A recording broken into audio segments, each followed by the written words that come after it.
Yo, what is up, everybody? Welcome to Tricky Jim.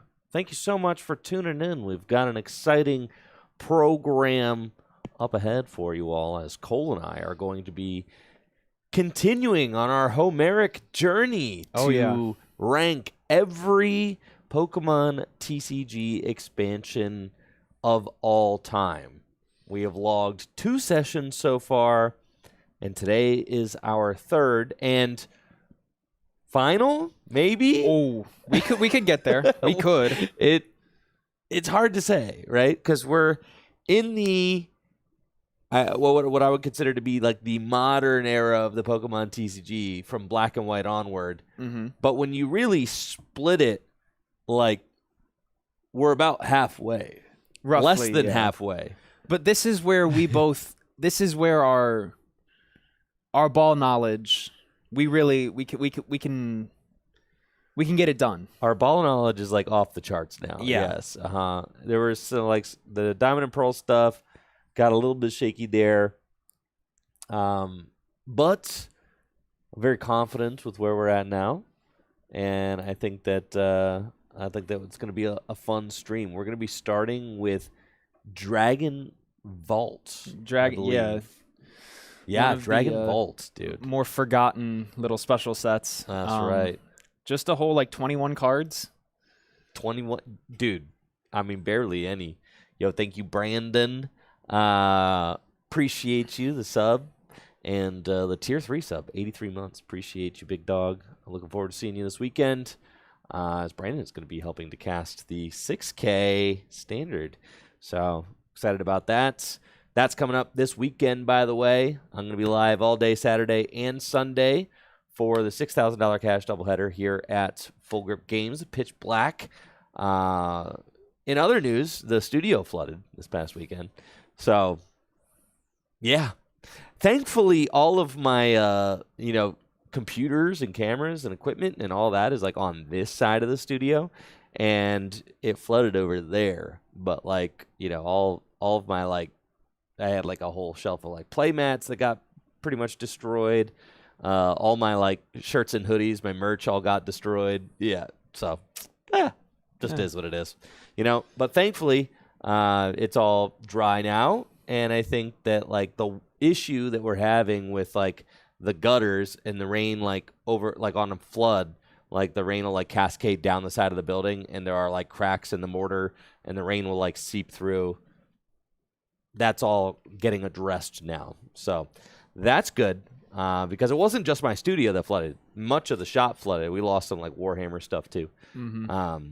So, yeah, kind of a bummer. But the show must go on, as they say, Cole. They do say that. Many say this. They say that. Do they actually say that? They do. They do? I was going to say, because you're in showbiz. So. I am in showbiz. I'm in showbiz right now. I'm working 3 different shows on a regional theater contract. 3 different shows. That's crazy, dude. Yep, we're in the middle. We're running the 2nd right now on stage, and then in rehearsals for the 3rd. So I get Mondays off, and I come here and I talk cards.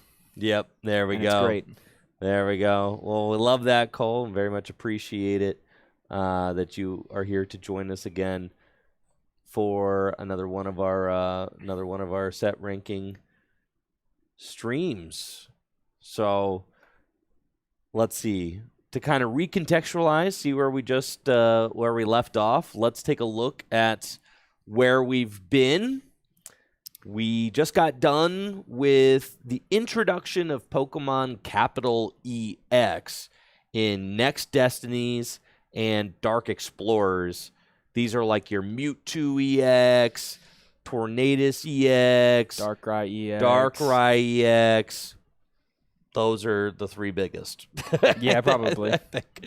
But they're big, and they change everything that you may have that you would have known about the Pokemon TCG before that point. It's this massive, almost it's like a reset, an overhaul. Big bang, an overhaul, yes, of the Pokemon TCG. All the things that you knew about power level before Pokemon Capital EX thrown out the window, and now we have to recontextualize things. We saw Next Destiny's Bottom of F. Well, we did slap that in bottom of F tier. yeah, didn't we? 2 of the first couple black and white sets we've thrown in F, which, Yeah. I mean, if we're looking at what they did for the game,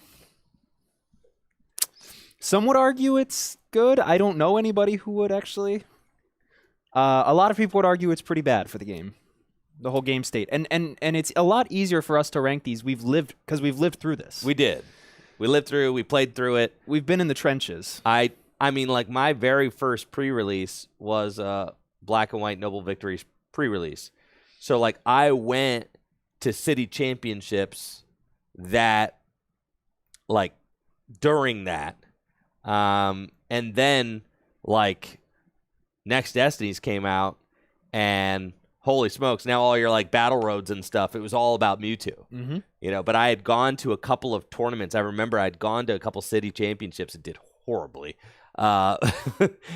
before the EXs came out. And I remember what the vibe was like before the EXs came out, and then after the EXs came out, it actually was awesome because I was not very good. And I could start winning a lot more games once I had a Mewtwo EX in my deck. Yeah, smack a DCE on your Mewtwo catcher. Dude, Boom. yeah. I started winning a lot more once Mewtwo EX came out. But I don't know that that's necessarily a good thing because I wasn't very good back then. So, the EX Pokemon certainly flattened the game a lot. Yeah, I remember, if I'm speaking, I was a junior back in the good old junior division, so there weren't very many, like the skill ceiling was a lot lower. It's not like it is nowadays where you got like these children prodigies who are out here winning like multiple thousands of dollars. I remember like I top 8 at estates. That's about it. But I remember going to states around this time, like locals. I played Ray Eels a lot, but yeah, these times were different and probably darker than they are now.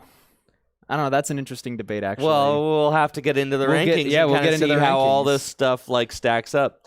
I see someone on YouTube saying triumphant only in B tier. Only in B tier. B tier is good. B tier is good. That's a good set. Yeah, actually, let's go over and kind of define what these letters mean. I think like S is like, the cream of the crop, the top tier sets that really revolutionized the game, As good as it gets. Some good spice to life. As good as it gets. It's as good as the best it's ever been. Whew. Yes. Yeah, very few sets up there. A tier is like very strong sets.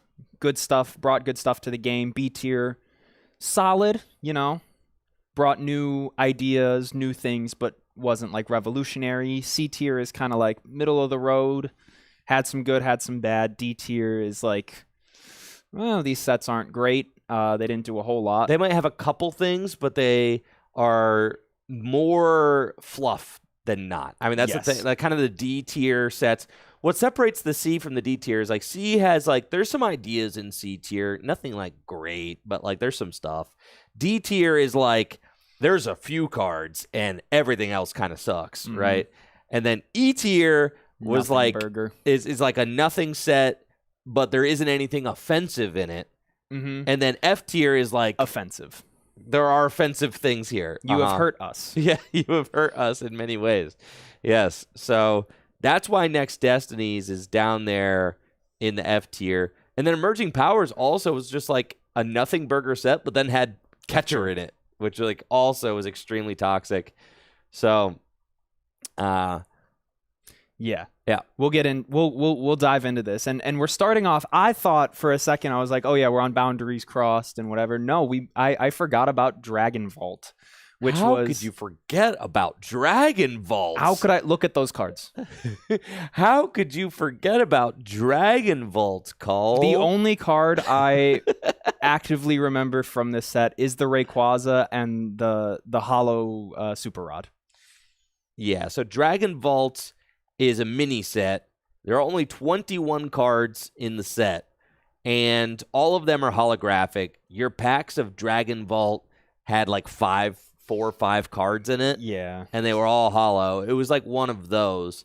You might see Hollow Dratini and like Dragonairs kind of like floating around in random bulk. Sometimes I just see these cards pop up, and they're always kind of neat to see in modern day. The black and white hollows are pretty sick, especially on, like Bagon and like Axu. Right. And so the cool factor of this set is certainly there because it's just all dragons. It's 21 cards in the set. They're all dragons. They're all dragon type, which had started in black and white. I mean, it had started, the dragon type started with Dragons Exalted, right? So like Dragon Vault just gives us more of these new green cards that we had never seen before. Because Dragons Exalted was the birth of the dragon Pokemon type as we know it today.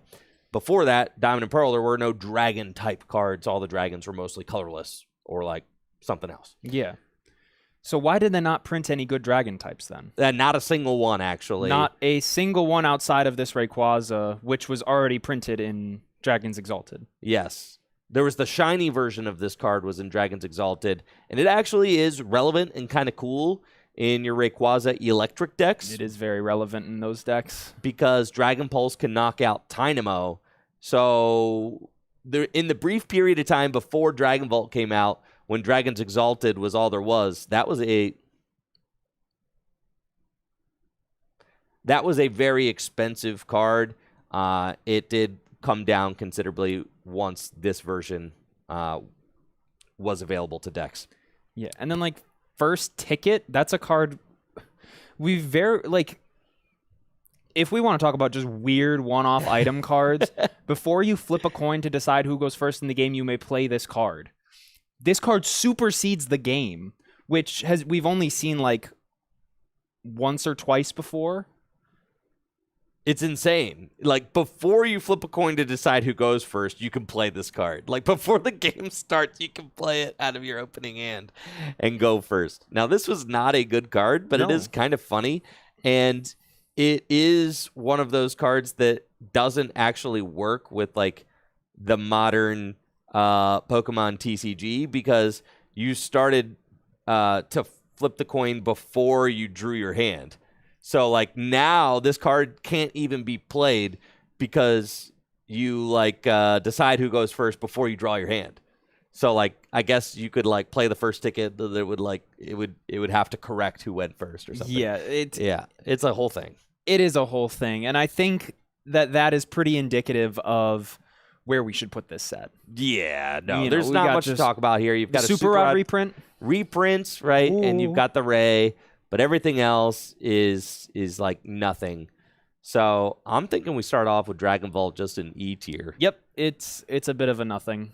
I don't. It's got a cool logo and that's it. Certainly not offensive, but no, it didn't do anything. And I'm thinking, just bottom of E tier seems fine. Bottom of E tier. It did not introduce like anything new. They just made all of these new dragons pretty bad. But then moving on, we get to a set that's very near and dear to my heart. Boundaries Crossed. I remember as a wee young lad, I opened a booster box of this set. I waited forever for it to come in the mail. And, like this set to me is just, it's got a lot of really cool stuff in it. You've got, I think this set, so yeah, we can talk about this Deluge Blastoise. It brought Stage 2's kind of back into the metagame, I would argue. We have this Blastoise, in a healthy way. We have this Blastoise. Keldeo is going to be a card that sees success for a very long time with the Russian ability once Floatstone comes out. Before Floatstone came out. So this set is coming into a very, basic dominated metagame for sure. Your Darkrai, your Mewtwo. Rayquaza Electric was a deck that relied on a Stage 1 Pokemon, right? So, for the first year or so there, the EX Pokemon were just these big basic decks. But then you got Dragons Exalted, right? So you've got Rayquaza and Electric, and then you've got Boundaries Crossed, where you've got Keldeo with Blastoise. And now we're kind of starting to see the idea behind these big EX Pokemon. They kind of want the EX Pokemon to be the star of the deck, but then like the supporting cast could be an evolution Pokemon. And that's very different than the way the game was before, because before you could attack with a stage 2, and that was like pretty normal. But nowadays, like, we're not attacking with stage 2s or stage 1s. Like, really, the evolutions are for supporting your big EX Pokemon. Yeah, and I mean, that's what this set did, but it, like, this set kind of made before this, no one was playing Rare Candy and, like, stage 2s as a whole.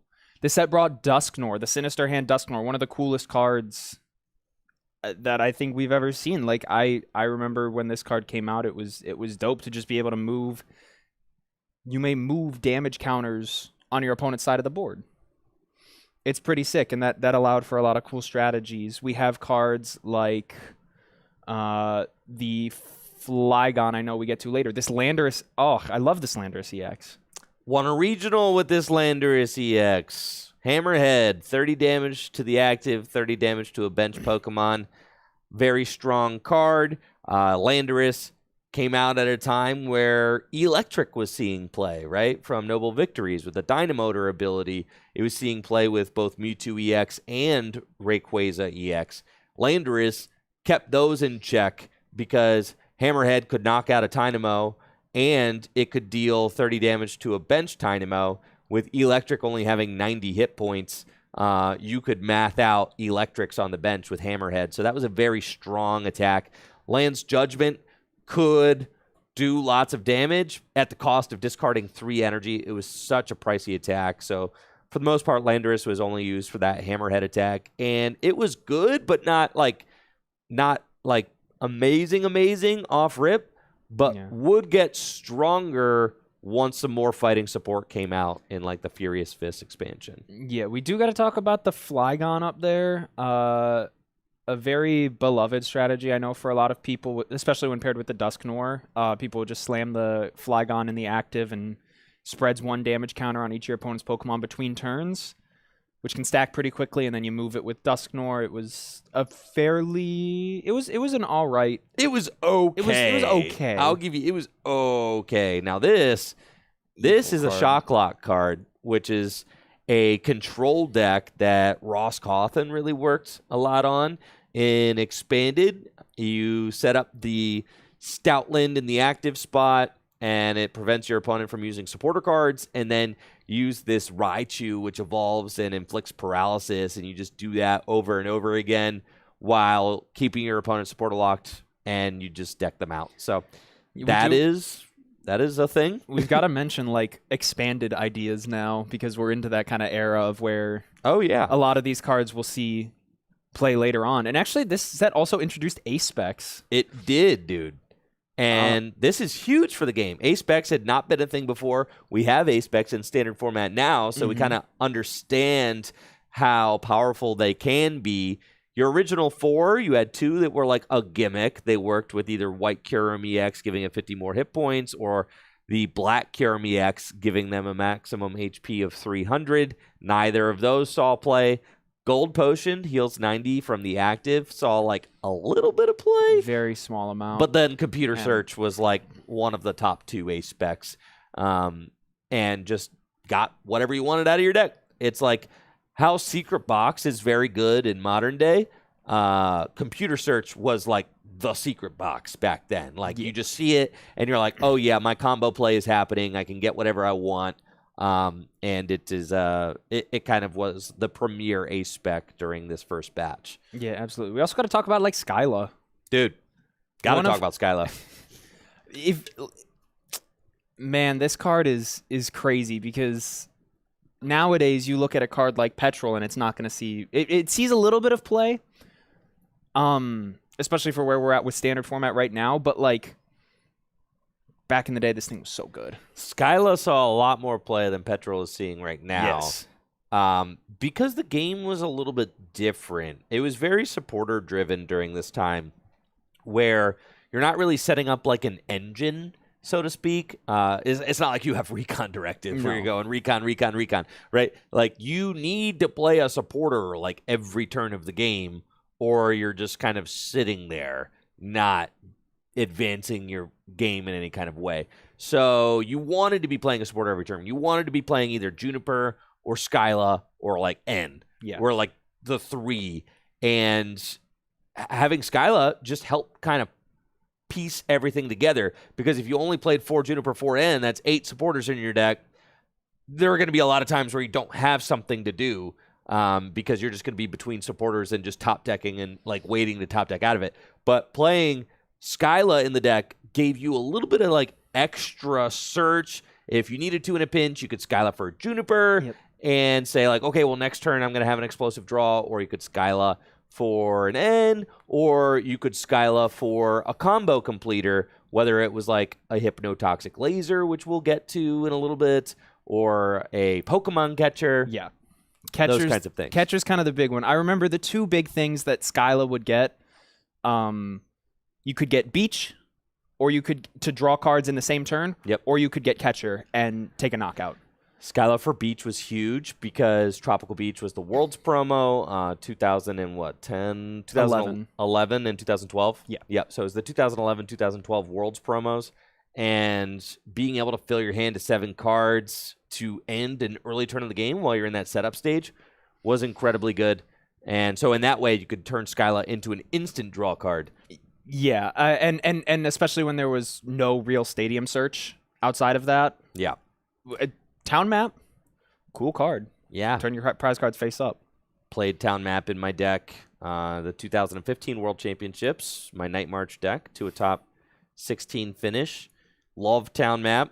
It was very good in Night March. It didn't see like a lot of play outside of Night March, though. Kind of a 61st card for a lot of decks. Yeah. But in Night March, it made more sense because Night March was a deck that wanted to get as many of the Night March Pokemon into the discard pile as possible. So being able to like get the prized ones out of the prizes was quite good. Now, the full arts obviously were gorgeous in this set as well. Some iconics like Bianca and the full art Skyla. We also have more of these secret rare Pokemon, which also look great. They have the gold borders now, and they just look phenomenal. So love that. And the secret rare Rocky helmet. I love this full art Landorus so much. I was about to say, I've still got this card. Recently I had an endeavor where I had like almost all of the black and white full art cards. This is one of the ones that I kept before selling them off for what would be a Rayquaza Gold Star. But like, man, I think I have this card as well. Like, so good. The EXs in this set were not nearly as egregious as like a Mewtwo or a Darkrai. No, not Keldeo nearly. was good for the game, I would say. Keldeo was cool because the rush in ability was splashable. So this was actually like really good card design because Keldeo wasn't a one-trick pony. It wasn't. Did you like that? Did you like that, dude? That was good. It wasn't limited to just the Blastoise deck. Keldeo saw play in lots of decks in that you could use Rush In to bring the Keldeo into the active spot, and then if you comboed Keldeo with Darkrai and its ability, which gives Pokemon with Darkness Energy attached to them free retreat, you could put a Darkness Energy on the Keldeo and then retreat. So in that way, it gave you this like pivot where you could move into whatever you wanted without playing a switch card. And that was a very powerful effect. It would end up becoming a World Championship winning strategy in the Pokemon TCG in the Darkrai deck. I think Jason's Darkrai deck played the Keldeo to heal from Hypnotoxic Laser, which is something that we're going to be getting into in the upcoming sets. This Ditto? Yeah, it's a cool Ditto. Also interesting. Transform, good for like control decks that want to like be able to do tricky stuff. So how you feeling with this set, Cole? I feel for the black and white sets, this is a pretty good one. It's a real good black and white set for sure. I think I would say like A tier, maybe B tier. Bottom of A, middle, high B, somewhere around there. I'm feeling A tier. All right. We got Blastoise. And then Blastoise not only top forward Worlds, James Good, right? Yeah. But then it also won Worlds as an entirely different kind of deck with the Archie's engine. So like during the 15, during the X and Y block. So I think that Blastoise kind of evolved as this archetype and was successful in multiple different ways. Keldeo evolved as a card as well and ended up being really good for the game, super iconic for the game with the Russian ability. And then I think that there were a lot of other good pieces there. Skyla as a supporter was the first time we really got that card. That card would be reprinted multiple times throughout the game's history. And I felt like they did good with the power level of the X's. The Dusknoir was also a good card, saw some play as well. So I'm feeling good about an A tier. I feel good about an A tier as well. Kind of brought stage 2s back into the light, and it didn't do anything egregious while doing that. So I'd say, yeah, A tier is good. Moving on. What do we got next? We Plasma Storm. We get to the Plasma Blah, or like the little Plasma sub-series within Black and White. PLS.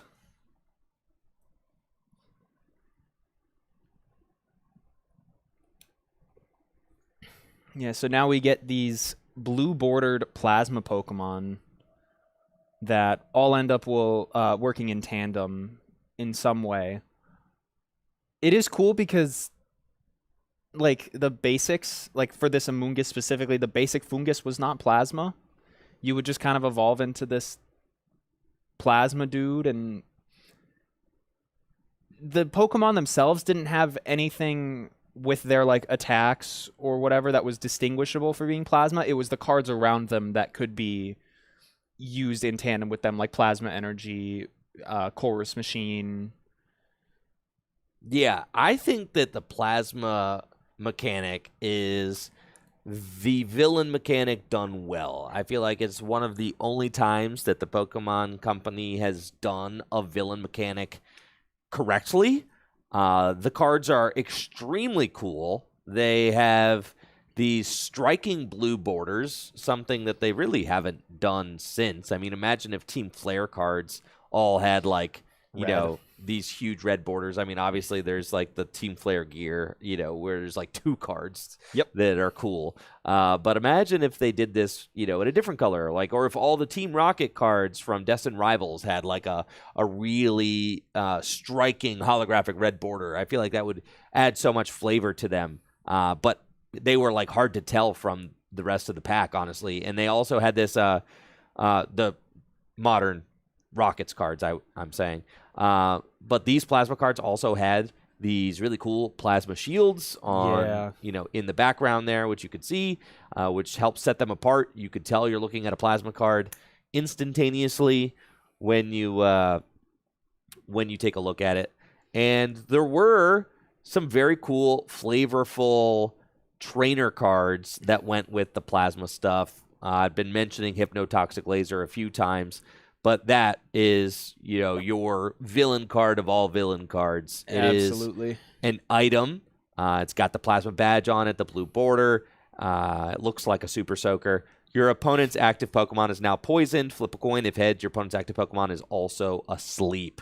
This would become iconic with these early Black and White sets in combination with Burbank City Gym, a stadium card that makes it so you put 2 more damage counters on poison Pokemon between turns. So that is like a plus 30 plus power. Yeah. With the potential to sleep, and if they stay in the active, that's 60. And you can see the powerful card design happening here because they introduce Hypnotoxic Laser, and that can randomly inflict sleep in a format where 2-hit KOs are very common, right? Yeah. So being able to keep your opponent's active Pokemon asleep while you're 2-hit KOing them is basically like stealing a turn. You're like stealing a 1-hit KO when it wouldn't have been otherwise. And then combining those cards in a format with the Russian Keldeo could break that sleep by bringing itself into the active spot. And I really like the card design happening there because it seems thoughtful. Like you've got an answer built into the format already for this very powerful combination that's on the way. Yeah, if we talk about A-Specs within this, we got Dowsing Machine, which is, I guess, I won't say foil to computer search, because every deck still almost always wanted to run computer search. There were some that played Dowsing Machine. Putting a trainer from your discard into your hand is really, really strong, but overall, the setup benefit from computer search being able to be used early game off of a Skyla was really, really strong. Dowsing Machine ended up being played in a lot of decks too. Like Blastoise would play it, but some Blastoise decks played computer search, but some played Dowsing Machine because it could get you that extra superior energy retrieval. It could get you that extra Pokemon catcher. So I would say Dowsing Machine and computer search saw like equal play. Yeah, as the search got better, especially when we got into X and Y, Dowsing Machine became a lot better. Scramble Switch was also like solid. It got reprinted actually with the new wave of A specs, but it did. I remember Plasma would play Scramble Switch quite a bit, and some like funky strategies, but you just switch your active with one of your bench Pokemon, and you can move as many energy from the old active to the new one as you'd like. It was very good in Lugia, which did come out in this set, funnily enough. Oh, yeah. Dude, Lugia EX. Do not look up the price of this card. Oh, don't do it. Lugia EX was an iconic card from this time. It's got the overflow ability. If you take a knockout with its Plasma Gale attack, you take an additional prize card, Plasma Gale, 120 damage. You have to discard a Plasma Energy in order to use the attack. There was Kevin Baxter, who was a top 16 player during this time in the United States, was working on a Plasma Lugia Snorlax deck. He called it Snorbax, and it was a really cool deck. It was very powerful and very popular. There's the Snorlax. Yep, and it had the Block Snorlax in it. Bro, the first of its kind. Block Snorlax. As long as this Pokemon is your active Pokemon, your opponent's active Pokemon can't retreat, so kind of a control card. And then it's got the Team Pact attack, which does 30 damage times the number of Team Plasma Pokemon you have in play. Obviously a very powerful attack, as it could do base 180 damage, but 5 energy is quite a hefty cost. But you could play it with cards like Scramble Switch. You could Scramble Switch into a Snorlax and then just be sweeping with that thing. Those are the kind of explosive plays you can make with Snorlax, since you had double colorless energy as well, plasma energy, Colress machines, all that.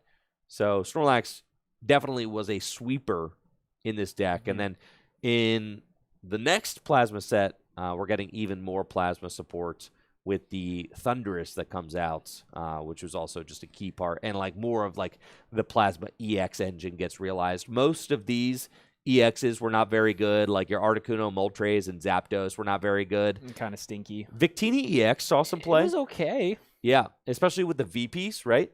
Because in the upcoming sets, Virizion and Genesect EX would get released, and Victory Piece is an A-spec. If it's attached to Victini EX, they can use its attacks regardless of the amount of energy attached to it, so you could just attack for free. And Victini has got the Turbo Energize attack. Search your deck for 2 basic energy cards, attach them to your bench Pokemon in any way you like. And then Intensifying Burn does 50 plus 50 if it's a Pokemon EX. So it could actually one-hit KO Virizion and Genesect. So Seismitoad decks would play Virizion or Victini with the V piece. Like some of them would do that in order to try and cheese those Genesect decks. Yeah, it was definitely a bit of a niche thing. We also haven't talked about, mind you, Colress or Bicycle from this set. No, we haven't. Colress was one of the best supporter cards of the black and white era. Shuffle your hand into your deck, draw a number of cards equal to the amount of total bench Pokemon in play. Shuffle draw 10, potentially. Incredible. Is super incredible. Yeah. However, like on the first couple turns of the game, Shuffle draw 3 is pretty bad. I remember a lot of games were kind of like if you didn't draw your Juniper ends and instead you had Colress, turn 1, you're like, all right, we're going to shuffle draw 3 and see what happens.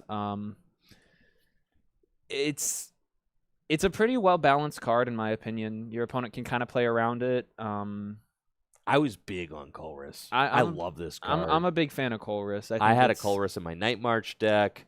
I had 3 Colress in my in my Landy Bats deck. I just love this card. I think that the potential to shuffle draw 10, I mean, you just such a huge hand size that you can get to doing that you couldn't get to that hand size by playing Juniper or N, which were like your other options. And right. shuffle. Yeah, it's just such a powerful card. All you had to do was just get your boys out, Colress for 10. Mm-hmm. Crazy upside to that. And at the worst, it was usually like a shuffle draw 5 or 6. You know, early on, it was really bad. I've seen people Colress for 2. That It's never fun. It's never great, right, in the early game. Chorus Machine, search your deck for a Plasma Energy and attach it to a Team Plasma Pokemon. That's pretty good acceleration. Not going to lie. Just it like was very good. An extra colorless per turn. Bicycle, on an item, draw up to 4. Yep. Not bad. Turbo decks will play that. And Escape Rope. Yeah, the first iteration of Escape Rope. Yep. We've seen Warp Point was kind of the predecessor, but then we got Escape Rope with black and white, and we've had it ever since. I think the most recent printing was Battle Styles. Yeah, Escape Rope is a huge card for the game, that Warp Point effect. And when Pokemon Catcher was eventually errataed, Escape Rope play really exploded then. But Escape Rope has just always been a very solid card. That card sees play for sure. Yeah. And in terms of Pokemon, this set there's not too much. We could talk about the Cobalion, I guess, but that was just kind of a one of in like these metal decks. The Kling Clang actually. Yo, put some respect on Cobalion EX. Isn't that a national championship winning card right there? I think it is, but I think the better card, the better metal card is that Kling Clang. Yeah, the dude. Plasma Steel. Yeah, this is a national championship winning card, dude. Not many Pokemon in this set. What are you talking about, bro? The Clang, prevent all day. Actually, no, this isn't the national championship winning one, right? Because John Roberts was just the other one, right? I don't know. But no, I I thought this was the one of these new metal decks. Let me see. Both the Kling Clangs were played. Both of them were played. Because it became an extremely defensive deck. Cobalion would get splashed time. into like the Aromatisse decks after a certain point. Was it 2013 U.S. Nationals? No, that's Edmund Curris. Okay. It's 2012 then. John Roberts II. Oh, this was Dark Explorers. This is Dark Explorers format. Oh, that was the Metal Move Kling Clang. This one was splashed into the World's decks for 2013. And then would see play as kind of a fringe tier 2 deck. Yeah, so John Roberts had this shift gear Kling Clang deck that he won nationals with. This right here would evolve to start including this, which was a very defensive card, right? You'd play both Kling Clang in your deck. Plasma Steel prevents all damage done to your metal Pokemon by attacks from your opponent's Pokemon EX, which, as we kind of talked about earlier, at this point in the game, all the attackers were Pokemon EX, all of them. Mm-hmm. So you were forcing your opponent to try and attack you with their with their support Pokemon, like Blastoise in the Blastoise deck, which could only do 100 damage max. And if your opponent is just knocking out your Blastoise, you're going to have a bad time.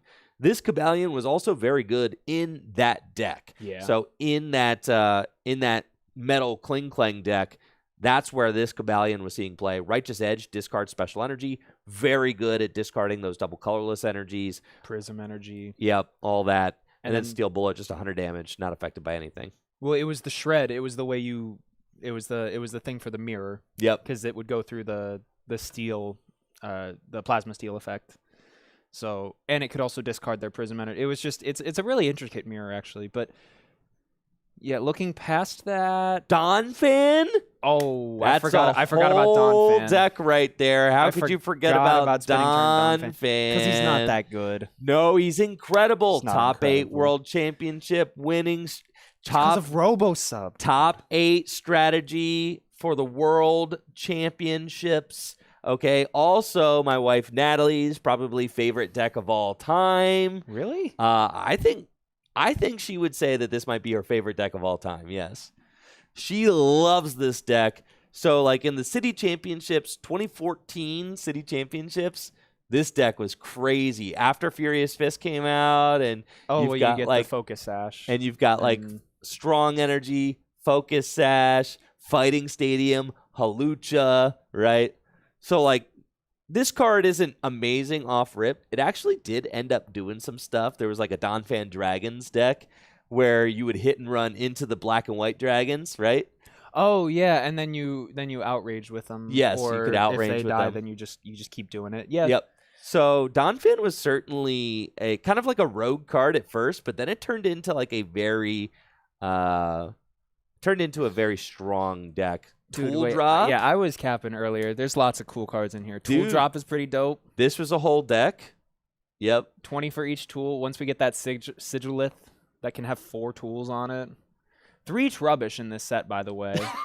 3 Trubbish in the set is crazy. None of them ended up being better than the Dragon's Exalted. $20 Zubat, bro. The free flight Zubat. This was the one you played in the Landy Toad Bats Bats. and Land Bats. Yep. Yep. No energy. It has free retreat and it's 40 HP, so it doesn't get yammed by a whatever the Hammerhead. Dual Brain Magnezone, garbage card. Not gonna lie. It's so cool It's though. cool. But it's so bad. 2 supporters is really good, but A card like this reads so good. yeah. But in practice, it just never worked. no, on a stage 2, get him out of here. So there's some cool dudes in here. There's also some offenders. Yeah, I mean, most of this stuff is not great. And to be honest, like, as cool as some of these single prize plasma Pokemon are, none of these were good. I mean, all of your stage 2s were bad. The Moltres was not good. The Infernape, like, none of these guys are actually good. Sharpedo, Jellicent, Beartic, like, no. The Magnezone was not even good.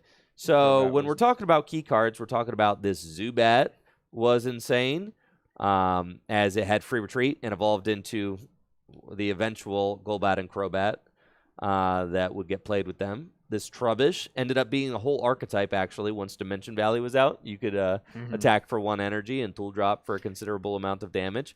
Donphan was one of the best single prize decks of the era. It's kind of like, we're talking about a single prize deck, dude. And to be honest, single prize decks had kind of were a dying breed at this point. They were. I feel like it got really good though with XY. It did, but it still was a rogue single prize deck during this time. Okay. Because the Donphan Dragons thing. I remember Dylan Bryan playing that. It was really cool. The Kling Clang is a thing. The Kling Clang stuff was definitely a thing. Black Hurum. Black Hurum EX. We didn't even talk about the 200 damage. Dude. Discard 3 energy. Blastoise Keldeo came out in Boundaries Crossed. I was like on the ground level playing that deck because you said you have fond memories of opening Boundaries Crossed. Mm-hmm. I do as well. It's the first time I ever opened a full booster box. Mm. Yeah, I got it as a Christmas gift that year. So it was like insane for me. I had never done that before in all of my time, collecting Pokemon cards. I think that was my first booster box as well. Yeah. I'm not, yeah. So I got like super hooked on the Blastoise Black Hurum deck or the Blastoise Keldeo deck when it came out. I thought it was the coolest thing. And then when Black Hurum came out, I was in love, right? Because you could play a Lightning Energy in your Blastoise Keldeo deck. You would play 2 Lightning Energy, and then you could just Rain Dance 3 Water Energy, attach Lightning Energy for turn, Black Ballista for 200. So all you had to do was set up your Stage 2 Pokemon, and then you were just one-hit KOing all of your opponent's Pokemon EX, since none of them had over 200 hit points. They were all 170, 180. Yeah. So this became my favorite deck during this time. It was so much fun, and I didn't have to do any stupid math or anything like that. All I had to do was set up my engine and then just smack things. Yeah, okay, you got the Snorlax, you got the Lugia. Is Lugia... Kling Clang, Lugia. Yeah, is Lugia dude. toxic? No, that was a good plasma deck. I always felt like that was like a very fine strategy for the game. Not the Iron Hands No, effect. you have to get so much going. Like, And it already was like a predominantly EX format. So like you were doing interesting things with Lugia, like you would try to finish off a damaged EX for 3 prizes or yeah, something. you'd go like Thunderous for 30 or 50 after a Muscle Band, and then you'd try and Plasma Gale for the knock. Pop I it don't for know. 3. It was fun. I Okay. liked it. I But thought then Lugia was cool. If we talk specifically toxic cards, you have the arguably most toxic 2 cards in this set in Hypnotoxic Laser and Verbank. Great flavor. Love it. Great for No. the history of the game. Oh, yeah. Great for the game. Looking back, Great for the game, bro. great for the game. Iconic, dude. Iconic. Great for the game is Great for the game. crazy. Iconic, dude. I'm feeling like Plasma Storm is like up there at A or B for sure. Probably like B. I think high B. I think highest of B, actually. I don't think I can put it any higher than that. Simply, no. Dude, Hypnotoxic's so toxic, bro. Hypnotoxic, it's cool, man. What's cooler than playing an item card? They don't print strong cards anymore, all right? They don't. That's what I'm saying. But that card was actually a strong card. It was sick. Now they give you like whatever that freaking laser, dangerous laser. Yeah, Dangerous Laser. Yeah, dude. Now they give you dangerous laser. It's an ace spec. Ace spec to burn, poison, and confuse. Dude. It's Yeah. got nothing on Hypnotoxic. Nothing, man. No chance to sleep, even. That's what I'm saying, dude. But back in the day, they used to print cards with consequences. And it was awesome. Okay. I'm putting Plasma Storm right there. All right. Bang. All right. Plasma Freeze. I know. We're getting into this. I was like, oh, yeah, we're going to finish today, bruh. Too much yapping. PLF. Well, yeah, there's so much to talk about. There is. This. Oh Take my us God. through this set, Carl. Crop eggs, bro. Starting off with one of the, an effect that we really never see again. If it's in your discard, put it into your hand. On this little 30 HP execute. This card's so good. This lets you Ultra Ball for free, basically. This lets you Superior Energy retrieval for free. It's Computer Search for free. Dowsing Machine for free. This card's ridiculous. This Executor. Blockade. Lock supporters. We talked about that Stoutland from Boundaries Crossed. On a stage 1, for 1 energy, little bit more you could facilitate it a little bit easier. I know this was played in like the 2014, 2015 kind of era. It was played, I mean, ultimately at the very last expanded regional. Yes. It was played in those expanded Raleigh decks. But I mean, I think the higher impact card is the Execute. Yes, Execute. Execute was played. It was kind of like an expanded, like an icon of the expanded format. In that the Execute just gave you unlimited resources to discard once you got it into the discard pile. Now, getting the card into the discard pile wasn't easy off rip, but once Battle Compressor was printed in Phantom Forces, then you kind of have the whole combo. You play Battle Compressor, get rid of your eggs, and then you've just got this infinite discard engine for the rest of the game. Yeah, one of the most important cards in like the Archie Stoys decks, where you were able to really it made it so much easier to discard to 1 card in your hand because you could. It's just so broken, dude. So good. Do we talk about the Leafeon? Like the Leafeon was okay. Nah, Leafeon sucks. Flareon though. Flareon, That's a whole deck. Gas. 20 plus 10 for each Pokemon in your discard pile, comboing with the Execute, comboing with like an Audino from earlier that puts itself in the discard pile. Really good card. Yeah. I think top 16 2013 Worlds this year, and then saw like continued success. This ended up being like Rahul's favorite expanded deck ever. I know he played this deck like till the wheels fell off because it was Vespiquen and Flareon in the same deck. Yeah. So Vespiquen would eventually come out, and you'd play them both together, and it was kind of this stage 1 deck that could hit for weaknesses. And honestly, the Eevee made it. I'm pretty it sure was Energy Evolution. All right, so I can't talk about this. I can't talk about this card without talking. Go back up to the Flareon. One of Natalie's like all-time stories, my wife Natalie, is that she was at a regional around this time, and she's playing Virizion Genesect, which is like we're going to get to that in the upcoming sets. We will get to and that. she queues up round 1 against somebody with like an Eevee deck, right? There's an Eevee in there. And, she's going second, but like, the player like starts Eevee and she's like, okay, I should be fine. Attaches a fire energy to the Eevee, and it like has this energy evolution ability where it allows you to like go evolve into the Flareon right away. And she's like looking at it. She's like, okay, well, I should be all right. I'm still fine, right? Like I'm fine. Back then, you could attack turn 1 going first as well. So, he like plays Juniper, right? And she's like counting all the Pokemon in the discard pile and is like, no, like my Virizion's not going to get knocked out because she opened Lone Virizion EX, right? And then Juniper's into Colress Machine, plays Colress Machine, gets the second energy onto Flareon, uses Bicycle, fills the hand to 4, and finds another Colress Machine and goes turn 1 Heat Tackle knockout on a Virizion EX for a game, right? And she's like, oh my God, crashing out. Like, I can't believe that this is how my freaking tournament is going to start at a regional championship. It turns out her opponent's deck was not very consistent. It was very much a binder drop, and that she kind of got sacked in game 1, and then she wins game 2 and game 3, and then ends up top 16ing the regional with her Virizion Genesect deck. So that is the Flareon story. Love telling that one. The turn 1 Heat Tackle. Dude. Absolutely insane. The EV ended up coming out in, I think, Furious Fists. Yeah. But the EVs from this set, I do remember they were kind of important. Heatran, no, dude. You could splash that in your plasma deck, but let's talk about the good plasma guys. Because there are some really good plasma guys in this set. Yeah, the first one we got to talk about is this Kyurem.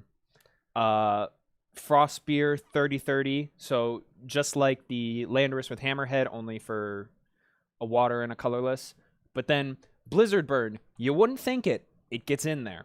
120 for 3 energy. You can't attack during your next turn.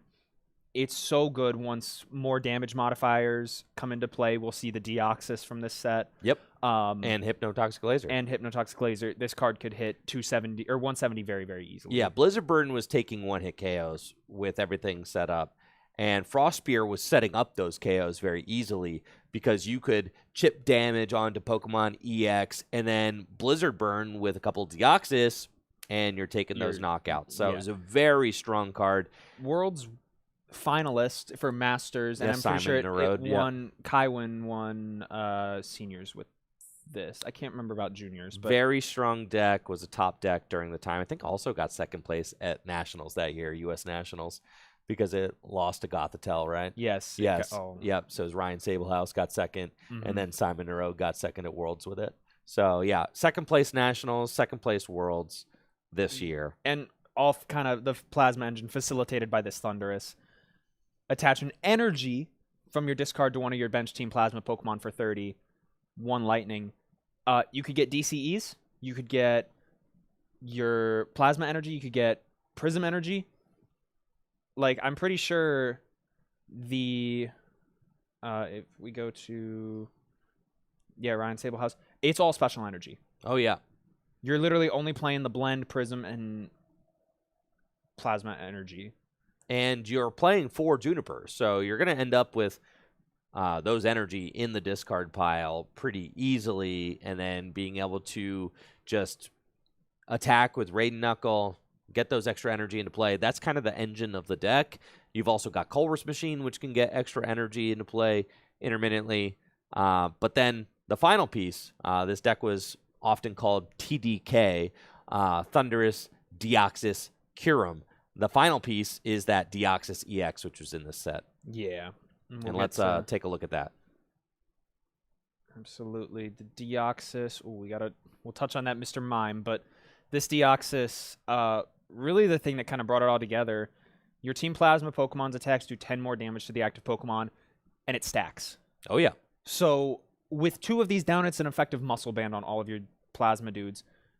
Muscle Band doesn't exist yet, Muscle Cole. Band does not exist yet. That's why it was so good. Yes, the damage buffs. You had Deoxys, which made it so that your Thundurus and your Kyurem were hitting big numbers. Yeah, I mean, their attacks started at 30 damage, Frost Spear and Raiden Knuckle, but then those could go up to 60 pretty easily if you had 3 Deoxys in play. And then If you play Hypnotoxic Laser, that's plus 10 from poison. If you play Verbanksity, that's plus 2 more. So you're doing 90 damage instead of 30 damage with those cheap attacks. And that really made the Plasma deck just one of the lowest to the ground, fastest, most hard-hitting decks in the format. Because you could 2-hit KO stuff with Thunderous's Raiden Knuckle. I mean, if you had all the buffs, you're getting your Deoxys into play, getting your Laser Bank, right? Raiden Knuckle, you could be juicing up your board, getting energy onto Curums and all that while taking 2-hit KO on opposing EXs. It was all very powerful. 90 for 1 is crazy. Dude, even looking at this Deoxys card just brings back so many memories. The Plasma thing, like just... Dude, this card, my dad played a lot of Deoxys. He played it to the states and stuff that we went to. We do got to talk about this mime. Don't look at the price of the reverse holo. But Bench Barrier would be splashed into a lot of decks to kind of counteract Darkrai, Raikou, I guess. And Kyurem. And Kyurem. And Landorus. Yep. Very good card. That... sees a lot of play.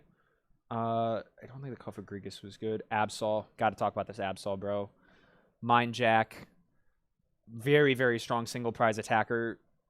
We will see Mind Jack get reprinted on a bunch of different Pokemon down the line, notably Zoroark. Yeah. But 20 plus 20 for each of your opponent's bench Pokemon can punish Colress's. It's really interesting because you have these different things that interact with bench size, right? Like Mind Jack interacts with bench size, Colress interacts with bench size. So you're definitely having some sort of, decision-making, counterplay, stuff like that going on. Yeah.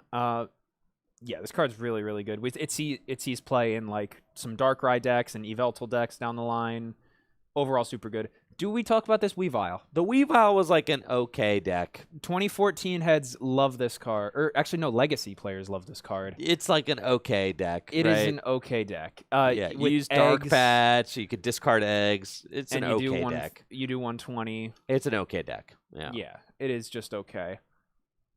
That Dragonite won a regionals. Actually, we got to talk about Ryan both Sablehouse. Yeah. Ryan Sablehouse won a regional with the Deafened Dragonite, which was crazy because this was like not a good deck. No. At the time. Attacking with a stage 2, unheard of. For 3, 60 damage? Unheard of. Just to item lock? On paper, it's garbage, but this card has had success. This card also saw a bit of play? No, bro. Yes, it did. No, bro. It didn't. Get the thing off my screen. Okay, we'll get it off the screen. This card... Prevent all effects of attacks, including damage to this Pokemon by your opponent's Pokemon with abilities. Yeah, it's like one of those defensive cards. And these kinds of defensive decks were starting to pop up. Your Kling Clang decks, your Wall decks. So. I do think World's winning card. Well, it was splashable in so many decks. Hold on. Or World set. No. Who played it? Oh, it was a 2014. That was a 2014 card. My bad. But this would get splashed into like the basic decks. That were all kind of powered by Prism Energy and stuff. The Sign of Evolution EV was the optimal EV at the time. We do not. That card stinks. Superior and Floatstone. Okay, I mean, Floatstone. This is the card of the set. Honestly, Yeah, I mean, this is the card of the set. It is the strongest tool card ever. Yep, I think so. I think pretty easily, yes. Yeah, free retreat. Like I said, they used to print cards with consequences, okay? They don't do this anymore. They get Air Balloon, the best we can do. Rescue Board, that's the best we could do. Floatstone is just a tool card that gives the Pokemon it's attached to free retreat, no questions asked. It is kind of a rehash of what, Balloonberry? Yes, Balloonberry, but Balloonberry would discard itself. It would, right. Again, no consequences. No consequences. Just attach it and go. No downside. Just a brilliant card. Got played with Keldeo. Got played in everything, obviously. Garbodor. It's just so good. Yeah. This was the card that actualized Garbodor and made it a playable strategy, one that would go on to win the 2014 U.S. National Championships. Floatstone, just an iconic broken card. Yep. Frozen City's niche. Shadow Triad was, another piece to these plasma decks that was really good. Put a Team Plasma card from your hand from your discard into your hand. would see a lot of play in like Virizion Genesect decks, especially with the G booster. But the other big item from this set is Superior Energy Retrieval. Yep, it's been reprinted lately, so we kind of know the impact that a card like this can have on certain decks. And this card was played with Black Kyurem EX so that you could discard those energy with your Black Ballista attack and then use Superior Energy Retrieval, bring them back to hand, deluge them back into play, and then Black Ballista again. So this just card, like Qian Pao, bro. yeah, just like Qian Pao. Yeah, this card, very ridiculously good card with Blastoise. The Life Dew was an ace spec that ended up seeing quite a bit of play. Yeah, arguably like one of the best ace specs they've ever printed. Was able to man, they really just printed good ace specs. One fewer prize card if your opponent knocks out. And we have like Legacy Energy now, which is similar. We do, but the reason this thing to me was so broken, you had Sableye that could get it back because tools were considered items. You could pick this up with Junk Hunt, and that created a lot of very toxic strategies where your opponent would have to take like 9 knockouts in a game. It's like banned from expanded format now. Yeah. And I think that as we've seen with Legacy Energy, now they will like print a disclaimer on the bottom of the card like, if this effect has already been procced once in the game, you can't do it again, just to try and like prevent the kind of shenanigans that used to go on with this stuff. Yep. Rock Guard was also really good in Toad decks. If we wanted to keep talking about like damage modifiers, where you have like Laser Bank, you have Deoxys 6? Yeah. If you get poked, 6? It's a lot, man. Against Toad, if you got this down turn 1, this card is ridiculously strong. Yeah, we got Secret Rares. reprints of, I mean, notably actually all of these were pretty good. The most expensive Ultra Ball you can put in your deck these Hello. days. Yep. Yeah. It's very hard to find one that's not riffle creased. For sure. People played those things. All right, dude. Dude, this set's kind of gas. I'm saying. Is there a lot of toxic stuff in here? No, I don't think dude. so. Like You got the whole plasma engine. Dude, wait, is plasma gas? Where's the Plasma Storm? It's over here.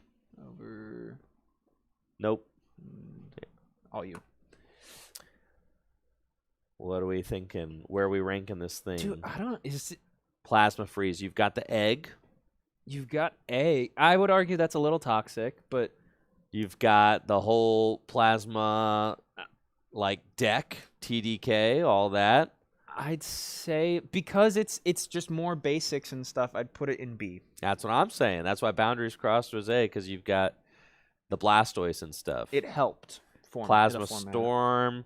Yeah, Plasma Freeze can go in B. And I but like Floatstone's so good. Floatstone is good. Do you want to put it like somewhere in mid B? Well, I'm just trying to think now. I think it's better than Plasma Storm. Really?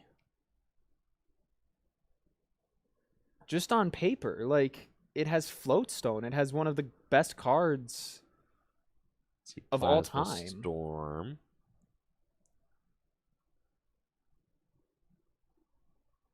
Plasma Storm has some sauce. Does.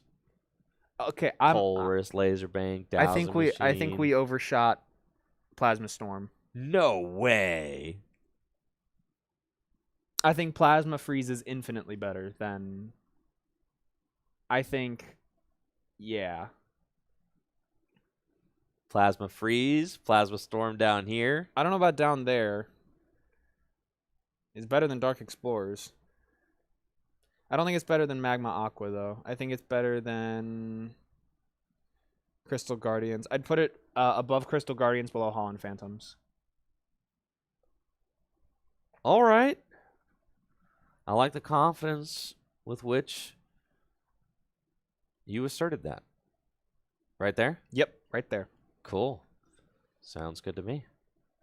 And now we move then on Plasma to the last. Plasma Freeze is up here. Plasma Storm got a quick demotion. Yeah. Plasma Blast. Plasma Blast. Plasma Blast was a very high impact set in that it came with Virizion EX and Genesect EX, which ended up being a world championship winning strategy and was kind of the dominant EX deck for years. I mean, this thing was incredible. It was such an iconic deck. Anybody who played during the black and white era is like probably looks back fondly on Virizion Genesect. I don't. And I do. And also it was just very successful, very strong grass type deck, which is not something that you usually got a lot of, right? Yeah. Arguably is like one of the strongest grass decks to have ever existed. Maybe the best, most iconic grass deck of all time. So people who like grass decks always gonna love Virizion. Genesect. Virizion was kind of like your answer to the hypnotoxic laser stuff that was taking over, right? Because hypnotoxic laser was a huge damage buff for your plasma decks and for your Darkrai decks and things like that. And Verdant Wind is an ability, makes it so that each of your Pokemon has a grass energy attached to it, can't be affected by special conditions. So, wow. Just right off rip, anybody who's playing hypnotoxic laser, you don't really have to worry about that if you're playing Virizion Genesect. And then it's got the Emerald Slash attack for a grass and a colorless. 50 damage, search your deck for 2 grass energy, attach them to one of your bench Pokemon. That bench Pokemon was Genesect EX. Yep. With the red signal ability, when you attach a plasma energy from your hand to this Pokemon, you get to bring one of your opponent's bench Pokemon into the active spot. And then Megalo Cannon does 100 damage and 20 damage to one of your opponent's bench Pokemon. That's like a pretty good attack. But you know what's even better? 200 damage. G-Booster is an ace spec. You could attach it to one of your Genesect EX and give it the G-Booster attack, which does 200 for 2 grass and a colorless. Discard 2 energy attached to this Pokemon. Very strong. So you could use Emerald Slash a couple of times, power up a couple of Genesects, and then go in with a Genesect EX G-Booster, one hit KO something. You could attach Plasma Energy, Red Signal, bring up the Pokemon that you wanted to target with it, just G-Booster, fire that off, and then you played Energy Switch in the deck as well. So you could just Energy Switch another energy up to the Genesect and go for back-to-back G-Boosters if you wanted to. Yeah, 4 prizes. It's ridiculous. Yeah. And then if the Genesect that was knocked out with G-Booster on it, if G-Booster went to the discard, you had Shadow Triad, bring it right back. You could bring it back, right? Because Shadow Triad we saw in the previous set. Supporter brings a plasma card from your discard pile back into your hand. Scoop Up Cyclone ended up seeing some play, especially with like Landy Bats and stuff like that. Toad Bats, picking up a card. Master Ball did not see any play. No. And G-Scope also did not see any play, which is very funny because this card was also created for Genesect EX, and the game designers were like, well, what if you want to snipe 100? That's a terrible attack for a card that already can target down exactly what it wants with the red signal ability. It's like, why would we ever put G-Scope in the deck if Genesect has red signal? We also got Jirachi EX in this set, which, I mean, just absolutely insane. A 90 hit point Pokemon that gives up 2 prizes.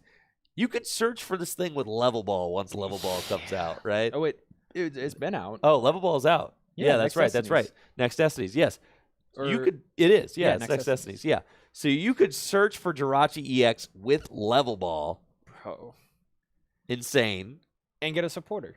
You know, kind of this effect of bench an EX and grab a supporter from your deck. We've seen it on Legend Maker Lapras. We see it now on this Jirachi. We see it on Tapu Lele GX. Lumineon V. Yep. What's the one right now? Meowth. Yep. Like, this effect has been used quite a bit in the Pokemon TCG history, and this was no exception. It saw a fair amount of play in Saw a lot of play. It Because getting into a game, at the cost of having a 90 hit point 2-prizer on your bench, I mean, that's a huge cost, but getting into the game was usually worth it, right? So if it came down to like not playing the game or playing the game, being able to turn any of your ball search cards into a supporter was very good. So people usually just took the risk. Yeah, the risk of starting Jirachi is pretty bad. 90 HP, 2 prizes. Dude, the more I'm looking at 90 HP, it's hilarious, actually. It is not a big guy. 90 is crazy. There's like, oh my gosh. A funny thing though to happen with this card, because it was such a low hit point on a 2-prize Pokemon. There was a funny interaction with Island Challenge Amulet, which was a tool card you would attach to a rule box Pokemon, give it 100 less HP, and it would then take 1 less prize card as a result. If you just attached it to Jirachi would be knocked out. And you could like proc stuff. Yes, you would proc stuff. You would there was like a strategy where you like go down to 2 prizes. Island Challenge Amulet was eventually banned and expanded. Yeah. For that reason. Yeah. Here's your toolbox Sigilyph. Yep, can have up to 4 tools attached to it. You played that with the Trubbish we showed off with the tool drop ability so that you could tool drop for 1-hit KOs. Driftblim. This Driftblim was pretty good. This card's gas. Pokemon's attacks cost a colorless less for each of your opponent's Team Plasma Pokemon in play, and then Derail. Discard a special energy. Outside of those guys, when I think Safeguard Suicune. When I think, yeah, this is like another don't damage me Pokemon EX. Yeah, reprinted Blastoise. It did reprint Blastoise. Arguably better art. Whoa, who's arguing that? Me. Whoa. Is that a hot take? Whoa. It's not better than the secret rare. It's better than the I don't know, man. I think it is. Oh no. Sock. Funny enough, we do kind of have to talk about the Sock. This Sock is like, dude, he's so good. No, he's not. 50 for 1, bro. This thing could one-shot Landorus or Thundurus. Not really. Yeah. What kind of buff do you have? Muscle bands. Muscle band doesn't exist yet. It will. We've been Muscle talking band, about. All right, that does 70. How are we getting the rest? I can't remember. Your laser bank. Laser bank. Yeah, no. Yeah, man. Horrible card. No, gas. Horrible card. Absolute gas. Yeah, no. Horrible card. I don't think either of the Dialga or Palkia were very good. Like this. Iris was not very good. No, Caitlyn, horrible. Catcher reprint, rare candy reprint. Silver Bangle and Silver Mirror. Silver Bangle is very good. Yes. The attacks of the Pokemon this card's attached to, that's excluding Pokemon EX, do 30 more damage to your opponent's Pokemon EX. Yeah, with Sock, bro. That's 80. We don't even need the bank. We just laser. Oh, yeah. Laser Silver Bangle. Okay. The Sock sucks, dude. No, he's cool. And then Silver Mirror saw like a little bit of play in defensive decks. Yeah. It wasn't that great. It wasn't that great. Yeah, so when I think of Plasma Blast, I think of Virizion Genesect. That, to me, is like the highest impact cards in the set. It's not close. And the thing is that there's just really not too much else going on in the set. You've got Jirachi is big, but like a lot of stinkers. Just a lot of stinkers for sure. Yeah, energy retrieval, reprints, supporters that aren't very Juniper good. Reprint. So you're judging this set pretty solely off of the Virizion Genesect archetype. Is that a positive one? Yeah. Okay. I'm feeling like it's very C tier. It is. I think it's quintessential C tier. Yeah, because it's just like a very middle of the road set. Otherwise, has a world championship winning deck in it, but outside of that, the depth isn't there. There's not a whole lot of depth. I'd put it around like Hidden Legends or like Fossil. Yeah, sounds good to me. That's kind of where it falls for me. Let's do it. Because you've got it was a ridiculously dominant strategy. Oh yeah. and it saw success for multiple years, but I don't know. Yeah, there he goes. Cool. The last set of black and white, we get Legendary Treasures. Legendary Treasures. What's the abbreviation on that sucker? LTR. LTR. Yep. Legendary Treasures is mostly a reprint set. It is mostly a reprint set, but with really awesome art. Like, I think almost all of these... Yeah, almost all of these are reprints. Like, this is the reprint of the... Yeah, Noble Victories one. New Charizard, but he stinks. New Victini. That's not a new Victini. Or, yeah, no. Reprint. It's all reprints. It is- Friendbor. Friendbor. Like, yeah, these are almost all reprints. Like, this Empoleon, I think, was new. Round Seismitoad. Wait, no, he was already a thing. He was already a It's thing, all bro. reprints, dude. Yeah, only a few of these are not. What's absolutely The insane is Zapdos, that, these like, two? Legendary Treasures, when it came out, was such a crap set. Like, nobody cared. Because there was not a single impactful card in this set. Hey, man, not too much on Chandelure EX. Dude, there was nothing in this set. People were basically giving away their Legendary Treasures booster boxes to, like, vendors at events and stuff. I remember, like, taking as low as $40 for a Legendary. Yeah, $40-$50. Yes, dude. For Legendary Treasures Do we booster wanna boxes. go to the TCG Nobody. No, we don't. No, we don't. Do we wanna see how much this No, we don't. card- No, we don't. No, we don't. Dude, this set's ridiculously insane now. Well, yeah, and I'm foiling that with the fact that nobody cared at this time because there was nothing good in here. It was all reprints. Nothing new. Cedric Juniper doesn't move you? No. Draw 3 on a correct guess? Yeah, no, this set is nothing. The Radiant collection cards weren't We good. already had the Shaman. Now, what was the highest impact thing about Legendary Treasures is that it reset the legality of Mew EX. It reset the legality of Mew and Garbodor. Yes. All these cards, right? Because there was no such thing as your, what was it called? Like your set letter stamps. Yeah, the letter stamp. What are those? Regulation marks. Yes, there was no regulation marks back then. So if a card got reprinted, that means that 2 more years, baby. That's what that means. So Yeah, this Mew was printed 3 times in total, and I remember it being in play for multiple years. yeah, It's a generational card. generational card for sure. The Mew would continue being good. You're also getting reprints of Keldeo, Mewtwo, just kind of ensuring that those guys will be legal forever. Keldeo is legal forever. Mewtwo is legal forever. There's a Darkrai in here. Darkrai was legal forever.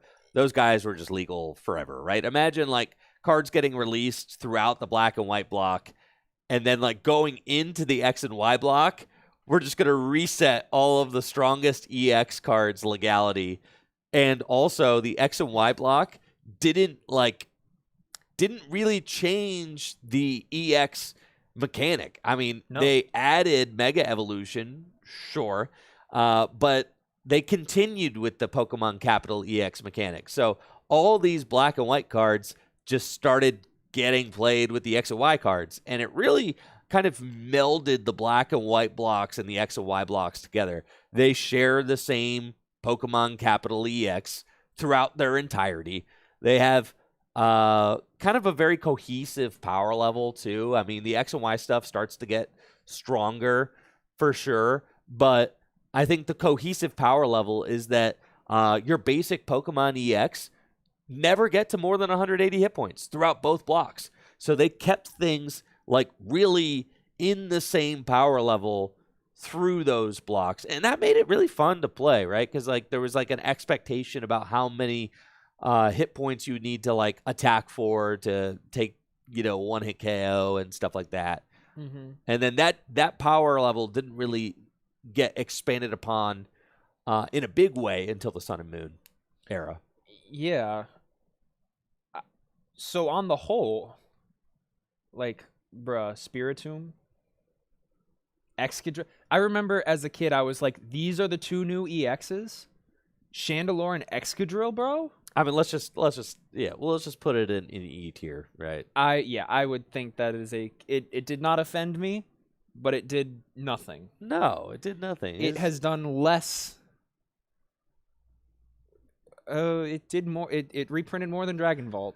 It did reprint more than Dragon Vault, for sure. Did it reprint more than Call of Legends? I think just because Garbodor moves me, I think that's fine. We've just got these reprint sets down here at the bottom. The reprint sets, yeah. This is where they live, E tier. Neo Discovery at least had new cards. Yes. They stunk, but there was some sauce. And then we move on to X and Y. X and Y. Now, the introduction of the fairy Pokemon, right? It's the first time we ever had fairy Pokemon. The Mega short-lived, Pokemon? The short-lived fairy experiment. Is it just XY? Yeah. And then, yes, you also had Mega Pokemon EX debut. Breakpoint, but Circle Circuit Raichu, loved that card. Yeah. So, yeah, there are some cool things that happen in the X and Y block, which I'm excited to get into. But let's break down this initial set. I feel like we have to start with the most iconic Pokemon from the sets, which would be the Eviltal EX and the Xerneas EX. They are starting the fairy type out with Xerneas, who is the box legendary from the X and Y games. Xerneas was not great. It was pretty bad. No, but you know what? Darkness Pokemon, oh man. Yveltal was pretty freaking good. We just love printing Darkness Pokemon over at the Pokemon Company, so let's just keep doing that. Give this guy Dark Patch and Sableye and Darkrai and Darkrai just got a bunch of new friends. Yep. In XY base set. Eviltal EX has the Evil Ball attack, which does 20 damage plus 20 more damage times the amount of energy attached to both active Pokemon. It is literally just better than X-Ball. Yeah, he's awesome Mewtwo. Yeah, it's Mewtwo, but like 20 Y more ball. damage. Yeah, Y-Ball. Yep. If he's ever about to get knocked out, you just Y-Cyclone a DCE to one of your bench dudes. Yep. Like, dude, this card is ridiculous. Self-sufficient card, dude. Yeah, this card would see a lot of play in Darkness archetypes, in these kind of Rainbow Box archetypes, which will be facilitated by Aromatisse, which did come out in this set. The best fairy Pokemon out of this set was absolutely this Aromatisse with Fairy Transfer. You may just move Fairy Energy around. So Prism Energy, Rainbow Energy. This gets... Just being able to move those 2 types of energy around the board is ridiculously strong.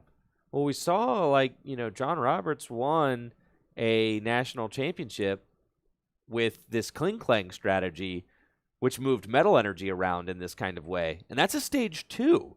Now we're getting this ability on a stage 1.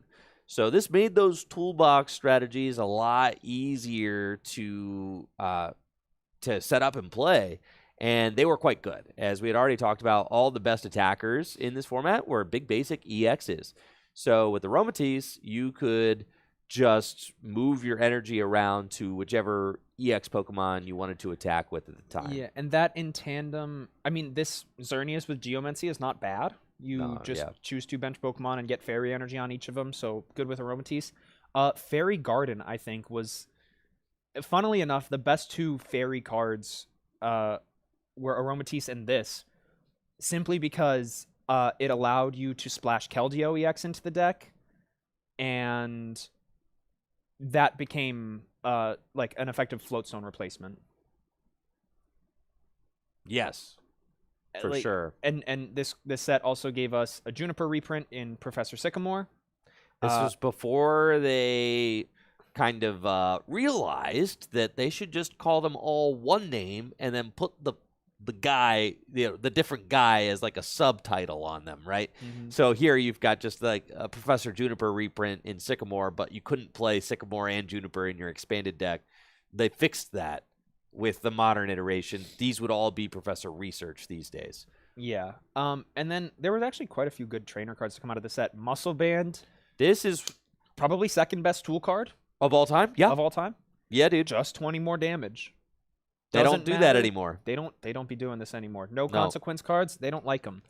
Yep. Now they need to be a rule box or some stipulation. But Or this, Vitality Band. That's all we get these 10? days. 10? Pokemon have like 3 times more HP than they used to have, and yet we've only got a buff by 10? yeah, Muscle Band was pretty cracked. Yeah. And then Professor's Letter, the other really good trainer card to come out of this set. Search a deck for 2 basic energy energy cards and put them into your hand. It's good. It's double energy search. Yeah, they literally power crept Energy Search, dude. Energy Search had been around since the Fossil expansion. And now we just got the letter. That's better. And they just had never power crept Energy Search, and they finally just power crept Energy Search. They said, you know what? Just go get 2. 2, yeah, it doesn't have to be the same. Just 2. Just go get 2. It's been proven wrong. Roller Skates was a funny card. Flip, draw 3. Dude, let's not talk about roller skates, dude. DCE reprint, Rainbow Energy reprint. Flare Grunt is good. Flare Grunt is good. Now, apparently, with energy discarding supporters, like there was just a leak. You need to, like, your opponent's active has to have taken a knockout, and now you can discard energy. No repercussions, just discard an energy. Now, compare the flavor of this, though, right? Because we just got done with, like, how good the plasma cards looked. Oh, and this is like your Flare guys are here. Dude. No red border, no cool Team Flare logo. Not even a Nothing. full art. Not even a Not full even art. a full art. Nothing, dude. And that's the only Flare card. And this is the X and Y base set. Yeah, we're And debuting. they just, so you see the fall off with the villain mechanic was like night and day, like Immediate. stark. Absolutely insane. Yeah. Red card, hand disruption, shuffle, draw 4. Yeah, it's that's okay. a fine card. Yep. Hard Charm, I think, was supposed to be a foil to Muscle Band. You take 20 less damage. Nowhere near as good as Muscle Band. Nowhere near as good. Saw some play, though. Yeah. Evo Soda, Oh, yeah. a very interesting card that we haven't really seen get re-explored. You pick a Pokemon in play, and you search your deck for a card that evolves from it, and you put it onto that card. So effective, like, Evo Incense, but straight onto the Pokemon. Yeah. It's like Wally Yeah.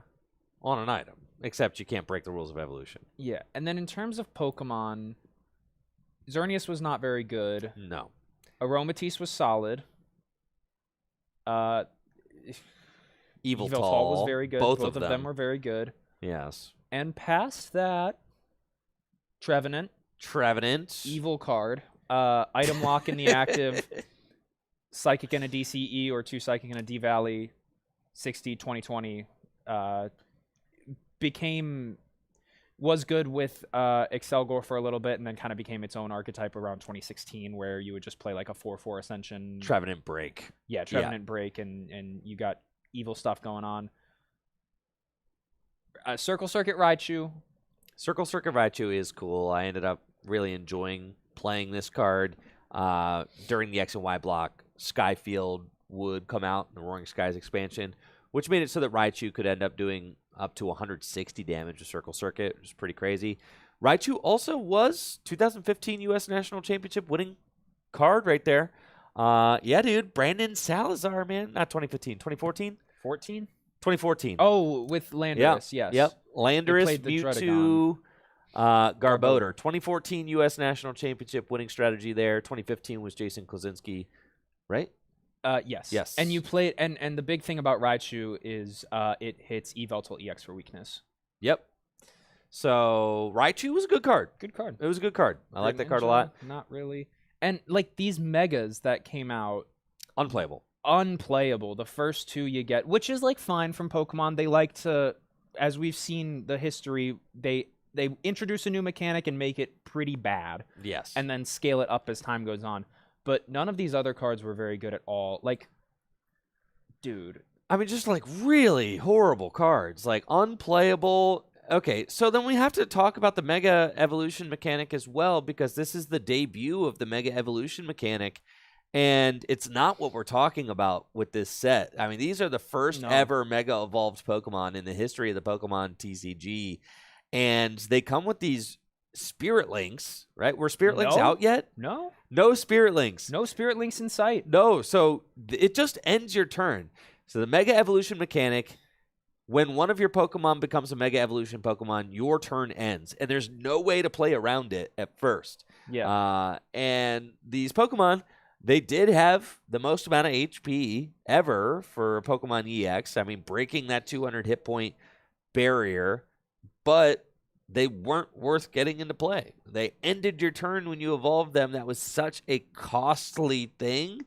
And none of them really had enough upside to warrant that. Yeah, like 120. Both of them did 120 damage. That's nothing for having to get an EX into play, wait a turn to evolve it, which ends your turn. Yeah, no. Horrible. It's horrible. The other card we can talk about is Delphox. Draw to 6. That ended up solid attack. Ended up seeing play with the Raybor decks. Yep. For a little bit, which was cool. You would set up Emboar and Delphox and then use Rayquaza EX, take big knockouts, Emboar, Inferno Fandango. They didn't even give the Megas full arts. I know. It's crazy. Yeah, so this set, we've got Muscle Band and we've got Yveltal decks. I'm thinking C. C tier? I'm thinking back end of C tier. Yeah, like Dragon's Exalted, I guess, is a pretty similar I was kind gonna of say, set, right? I was going to say right here. Okay. I think this set, it does not have a lot of swag and sauce. No. Like, that's our evil team now. No, man. Yeah. Our energy, no change, like auraless energy. Not to mention, Yveltal was good, but it didn't do anything new. It literally is like... It was Mewtwo, It's too. literally Mew like, 3. Like, let's make a darkness-type Mewtwo, because screw it, why not, you know? Yeah, look at this comment from 12 years ago. Now we have a Dark-type Mewtwo to groan at for the next projected 3 years. They had the gall to name the primary attack after Mewtwo EX's X-Ball. Yeah. Evil Ball. Yep. Yeah. I mean, that's pretty that sums it indicative up. of... Yeah. Yeah. Yeah, man. Not a great set. They did not start off with a bang. I could put it even further down. I got my Really? pitchfork out. I could put it in D tier. Rocket's bad, D though. tier like needs, I think it's top of D tier. D tier needs some more love, dude. Does it though? I mean, these are sets that did like nothing for the game. Well, that's E tier actually. I'm okay. I have my pitchfork out as well. I'm perfectly okay. I think it's better than Rocket. Rocket was like egregious, or actively hurt me, and I think it's better than Jungle because Jungle's a bit of a nothing burger. I'm okay putting this. It could be top of D tier. I think top of D tier is a pretty good benchmark. Yeah, I think so. That really gives us something iconic to go for there. Because, well, I think I want to pan it because the Mega Evolutions were so bad. Actually, yeah, that's a good point. So that's why I'm putting it in D tiers, because like not only was it like cool, we got Yveltal EX, which is actively doing nothing new and it is just a bumped up, Mewtwo. We've got two new mechanics. And none of them are good. Neither of them are good at all. Right. Outside of one Aromatisse. Yeah, because the fairy stuff was also arrived with just a total right? Yeah. So like okay. 60 and Snipe 30 for 3? Yeah. Who? Like literally Darkrai does that better. Like, did you even read your own card? Yeah. Yeah. Actually, you know what? I'm offended now. I feel like this could go down. That's what I'm saying. I don't think it's worse than Rocket, but yeah. Oh yeah. Now we're talking. okay. Now we're talking. I'm feeling some spite. All right. Now we're talking. Yeah. And now we're moving on to Flashfire. Is it FLF? FLF. Okay. Now we're gonna continue this mega mechanic. Hello? 300 damage. Wow, that's cool. All right, Flash Fire is it's Flash Fire. It's the name of the set. There's fire guys in it. Fire stuff is the most impactful stuff. Pyroar is kind of the story of this set. Yes, this is your new kind of off meta, prevent all damage from basics. Pretty good, considering most of the format is made up of basics. All of the Pokemon EX are basics. All of them, except for Megas. Except for Megas, Dude, but now Megas are unplayable. Yeah, let's look at the new Megas in this set. Yeah. 300 does 50 to itself. Okay, I'm going to take 3 turns charging this up? No one's doing that. Or like, you already have for Embor, right? Who's like the fire guy who accelerates fire energy into play. You already have like Rayquaza, right? Who could like one-hit KO anything, for a lot less. Like, and doing 300 damage was just meaningless at this time. Yes, nobody's playing Megas. Because what's the point? You really only need to do 200 damage. So you could play Blastoise with Black Kyurem. You could play, all these other cards were just way better. 5 cards off your deck and having to play Darkness and Fire Energy, bro? Yeah, the Zards were typical overkill, which is like very textbook for your typical Charizard, The right? best Charizard to come out of this set was this one. Correct. This saw a good amount of play with like Blacksmith and stuff. 150 after like a Muscle Band and stuff. Like, this is a good card. This one was good because you could charge it up very easily with double colorless energy and Blacksmith. And with Muscle Band, you were hitting 170, which was a relevant amount of damage. I'm pretty sure Pyroar decks played this thing. Because Pyroar decks played this. Basic decks that needed like an answer to Virizion Genesect would play this. Yeah, let's go look at Pram's second place list here. Yeah, the one of exactly, because you needed to be able to like attack something that was threatening your Pyroar. So the Zard was a nice card to be able to just go aggro on something that was threatening your Pyroar strategy. Yeah. Looking past that, though, I'm not seeing anything here. Like, this Milotic, not very good. Extremely toxic eventually in the expanded format, accelerating energy on Trevenant and Dusknoir Tag Team GX. We don't Magnezone EX. No. This card stinks. Yeah, it's not good, 50 bro. for... Oh, my goodness. No, it's not good. Dude, we got some whole stinkers. Okay. This card... Hey, DCE Revenge Attack hits dragons for weakness. It's okay. Yeah, it's all right. I think this saw play in... Yes, it did. It saw play in the Exeggutor Lock deck. Keep scrolling. Mega Kangaskhan was actually the first Mega to see any play. Yes. The top 4? Did it get second at Worlds? No, because that was the Virizion Genesect. You would play Kangaskhan in the Aromatisse Toolbox deck. Yes. Yeah.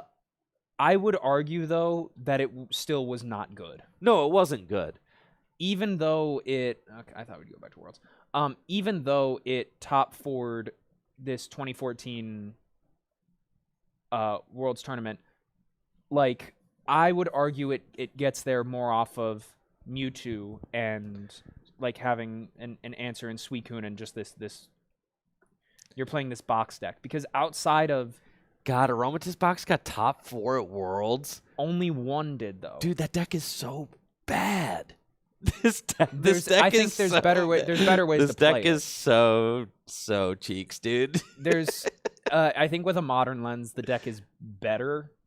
But I think Kangaskhan is one of the worst ways to play it. Even though you have like max potion shenanigans with moving all the energy, 100 flip till you get tails.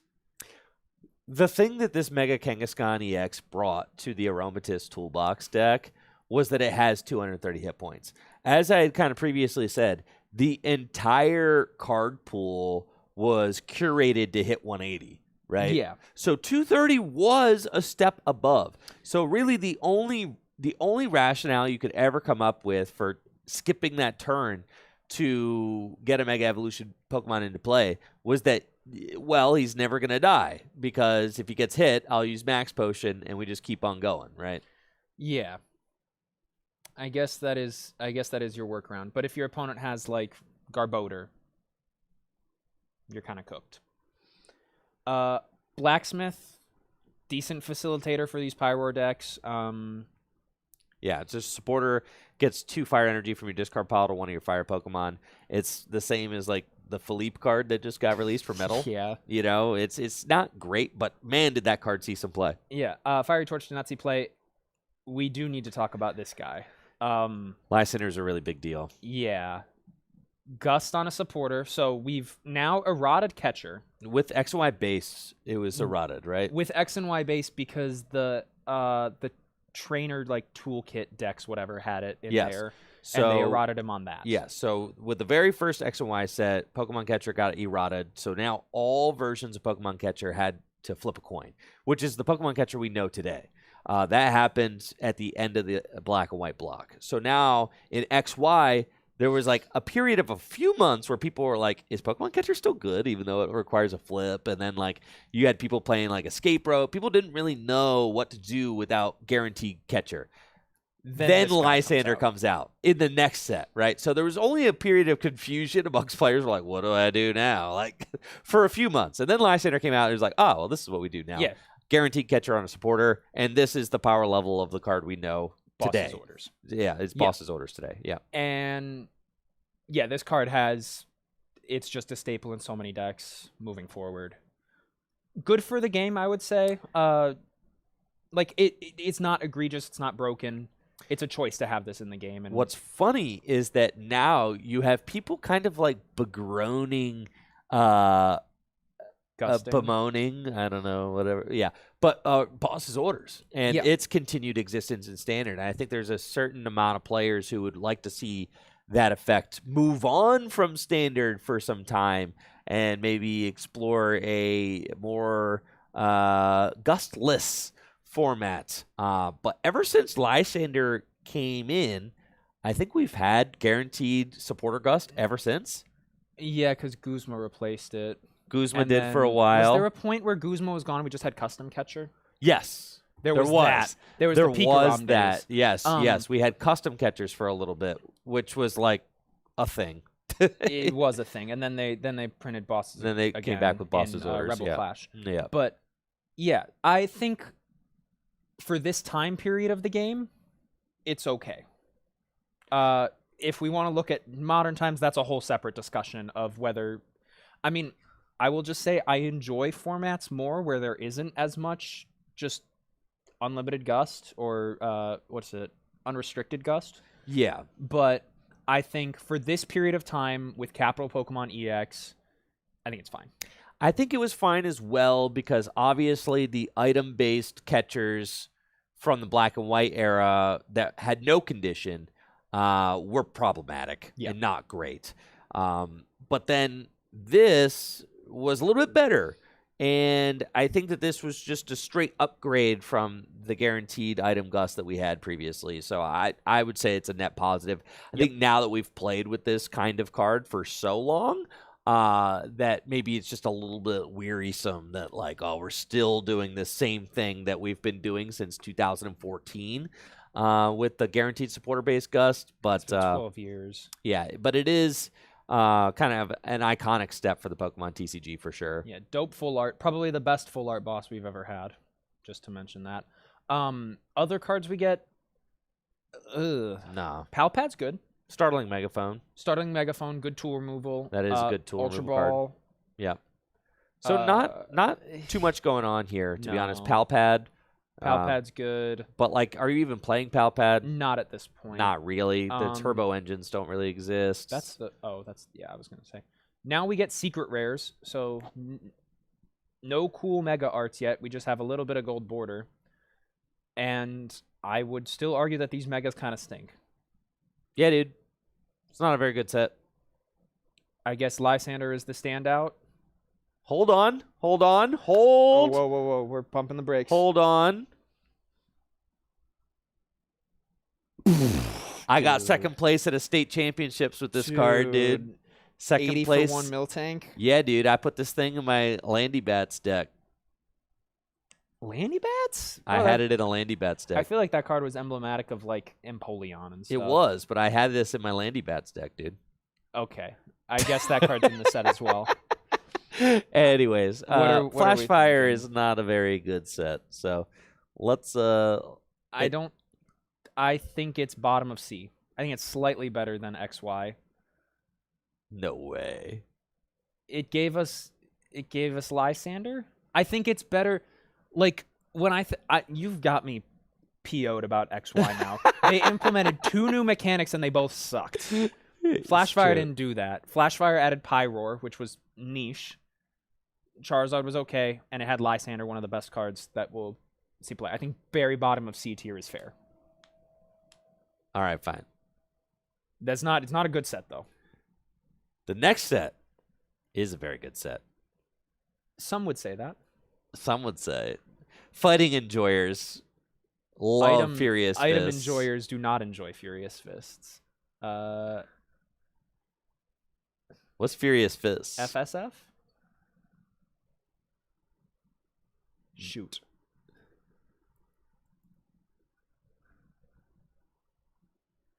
FFA. Oops. Brilliant stars. Do it the old-fashioned way. The good old-fashioned way. FFI. FFI. Yeah, we weren't getting there, dude. We were not going to get there. Furious Fists. Bro, that I was going to say, like, man, maybe did they cook with the megas? No. No, they arguably didn't ever cook with the megas. Yeah. Really. Seismitoad EX. The most iconic Pokemon from the X and Y era? Yes. Yes. I would say yes. I would say no, actually. Who do you think is? Shaman. I don't know. I mean, it's a toss-up. It is a toss-up. Shaman got played with Seismitoad. I feel like Seismitoad is more iconic. I think iconic, sure. Better, no. Yeah. But iconic, yes. Iconic, dude. Like Toad. This warped the game around it. For sure, right? Quaking Punch for 30. You can use it for a DCE. Muscle Band. Laser. Verbank. You can item lock in a very item prevalent format. Yep. On turn 1. Yep. With this big old dude.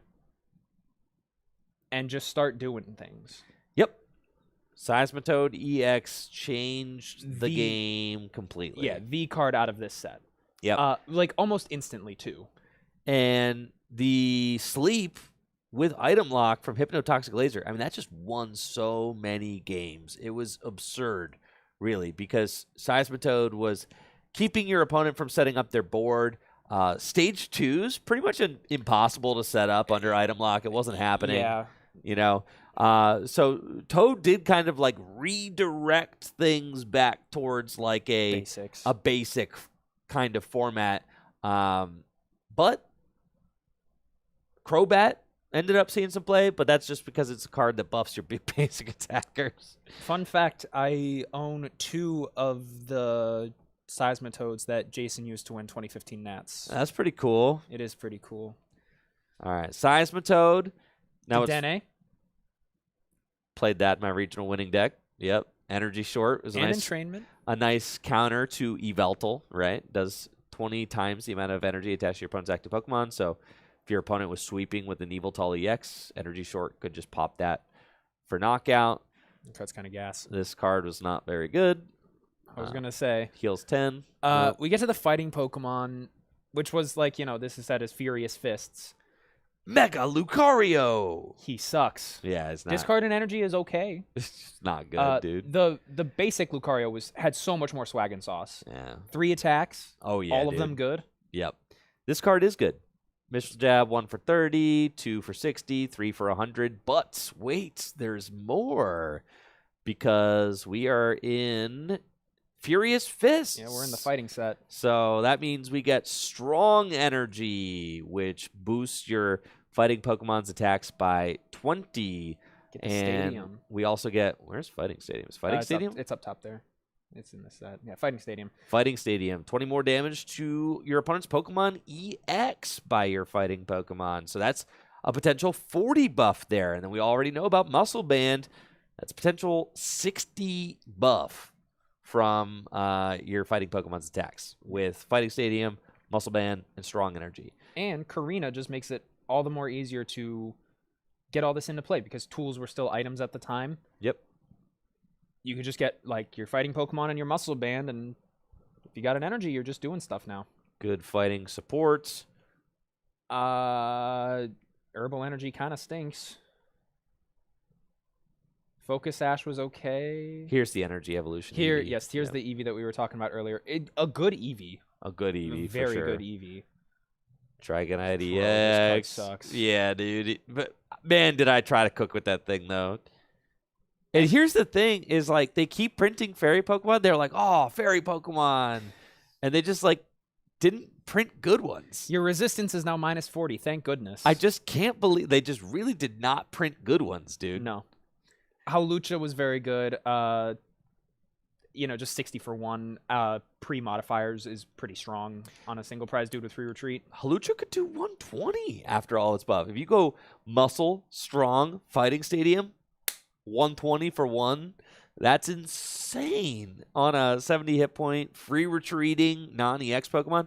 Hawlucha, this card will always go down as one of my favorite cards in the format because it allowed you to play against those EX heavy decks with single prize cards, right? So like this was like it felt like a single prize attacker that was finally on power level to be able to keep up with EX Pokemon. Yeah. I would say a good card for the game. A great card for the game. The Hawlucha was really good. The Hawlucha was played in those Donphan decks. With this set, the Donphan that we had showed off previously actually ended up becoming a Tier 1 archetype for a long time. A deck that would end up top 8ing the World Championships in 2015. Yep. So Donphan ended up becoming a top strategy with all of these buffs. You got the Focus Sash too, which prevents your fighting Pokemon from getting one-hit KO'd. Yeah. If we look, like Karina gave this deck Yeah. a whole lot of sauce. Well, because you could set up under Seismitoad too, Mhm. because you just Karina, and just go get your Donphan set up, so item lock didn't really bother you. And then Hawlucha was also just a great counter to Seismitoad too, because Hawlucha is just like doing huge damage to Seismitoad, and Seismitoad would have to have Laser, Muscle Band, Verbank in order to one-hit KO a Hawlucha. It was all pretty for tough. one. It was tough, right? for For one one prize. prize, right? Yeah, this deck got really good with Robosub, but if you look, like 1, 2, 3, 4 of the most important cards in this deck all came out. Well, 5 actually. Yeah, All came out within Furious Fist. So this set gave a huge buff to fighting Pokemon. it did. The EX was garbage. Yep. That's about it for this set. Like Heracross, really stinky. Lucario, Mega was pretty stinky. The EX was cool. Toad is toxic. Toad is toxic. So where do we put this set? Man, I'm torn because I loved this fighting era in the Pokemon TCG. I absolutely loved it. Here, I got it. You got it. You Yeah, got it. I absolutely loved this fighting era in the Pokemon TCG because I felt like fighting Pokemon were at some of their strongest at this point. With your Donphan decks, the Landy Bats deck, it was very fun to play.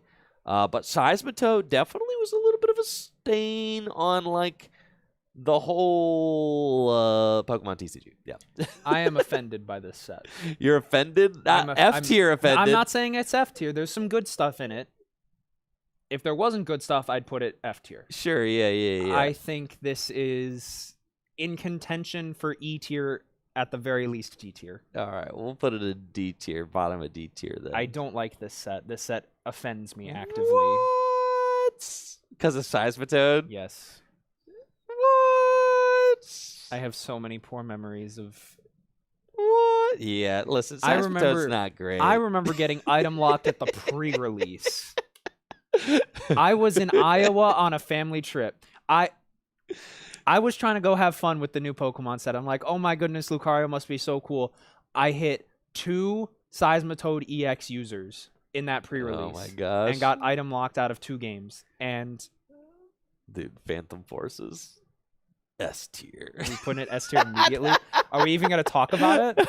Of course, we have to talk about Because this it. set is also moderately offensive to some. It's gonna be one to talk about for sure. PHP, pretty sure. Oh wait, PH. Is it Forces, PF? It's F. Forces does not start with a P. It's not PF. PHF. PHF. Yeah, there we go. Here we are. Phantom Forces Night March, my beloved. The first good Mega Pokemon to come out. Yeah, freak the Mega Pokemon.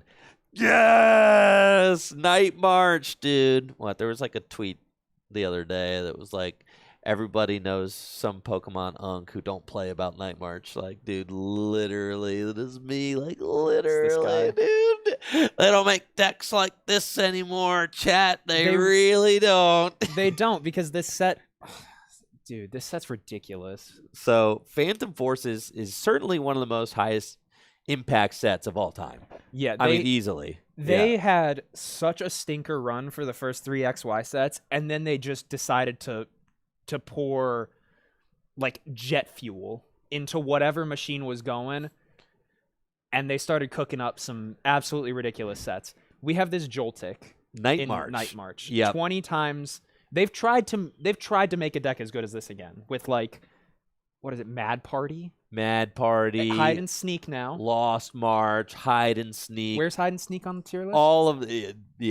All of these kinds of decks, your Lost March, your United Wings, Hide and Sneak, and whatever the other one, Mad Party. Got right? Nothing on. I mean, like, all of these decks are all just rehashes of Night March, and all of them sucked. Except for Night March. Night March, the original, they cannot replicate it.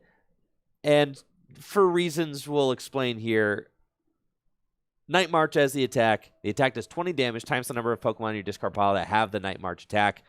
There are 3 Pokemon that have the Night March attack. There's Joltik, there's Pumpkaboo, and there is Lampent. Yes. Lampent, yep. You're never putting him in play. Never putting him into play. He's there just to get into the discard pile. But Pumpkaboo could also attack with a Night March attack. Now, your guys, they only have, 30 and 60 hit points, respectively. So that is not a lot of HP, but you have everything that you need in order to power up those attacks in this set. Dude, this set's ridiculous. Do you get Dimension Valley was printed in this set. Each psychic Pokemon's attacks cost 1 colorless less.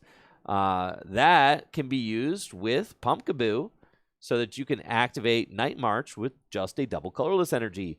Also, Dimension Valley can be played with the Mew EX, which has been reprinted, right, in Legendary Treasures. Mew EX can copy any basic Pokemon's attack from your bench. And you could copy Night March and do it for just a single basic energy with Dimension Valley in play. The thing about you want to get your Night Marchers into the discard, but you also need like 1 or 2 to stay on the board. Mew was your way around that. And then they printed freaking Battle Compressor in this set. Search your deck for 3 cards and discard them. Yep. If you play 4 of these turn 1, that is an effective, plus... Well, if you 12 get cards to the discard pile. Yeah, that's like... Plus the 4 Battle Compressor you played. But you could thin your deck. You could trim it down to just the bare essentials. And obviously, Battle Compressor is like meant to be played with Night March, right? Because you've got Night Marchers. They do more damage for the amount of cards in the discard pile. Now you get like Brilliant Blunder, right? But imagine how good like Ceruledge would be with this card if Battle Compressor was legal. It's like a tier 2 expanded deck. I will just note it loses brownie points for me for being auraless in terms of the evil team effect. That's what I'm saying. They should have had red borders on these things. Yeah, all it gets is Team Flare gear, and then we get like these random. Okay, these look awesome. These do look awesome, but they gave us 2 of them. They only gave us 2 of them. They are okay. Actually, every Flare card should look like this. You attach it to one of your opponent's Pokemon EXs. New mechanic. It is a new mechanic. Pretty good. Headringer was very good with Seismitoad. Yeah, this very toxic card. Jamming Net stunk. Yeah, that one wasn't as good. But Headringer, it makes it so the Pokemon EX is attached to has to pay a colorless more. The attacks of the Pokemon this is attached to didn't even have to be. Oh, it has to be attached to Pokemon EX. Yeah. Per the Pokemon Tool F rule did box. Cause some interesting things in like Seismitoad mirrors because people would accidentally put these in their own discard pile. And if you had the same sleeves as your opponent, sometimes you'd walk off with your opponent's Headringers. Yep. Neither of you would be none the wiser. We'll get to this card in a moment. We need to go through the Pokemon first, I think. Yeah. So we've touched on Snore, Manectric.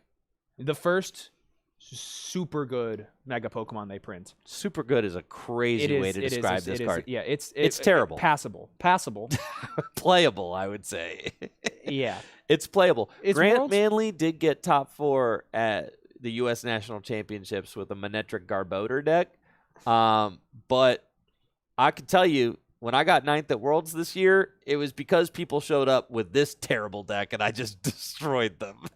So, like, I didn't think Manectric was very good at all, dude. It one of these 2015 like Toad Manectric. Well, it didn't even play the Mega. You don't play the Mega because it cameras. sucks, This card sucks. dude. This card sucks. I'm telling you, it sucks. We're playing the base. We're playing the Manectric EX normal. Now that card's good. Yeah. I never was able to. Fun fact: I did not have the funds at this time to be able to play Manectric. Or kind of a pricey card. Huh? It was a pretty pricey card back in the day. It was. I remember that. It was tough to get a hold of that thing. Yeah, all my money went towards Shamans. This card. Yeah, Overrun kind of okay. 2020, it's not Landorus, but then it's lightning, so it deals with Yveltal. Yeah, people were playing this with your Seismitoad in like Toadbat decks because Assault Laser could just one tap a Yveltal EX. Yeah, if like someone was trying to get a runaway Yveltal, which could be problematic for Toad. If like an Yveltal got too big and was just one hit KOing Seismitoads, that's a huge problem. Manectric helped Toad to solve that problem. Assault Laser, and you could Assault Laser, you could Headringer and then Assault Laser. Yep. To like have the guaranteed one hit knockout. So good card. Yeah, for sure. Bad card. I totally overestimated by saying super good. Yeah, Mega Manectric, that card. I mean, it did see play. It saw some play. People played Mega Manectric with like Genesect. They were like, people were trying to charge up Mega Manectric with we're charging up Zapdos. I'm saying, dude. No, this card. I'm saying, dude. We've covered the Night March. Now we got to talk about these guys. Let me talk about them. I love these guys. Let me talk about them. Go for it. All right, yeah, that's a 2015, St. Louis Regional Championship winning strategy. Right here. Yeah, Golbat and Crobat, just absolutely amazing cards. They were kind of spiritual successors to the Golbat, Dark Golbat, and Dark Crobat from Rocket and Neo. Yep, Destiny. One of them Neo sets. Yeah. Your Dark Golbat, which these cards ended up being good in the Neo eras, kind of retro, looking back. These cards are quite good in the base Neo format, Dark Golbat and Dark Crobat. They did 10 and 20 damage respectively when you evolved them. Golbat from Phantom Forces, Sneaky Bite, put 2 damage counters on one of your opponent's Pokemon when you evolve it, and then Crobat places 3 damage counters. That is a lot of residual damage. Now, these guys came out at a time when it wasn't very hard to buff your damage output, actually. You had Hypnotoxic Laser. There were the Plasma guys who could all buff their damage output with Deoxys and stuff. You had Muscle Band. You have now Strong Energy, right? So there are plentiful buffs, but Crobat and Golbat just added the amount of buffs that you could do with your Pokemon. And two of the lowest maintenance attackers that you could pair with these would be Landorus and Seismitoad. So Landorus with Crobat ended up being a great strategy. Landorus's Hammerhead attack did 30 damage to the active, 30 to the bench. You could buff that all the way up to 90 to the active, 30 to the bench with the Strong Energy, Muscle Band. And then with Golbat and Crobat, you're now taking sweeping knockouts because you can go Sneaky Bite, Surprise Bite, Hammerhead, Halucha, as we had talked about from Furious Fist, also could just do a ton of damage for 1 energy. Combine that with Golbat, Crobat, you're hitting some pretty insane numbers. Super Scoop Up. Super Scoop Up is how you reuse those Crobats, right? Because once you evolve it up, you can flip a coin. If heads, you pick up that whole Pokemon, put it into your hand, and then usually you've got other Golbats lying down. You can just lay the Crobat right back down, and you're just pinging these damage counters in a way that you really had not been doing before. I mean, there was like the Neo, the base Neo version of this deck plays like Sneasel and Crobat, but I don't even know that was like a popular deck back in the day, because that's more of like a modern base Neo deck. I don't think that strategy was actually really used back then, especially with the Slow King being incorrectly printed originally and stuff. This deck was so strong because you could sit on single prize board states. Yep. Scoop your dudes. The Crobat and Golbat both have free retreat too. Yeah, and like it's Skill Dive gets in there even. Yeah. Like just a poke 30. It's and then 10 spread. Like both of these attacks were usable. You attacked with them for sure. Yeah. We've also got Gengar EX, which was a top 8 World Championship strategy, 2015. Were you worried about seeing this card, though? No. Yeah. But it was a top 8 deck. I actually played against it in Day 2 of Worlds. I played against Alex Hill last round. He was playing Sean Foisey's deck, too. Those two were, they tested together. So, yeah, there's a hit-and-run Gengar. I'm just mentioning it because it was played, and it did top 8 Worlds. Wobbuffet stinks. This card was played with Primal Groudon EX. Ridiculously good. Very good. Primal Groudon wouldn't come out until the next expansion. But Wobbuffet by Barricade stops abilities that are not from Psychic Pokemon while it's in the active spot. So, in hand and discard very good. as well. The first kind of one of the first times, or not one of the first times, but like it hits everything really. And this card still sees play and expanded. That's just how it's so good. It's ability lock on a basic. That's insane. Yeah. We mentioned the Lampent and Pumpkaboo. Ooh. This Malamar saw some play because it's got an ability. When you attach an energy to it, you can make your opponent's active Pokemon asleep. This was played in those Aromatisse Toolbox decks because you could attach an energy to the Malamar and then move the energy to wherever you wanted. And that allowed you to kind of like keep your opponent's active Pokemon asleep. Yeah, the other kind of archetype from this set was this Metal Box. Oh, yeah. Facilitated by, I love this deck. With Bronzong, Metal Links, you may attach, like, any Dynamotor, or, like, we've seen this effect, only now it's on Mega Pokemon, or Metal Pokemon. Attach a Metal Energy from your discard to one of your bench Pokemon. Generally, that would end up being Dialga. I was way too obsessed with this deck, bro. I was obsessed with this deck. Actually, before I started playing Landy Bats, I was trying to grind through city championships with this deck because I loved Dynamotor E-Electric, right? And like my favorite decks had kind of like rotated out or like weren't rotated out of relevancy, like your like Raybor decks and stuff, like those weren't good anymore, right? Seismitoad's out here, I was trying to make this deck work. It wasn't great. It was not great. It did end up top 4 in U.S. Nationals this year, crazy enough. 2015, the U.S. National Championships. Yeah, I feel like a lot but of it wasn't that great. Yeah.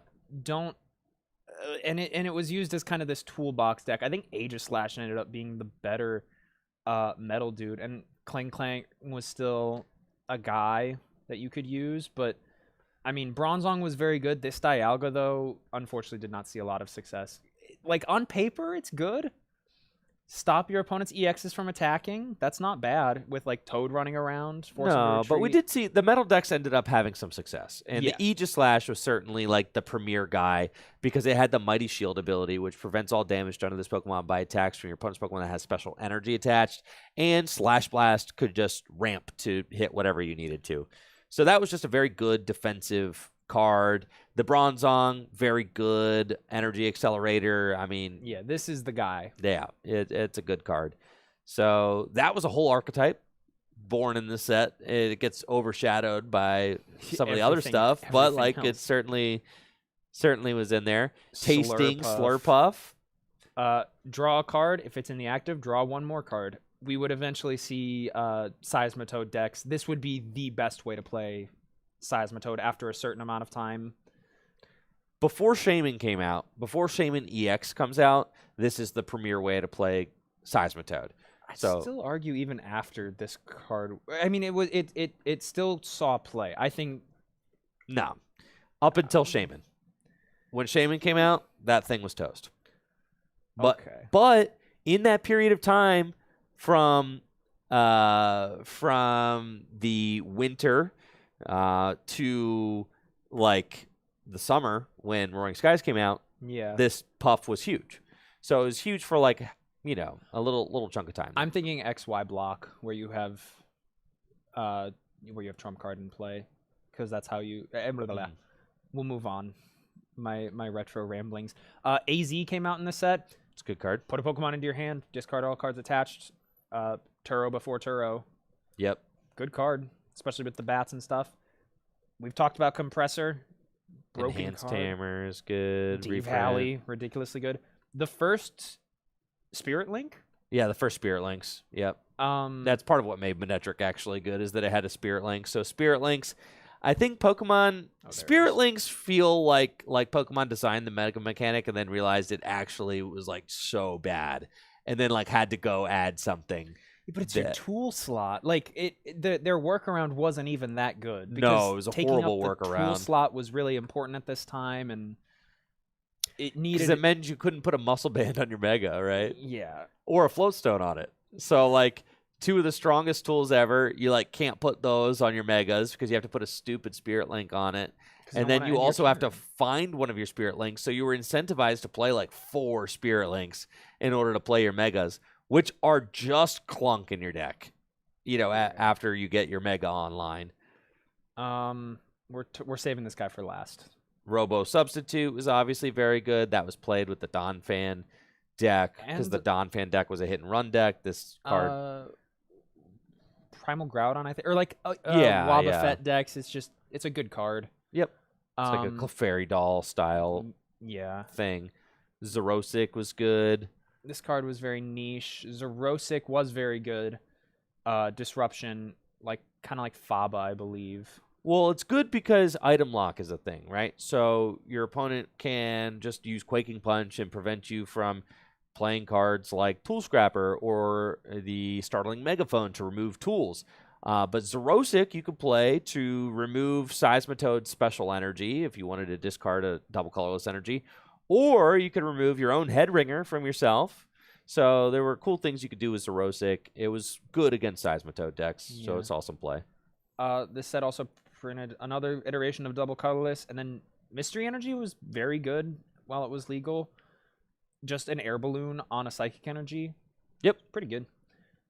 And then this set also decided to print freaking Versus Seeker. Oh my god. In the era of, like, I do fully think that this set brought about kind of the itemification of this era, because you have so many, like, it's all starting to happen. Yes. You can argue it like starts here. This and Compressor, I think. And then like once we get to like Trainer's Mail, then you're like really in there, and Acrobike, then you're like really there, right? Yeah, but now you have, this card allows you to play so many less supporters in your deck. Yes.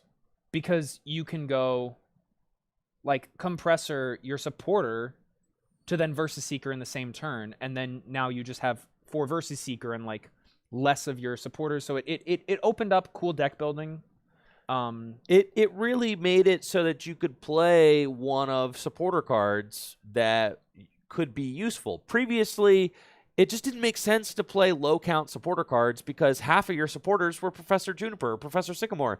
So like, you know, am I just going to like discard that? I'm going to see that Xerosic in my opening hand. It's not going to be useful at that time. Then I'm going to discard it, and I'm not going to be able to see it when I need it most. But with Versus Seeker, you can discard one of supporter card, and that's fine actually, because later in the game, right when you need it, you can play Versus Seeker to retrieve that supporter from the discard pile and play it Versus Seeker just completely upended and changed the way people build decks.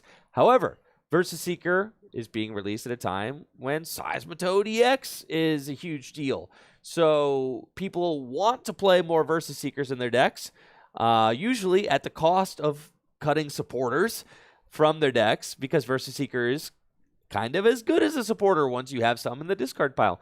Then Seismitoad was actually better against those decks that played high Versus Seeker counts because of the item lock. So it was this really interesting back and forth. Yeah, you'd play 4 N, 4 Sycamore, and like a couple Lysander, and then all your one-of dudes who you're totally fine pitching at the start of the game now with no real consequence because you have Versus Seeker. Just look at this, dude. So what a insane. freaking deck, dude.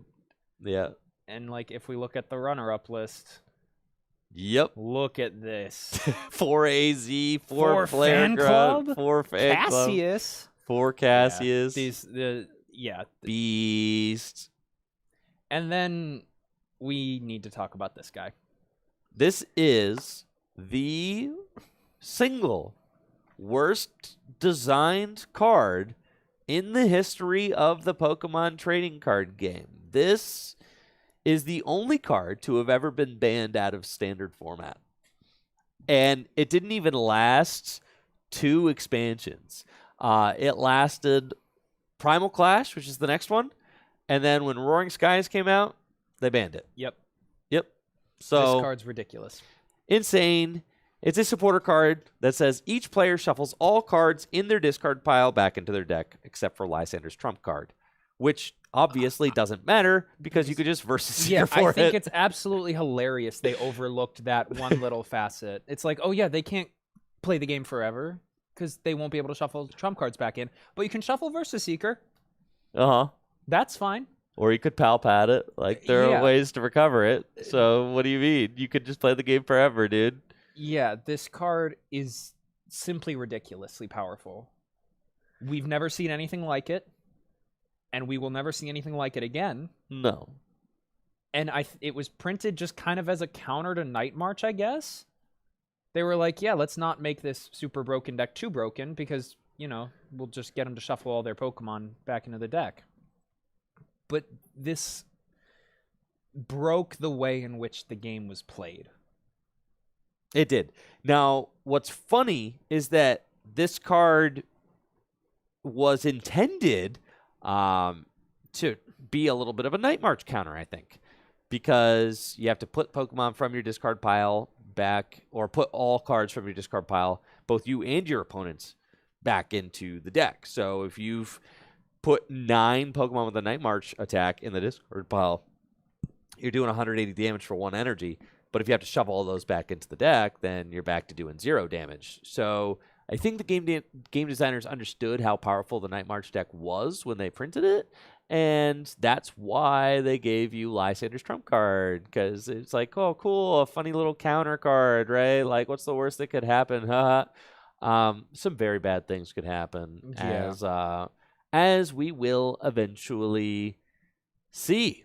But yeah, Lysander's trump card, at the time that it was printed, actually wasn't that toxic off rip, because there was no way to draw through your entire deck over and over and over again. Yeah. There was the tasting on the Slurpuff. I mean, this got you through your deck at up pace, but it wasn't like... Not a very good one. Not like the fastest pace ever. You were getting an additional, like, couple of... 4 cards a turn, maybe. Couple of, extra cards per turn.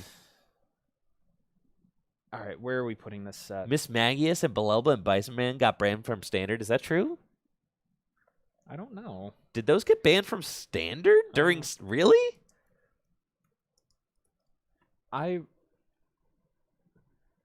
Well, were they banned from Standard during their time? I guess so, right? Sure. Were they? Wow, they were banned from Standard, huh? Interesting. Yeah, trump card. Where's Miss Magius? LM. Was it banned in Standard? They did get banned in Standard, yeah. Expanded format. Standard format in 2020. 2020. August 2020. This was- Dude, this I was mean, but there was no mid-pandemic. tournaments. Yeah, this was mid-pandemic. That's It why was in the everybody forgets pandemic. about That's why, because it was pandemic format. Like, bro, who cares? Yeah, that's. Oh yeah, that is why this card was created. That weird promo. That's hilarious. Yeah, I'm not gonna lie, that just slipped my mind. Yeah. I mean, yeah, it's pandemic. Yeah, for sure. Interesting. Yeah. The real Lysander's tournament. trump card. Lysander's trump card is definitely the most iconic card to ever be banned from Standard, and it was such a kind of like a scene when it happened, because Jason Klaczynski had just won a regional championship playing Seismitoad with the Lysander's trump card and Shaman EX, which we'll get to in a couple of sets.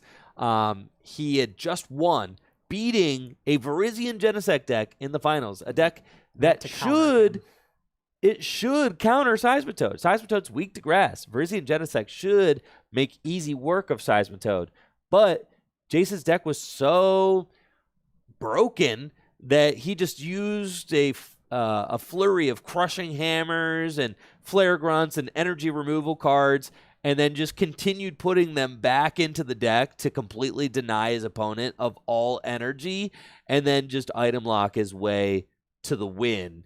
And it was after that regional win that Lysander's trump card got banned, like almost instantly afterwards, which it was such an ordeal, so kind of dramatic in the way that it happened, that I don't think that anything like that will ever happen again in the Pokemon TCG. No, absolutely not. I mean, I would hope not.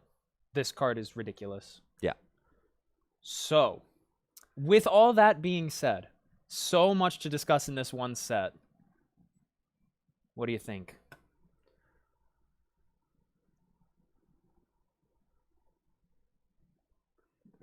Graphic design is not my passion, unfortunately. A tier. You think A tier? A tier. Where are you putting it? This is probably the hardest one to rank, I think. Because you could argue that so many things of this set were just egregious. A tier. Are we considering trump card in this? How much of a swing factor does trump card was like fine. Arguably, trump card is not a great design card, but was like fine until Shaman came out. Yeah. It was not the smartest card ever printed, but it wasn't like actively like terrible for the game until Shaman EX came out, and then we could debate whether or not Shaman EX was good for the game for sure. Yeah. I think... But during this time, it was like, who really cares? I think Compressor is a pretty toxic card. I think it's fine. Yeah. Iconic set, I dude. could not sit with this card in S. I think iconic set. bottom of A because it's slightly offensive. Icons, dude. The bats. The bats are pretty awesome. Night March. Good guys in there. I'll put it below Boundaries Cross. I think Boundaries Cross is a better set. I think. But you got like Verse Seeker, Battle Compressor, all that stuff. Yeah, and now we move on. Primal Clash. Primal Clash introduced the traits. These were like not a rule box. They're a box that gives your Pokemon an ancient traits, right? Whether it's the Omega Barrier or the Delta Plus or the something evolution. Yeah. What was the Omega Barrage. Oh, Alpha Growth. Alpha Growth. The 2 tools or 2 energy. Yeah, Alpha Growth. You can attach an additional energy when you make an attachment. Yeah. Healed. And then there was like the purple one as well in Ancient Origins. The most important ones are Bunnelby. The Evolution one, which allows you to break the rules of evolution with that Pokemon. There's also the one on Primal Groudon, EX, which makes it so that Primal Groudon cannot be the target of any trainer cards. That's including Lysander, right? So can't be brought up into the active spots. And then you've got the Barrage, can't allows you to attack twice. Yep. So some of these would end up being quite good. Some of them were quite bad, and kind of had a nice little mixed bag of those. I do like that the half arts. I think these are kind of cool, right? I think they're dope. It's a very cool. It's a cool style, and they continued it as well. Like through this was not a one-off kind of deal. Yeah. When we're looking at the viability of most of them, they kind of stink. And then like, I don't know. Let's like very niche. This is the best card in the set. Let's start. We got to start with the best cards in the set. All right. Right. Then go. We gotta start with the best cards in the set. I mean, Wailord, very iconic card. 250 hit points, the biggest guy ever, would go on to get second place at the U.S. National Championships this year as the stall deck, but then would also end up winning the World Championships with the Archie's deck. Archie's is also something that we got in this set. This Melodic would see some play as it gets you a card from your discard pile back into your hand, but some of the other most powerful cards in the set, Primal Groudon and Primal Kyogre, both of them were actually pretty good. Yeah, Groudon was much better. Yeah. But upon release, both were considered to be like decent. Groudon was overall better because of really like Wobbuffet and the barrier ability being so good. You could Wobbuffet and then your opponent just, if you can get a Primal Groudon, your opponent just can't gust around the Wobbuffet while you set up a big old dude. You can Gaia Volcano and... Because the problem with Mega Evolution was that your opponent might just like, especially if you have to end a turn to Mega Evolve, your opponent might just use Lysander to bring it up into the active spot and like smack it. But with Primal Groudon and its trait, you didn't have to worry about that. Yeah, we see Ross... Yeah, you have, and you don't really have to play. You don't play the Spirit Link because you're sitting behind Robo Substitute. You're sitting behind Wobbuffet.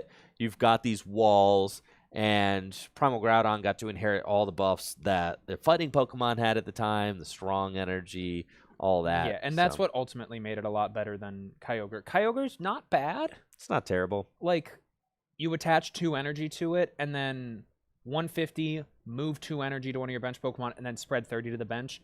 Really good, like just a good mathematical card. Once you do 1 Tidal Storm, you're 180ing everything on your opponent's bench, or hitting. It gets to 180 damage.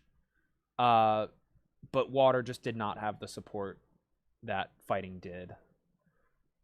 Yeah, Primal Groudon, very good card out of the set.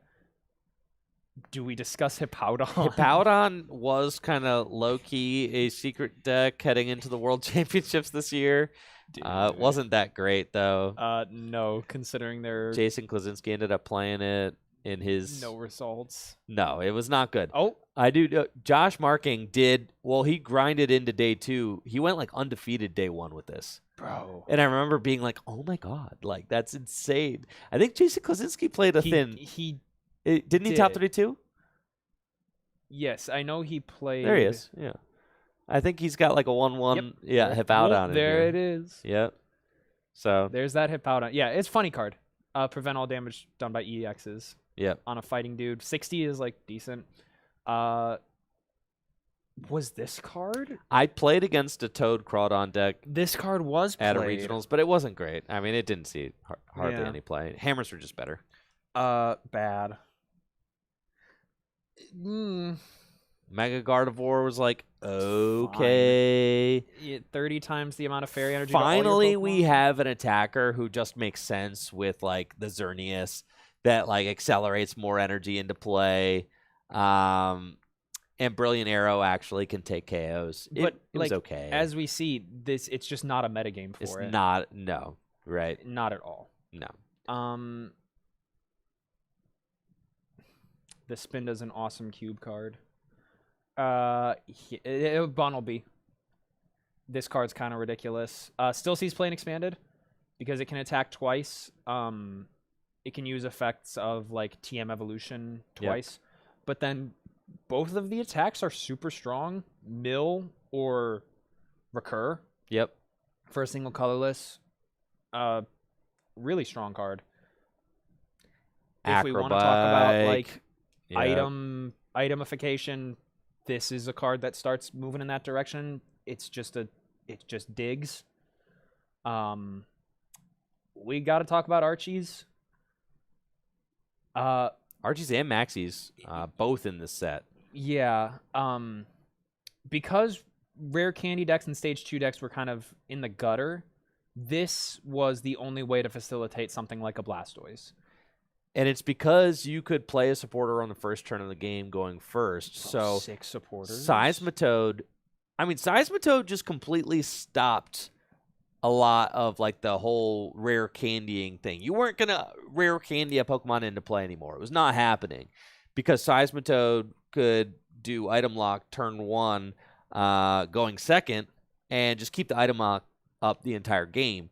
But supporters back then could be played on the first turn of the game going first. So if you went first against a Seismitoad deck, you could go Archie's Ace in the Hole, which had to be the last card in your hand in order to play it, and allows you to take a water Pokemon from your discard pile, put it straight on the bench, draw 5 cards. So you were going to pop that Blastoise out of the discard pile, straight onto the bench, draw 5, and then start delusion your energy into play. And it actually was a valid strategy with the support Pokemon of Shaman EX, Jirachi EX. Shaman EX is in the upcoming set. Jirachi EX we already saw from Plasma Blast. And it ended up working. Yeah, look at this ridiculous supporter count. 2 Archies, 2 Sycamore, 1 Lysander, 1 N. Yep, 4 Verseeker. And just the most swinging for the hills kind of item count ever. Yep. 4 Acrobike, 4 Verseeker, Trainer's Mails and Roaring Skies as well. Compressor. Yep. And then just you would turbo through your deck. And this is the fastest Worlds Finals we've ever seen. Yep. Funnily enough, in a format plagued with like Toad and Trevenant and these very slow moving decks, we still have one of the fastest moving decks we've ever seen. And like, because you have Keldeo, so you don't care about poison, right? And you just could get all of your energy just vomited into play on the first turn of the game, and then nothing that Seismitoad could do would hurt you because you could just set up your whole board turn 1. Yeah, this to me is like peak solitaire time where you're just playing cards. Because like if you got Quaking Punch turn 1, half of your deck is just invalid now. Oh, if you missed the turn 1 Archies, you were cooked. Yeah, you were cooked. You were cooked. It was over. Yeah. Dive Ball, water, decent water support. Not good enough for Kyogre, but it's okay. Escape Rope reprinted. We see all the Spirit Links. Maxie's Hidden Ball Trick is just Archie's, but for fighting Pokemon. This would see play in expanded format by getting the Archeops into play that stops evolutions from being played, then would eventually get banned from expanded format because of that. But outside of the Archeops and the Gallade, there wasn't really any reason to use Maxie's Hidden Ball Trick. Yeah. Rare Candy reprint. Ruffs, actually, we have a pretty good stretch of stadiums here. These are all pretty good, and teammates, Ruff sees continuous play throughout the entire time. It's legal. It gets to be used in like Greninja. Yeah, it's played in Greninja decks. It's also would see play in like some Manectric, some Kyogre decks. Scorched Earth, discard a Fire Energy, draw 2, or Fighting Energy. So okay in these fighting decks, really good in fire decks that wanted to use like Blacksmith, but I mean by this point they'd kind of become obsolete to Seismitoad. Yeah. Silent Lab, just remove basic Pokemon's abilities, so you can get rid of like with Landy Bats you could get rid of Bench Barrier. Yep. You could get rid of Wobbuffet's effect. It's just a good stadium. And then Teammates. Kind of like Twins, but worse. Still really, really good. Teammates is insane. You can only play it if one of your Pokemon was knocked out during your opponent's last turn. Search your deck for 2 cards, put them into your hand. very strong. Allows you to piece together the exact combo you need in order to clap back at whatever your opponent is throwing at you. Teammates, incredible card. Very good with Night March also. Yeah, and then both of these energy did not see a whole lot of play. And now, like, there's so many full art cards in this set. What are we thinking? Because, I mean, in terms of, the new effects, most of them are stinky, but some of them are, like, okay. Bunnelby's really, really good. Groudon's really, really good. B or C tier? I think C. All you. You think C? I think high C. Yeah, Primal Clash was not. It's better than Plasma Blast. Better than Plasma Blast? Yeah. You think so? It's I just think got it's better better than cards. Plasma Blast just It's Just a Frizzy and slightly Genesect. healthier set. Actually, I think it's right above Plasma Blast, to be honest. keep Hidden Legends above it. Yeah. Hidden Legends and Fossil are nice gatekeepers, I think.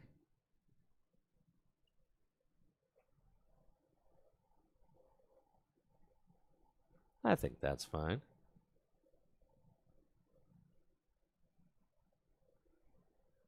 You move Diamond Pearl down.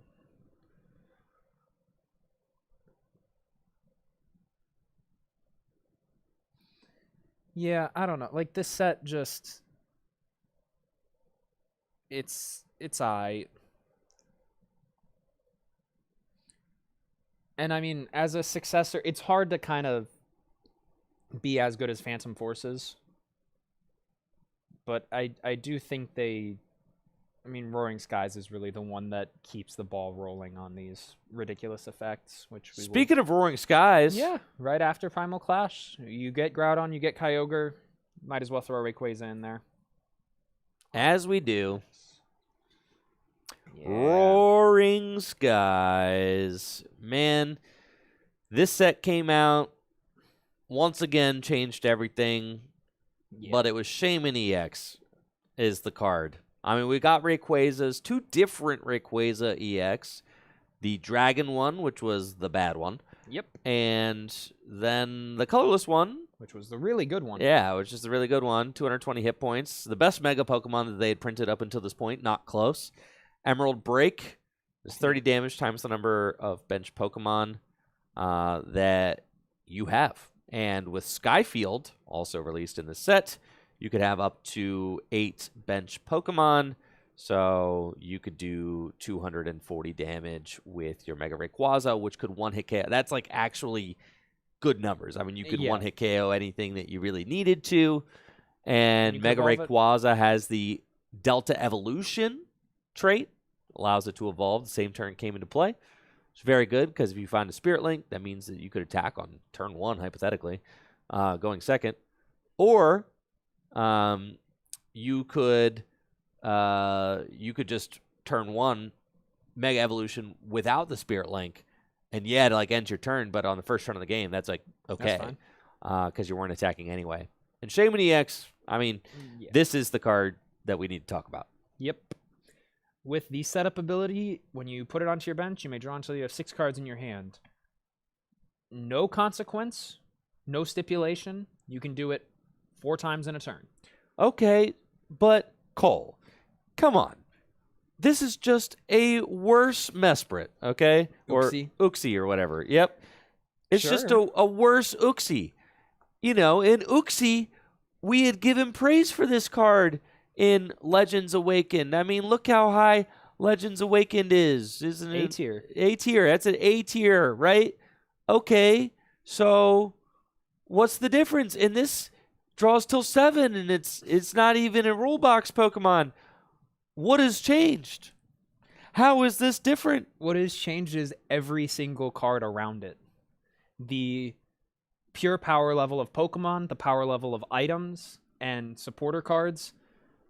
Honestly, like, it's really the items and Pokemon surrounding this and how much you could play. Because in the Diamond Pearl era, you aren't playing as many cards a turn.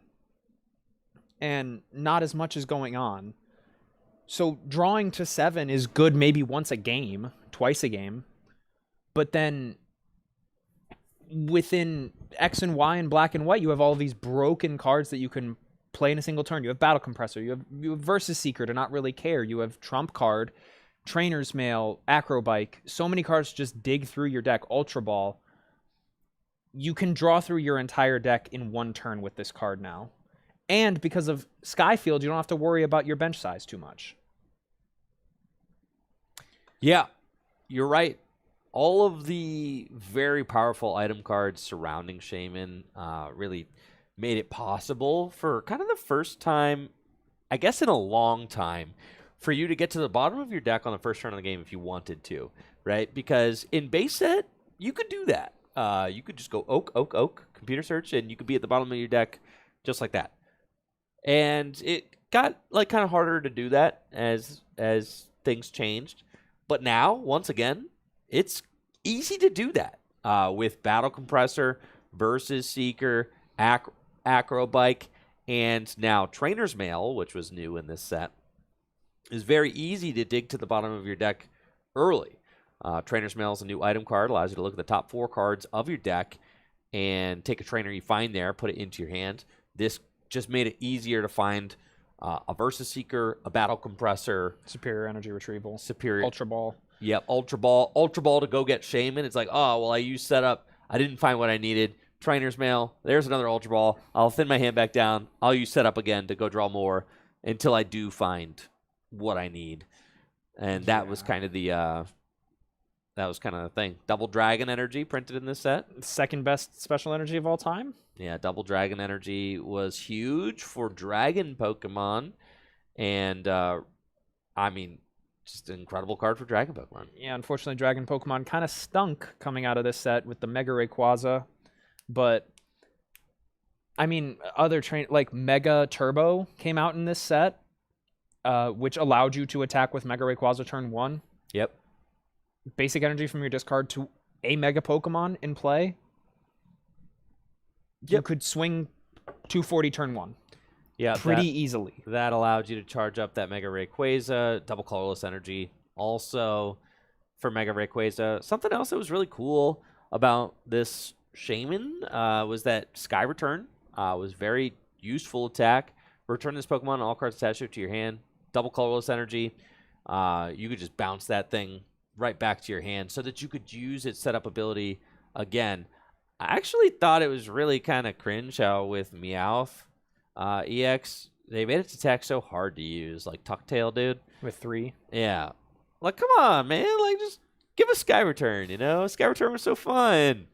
I did like, so, yeah, like in games where you start Shaman or you use a Shaman and you don't get much and you just have to kind of, it allows you to put it back to hand, try again, basically. Yeah. And get this 110 2-prize liability off your board. Yeah. Ridiculously broken card. And, I mean, we talked about this Mega Rayquaza. The base Rayquaza could do 60 for 1 on an opponent's EX, which is nothing to sneeze at. And then... This Hydreigon was good. Yeah, he was alright. Facilitated Dragon Pokemon, gave him 2 less retreat, and then had a Shred. It let this guy be a bit of an engine, where you can attach a Fire Energy every turn, which is alright. Giratina EX would eventually be Yes. the strongest Dragon Pokemon during this time. Mega Rayquaza was not really fitting the bill. It just was too much, right? The Delta Wild effect is not very strong. And No. 300... It just wasn't hitting the right numbers. Like 240 damage for 3 energy. That's hitting the perfect numbers on the colorless Rayquaza. On the Dragon one, 300 for 5. Little too... Not what we want, right? Not optimized. This Latios is kind of funny. You can attack going first. Yes, you can. Expanded card. Funny expanded card until Pheromosa came out. But like the Mega Latios, not very good. You 120 snipe, discard 2. And like these dragon guys did not see a whole lot of success. No. Oh no, wrong Jirachi. I thought of a different Jirachi. I think this was like, yeah, bad Jirachi. This card saw a little bit of play. There's not much here, man. There's not much Gallade here. was stinky. There's not much here. The other thing I can think of that we have to talk about is this. Well, Which, that's a World Championship winning card right there. yeah, this was the only real user of the Delta Plus, which was, I think, the best of all of the ancient traits. I agree. Yeah. Just take an extra prize card. So Its attack does stink, though. So Articuno was played in the Archie's Blastoise deck that ended up winning Worlds. And what made it such a strong inclusion in this deck, alongside Wailord, was that both Articuno and Wailord, both from Primal Clash, were very good against Night March decks, which were popular at this World Championships. Articuno, with its Delta Plus, take an additional prize card. If you take a knockout, Tri-Edge can get powered up very easily with Deluge, and does 20, and you flip 3 coins, does 40 more for each heads. All you have to do is flip 1 heads, and you knock out Pumpkaboo or Joltik. So And being take 2 able prize to, cards. yeah, and take 2 prizes. So being able to knock out a Joltik or a Pumpkaboo and take 2 while you're doing it, that would just break the game in Blastoise's favor. And then the Wailord could actually be powered up and attack with High Breaching, which does 120 damage, knocks out all the Night Marchers, and also knocks out Shaman EX, who only has 110 hit points. And it's got 250 hit points, so a lot of times that Wailord EX is surviving a hit versus anything that is going to try to attack it. Yeah. But yeah, that Articuno is the only really other thing I can think of. This set is just Rayquaza, Shaman, and Yeah. some pretty good trainers. Like, I mean, we didn't even mention Wally. Evo supporter that you can play going first. Yeah, can And- break the rules of evolution. Yeah. It's an odd set. It's odd, right? Because there's extremely high power level stuff in Roaring Skies, but Are you thinking D tier? no. I mean, how offensive is Shaman? That's what the question comes down to. Was the game better or worse after Shaman came out? God, It's there's worse. so many people who would say better, but there are also a good chunk of people who would say worse. I would It argue depends from on what your personality is like, what from your a- taste is like. from a gameplay perspective, it made Pokemon not Pokemon. Yeah. It created solitaire games where you would just play your entire hand and deck turn 1 and not give a crap. And it took them a really long time to fix that game state. I agree with that. I agree with that take. I agree. I think this is a D tier set, Think if it's not E. D tier. It's offensive. Offensive, huh? I really like Rayquaza, and that Mega Rayquaza was cool, but Shaman, I'm down to clown. You want to put it top of E tier? yep, I'm down. I'm down to put it top of E tier, man. This, like, Yeah, Trainer's Mail. I mean, honestly, Trainer's Mail and Shaman. Do we need those? no. Furious Fists. Now Furious Fists looks like a nice set, but I mean, it's maybe I was too harsh on Furious Fist because it didn't speed up the game super. No, Furious Actively, it's Fist just- didn't. It just created item lock, and honestly, you could like build your deck to accommodate for that. This is the first non-nothing burger E tier set. And I think that's good. Yeah, it's not F because there are some saving graces, but this is an actively offensive set in my opinion. All right, now we forgot about one. We did Double Crisis. the most forgettable. We did forget about hey. I top 8 at NAIC with a Double Crisis card in my set. In my Dog. deck.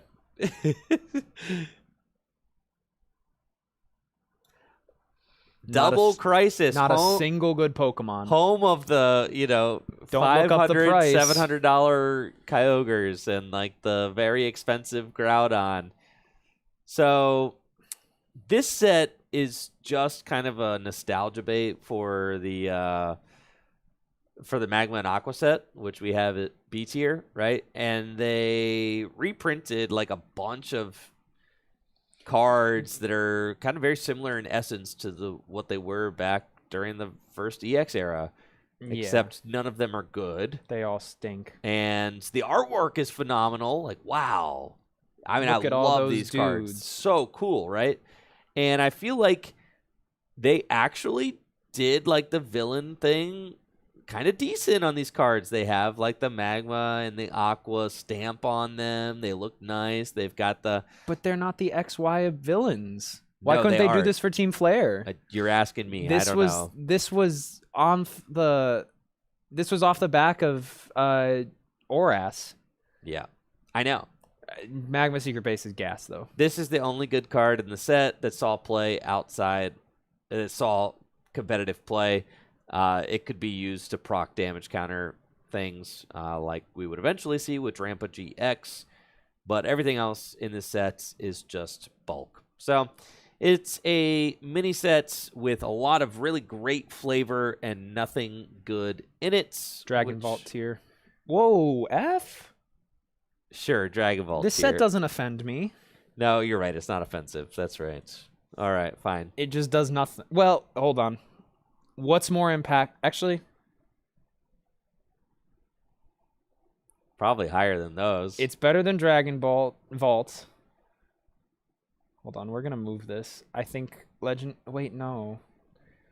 This is the true hardest part. Ranking all the reprint sets. I think it go. I think it goes here. It goes here. So long as you say it with some conviction, we'll let it ride. All Yeah, right. I think Call of Legends did a bit more for the game. Dragon Vault is like again, this card's really good. This card sees a lot of play. Past that though, there ain't much. Is next up Ancient Origins? I'm pretty sure it is. Here, let me check my thing over here. It is Ancient Origins. Ancient yes. Origins. So Ancient Bro. Origins is big. This is a set. Yeah, Ancient Origins is big. We got Violet Plume right off rip. It's got the irritating pollen ability, which makes it so that players cannot play item cards from their hand. Holy moly, we're really doing this, Pokemon. We're really releasing Violet Plume at a time with Seismitoad. Dude, do you want to see how we make it awesome though? Within the same set. Let's print this thing. Yeah, Forest of Giant Plants. Oh wait, this was banned in. Oh wait, no, it wasn't banned in. It Standard. wasn't banned in Standard. No, this went all the way up Yeah, through Sun and Moon. This with Decidueye. Decidueye. Yep. So Forest of Giant Plants Stadium card makes it so that each player's grass Pokemon can evolve during their first turn. Cool. So it just breaks the rules of evolution for grass Pokemon. No claws on it. Now we've got Force of Vitality, which can't be used on the first turn of the game. I think that's a very fair stipulation for a card like this. But back then, ain't no rulies. Let's make the game even faster and even more oppressive. Yeah, crazy, right? Wild. Like these were fringe. Vespiquen was good. Oh yeah, Vespiquen. I had gas. talked about Vespiquen in combination with Flareon. Vespiquen Flareon was a very popular expanded deck for a long time. Vespiquen also ended up winning the 2016 U.S. National Championships with Night March. Vespiquen Night March. You could play Vespiquen and Night March in the same deck, because Night March did more damage for the amount of Night Marchers in your discard pile, and Vespiquen does more damage for the amount of Pokemon in your discard pile, so there's synergy there. And the Vespiquen, notably, hits Seismitoad for weakness. Yeah. So Vespiquen does give you that option to one-hit KO Toad and not get KO'd easily in return. It's got 90 hit points. Yeah, and this deck sees continued success into like 2017 and hangs with the, Sun and Moon cards that eventually come out. This card's really freaking cool. It's a really good card. Yep. Like Frin.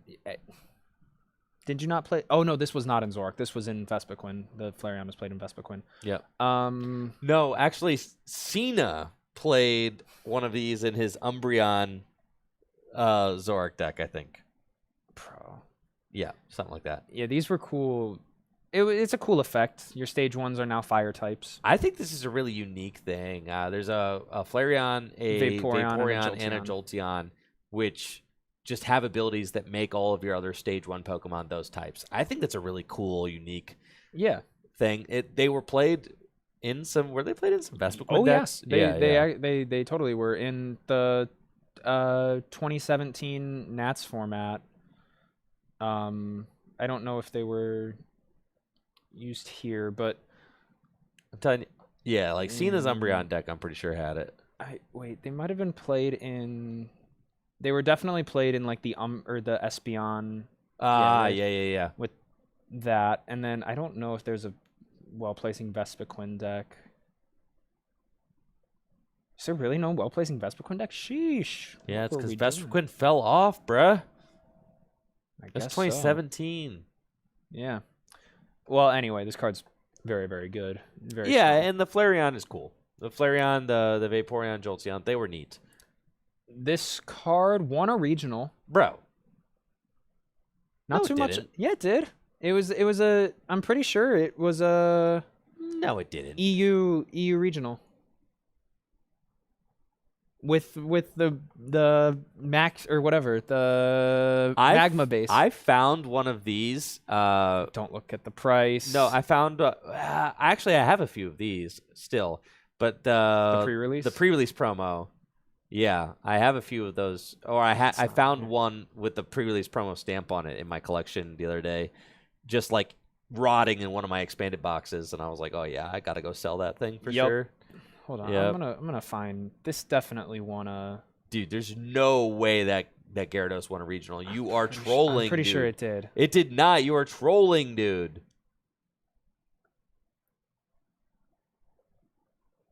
Boom, Birmingham. Because of the magma base. I have this built. You just swap like the Machoke for a Mime and you're chilling. This won a regional. I'm so mad, dude. Two tools, double choice band. You can swing for the fences with this deck. It's hilarious. I'm so mad. Why? Because it's so bad. No, he's awesome. I played through this format. That was not a good strategy, bro. He's so awesome. What format was that even? 2017 NAIC. That's 2017 NAIC format. Yeah, this is through Guardians Rising. Oh my god. Well, I gotta build it now. It's gas, and I think it was also played in Salt Lake City. I can't believe that. It's a funny deck. That's crazy. We got to talk about this guy. Evil card. Prevent all damage and effects of attacks done by EXs. Evil card sounds like great card. He's evil. I have Unknown with the farewell letter. Oh, that's a big card, right? Just draw a card. Yep. You just get to discard it off your bench, draw a card. That's good. Hoopa EX, huge. When you play this card from your hand to your bench, search your deck for 3 Pokemon EX. If it wasn't easy enough to search out Shamans. Dude, absolutely insane, because you could just go get Ultra Ball for Hoopa, Scoundrel Ring, go get Rayquaza, Mega Rayquaza, and Shaman, Spirit Link, evolve up instantly, Shaman for 6. I mean, it was crazy. Skyfield's a thing. Yeah, like this card's ridiculous. Oh, don't talk to me. That deck was bad. No, no. This was bad. Yes, they're bad. This is bad. No talking about bad cards. Awful. This is a good card. Now, this card saw a lot of play. This card would see play with Seismitoad in decks because it was disruptive, just like Seismitoad was. Renegade Pulse, prevent all effects of attacks, including damage done to this Pokemon by your opponent's Mega Evolution Pokemon, which is niche useful, not nearly as useful as Chaos Wheel, which does 100 damage and says your opponent can't play any tools, special energy, or stadium cards from their hand during their next turn. This is very good against Night March. This card's so toxic. Yeah. Double Dragon Energy. The first really good user of Double Dragon Energy. Yep. Man, this deck is ridiculous. Yeah, there were certain, and if you could like remove your opponent's, so say like in the Seismitoad mirror, if you could like Zerosic your opponent's double colorless energy off, and then hit them with a Chaos Wheel, then they couldn't, they couldn't item lock. So there was some of that stuff going on. Was this back and forth? 2016 Worlds? Is that when this was prevalent? This was just the toxic format. I felt like Giratina was more like state championship that year. Probably. This was like when Shintaro won. Yeah, that's like when I was seeing Giratina. Oh, here we go. It won juniors. Yeah. Yeah. Double Dragon Dark. Oh, it was like this Turbo Dark deck too, where you would play Darkrai EX. Actually, so the Giratinas are not attacking here really. You got Double Dragon energy. Yeah, because it increases Dark Pulse's damage output. Dude. Yes, it does. So that's why it's being played there. It's just because like you could hypothetically Chaos Wheel, but I mean for the most part you're just putting the Double Dragons on because it's plus more damage for your Darkrai. Yeah, this was a states or a cities card. Yeah. It was big in that like in between format. Arrow Ball. This card would end up eventually seeing some play with Decidueye and Decidueye decks. It's kind of funny, just because once again, did we need another Mewtwo EX? Like, dude, they just keep printing it, which was kind of ridiculous. Just a vanilla colorless guy that does vanilla damage. Yep.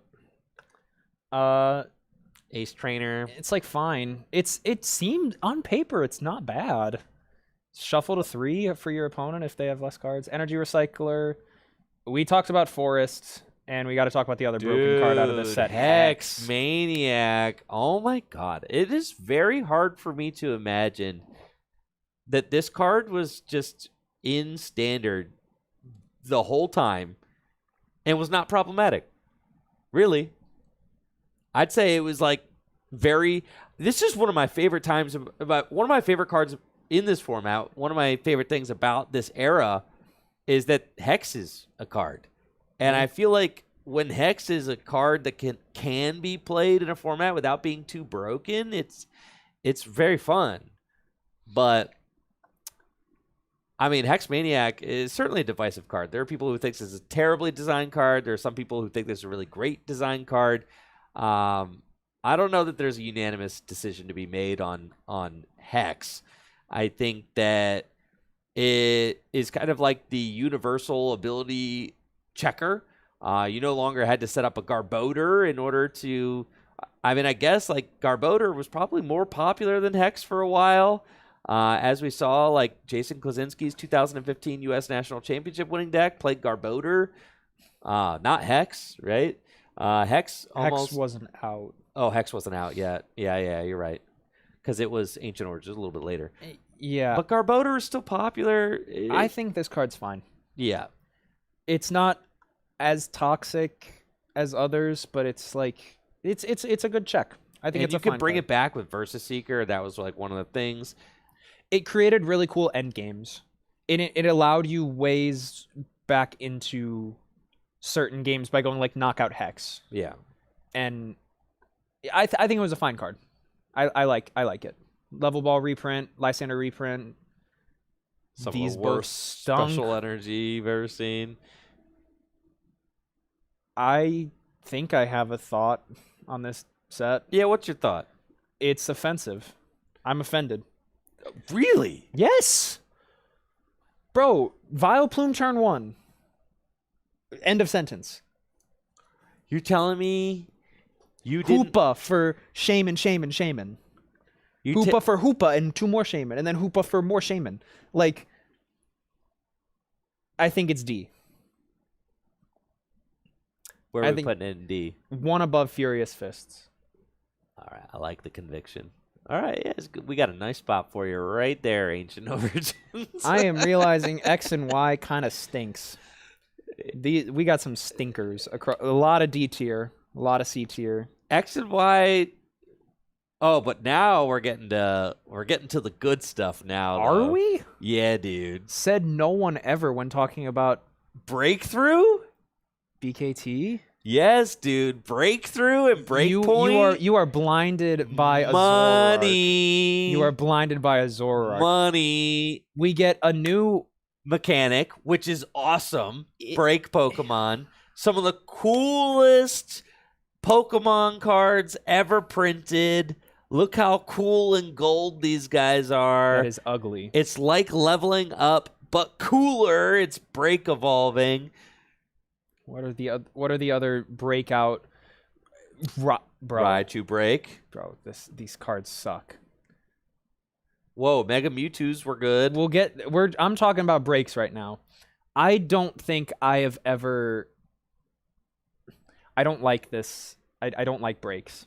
Okay, well, that's like your opinion, man. That's what this tier list is. yeah, but my opinion is that they rule. I think they are look at fine. That's a good card right there. That's a great card. Yeah, it's a great card. It's the only good break card out of this set. Okay, well, quality over quantity. Let's run through this set. Let's. Houndoom. Mill Houndoom. Saw like a little play.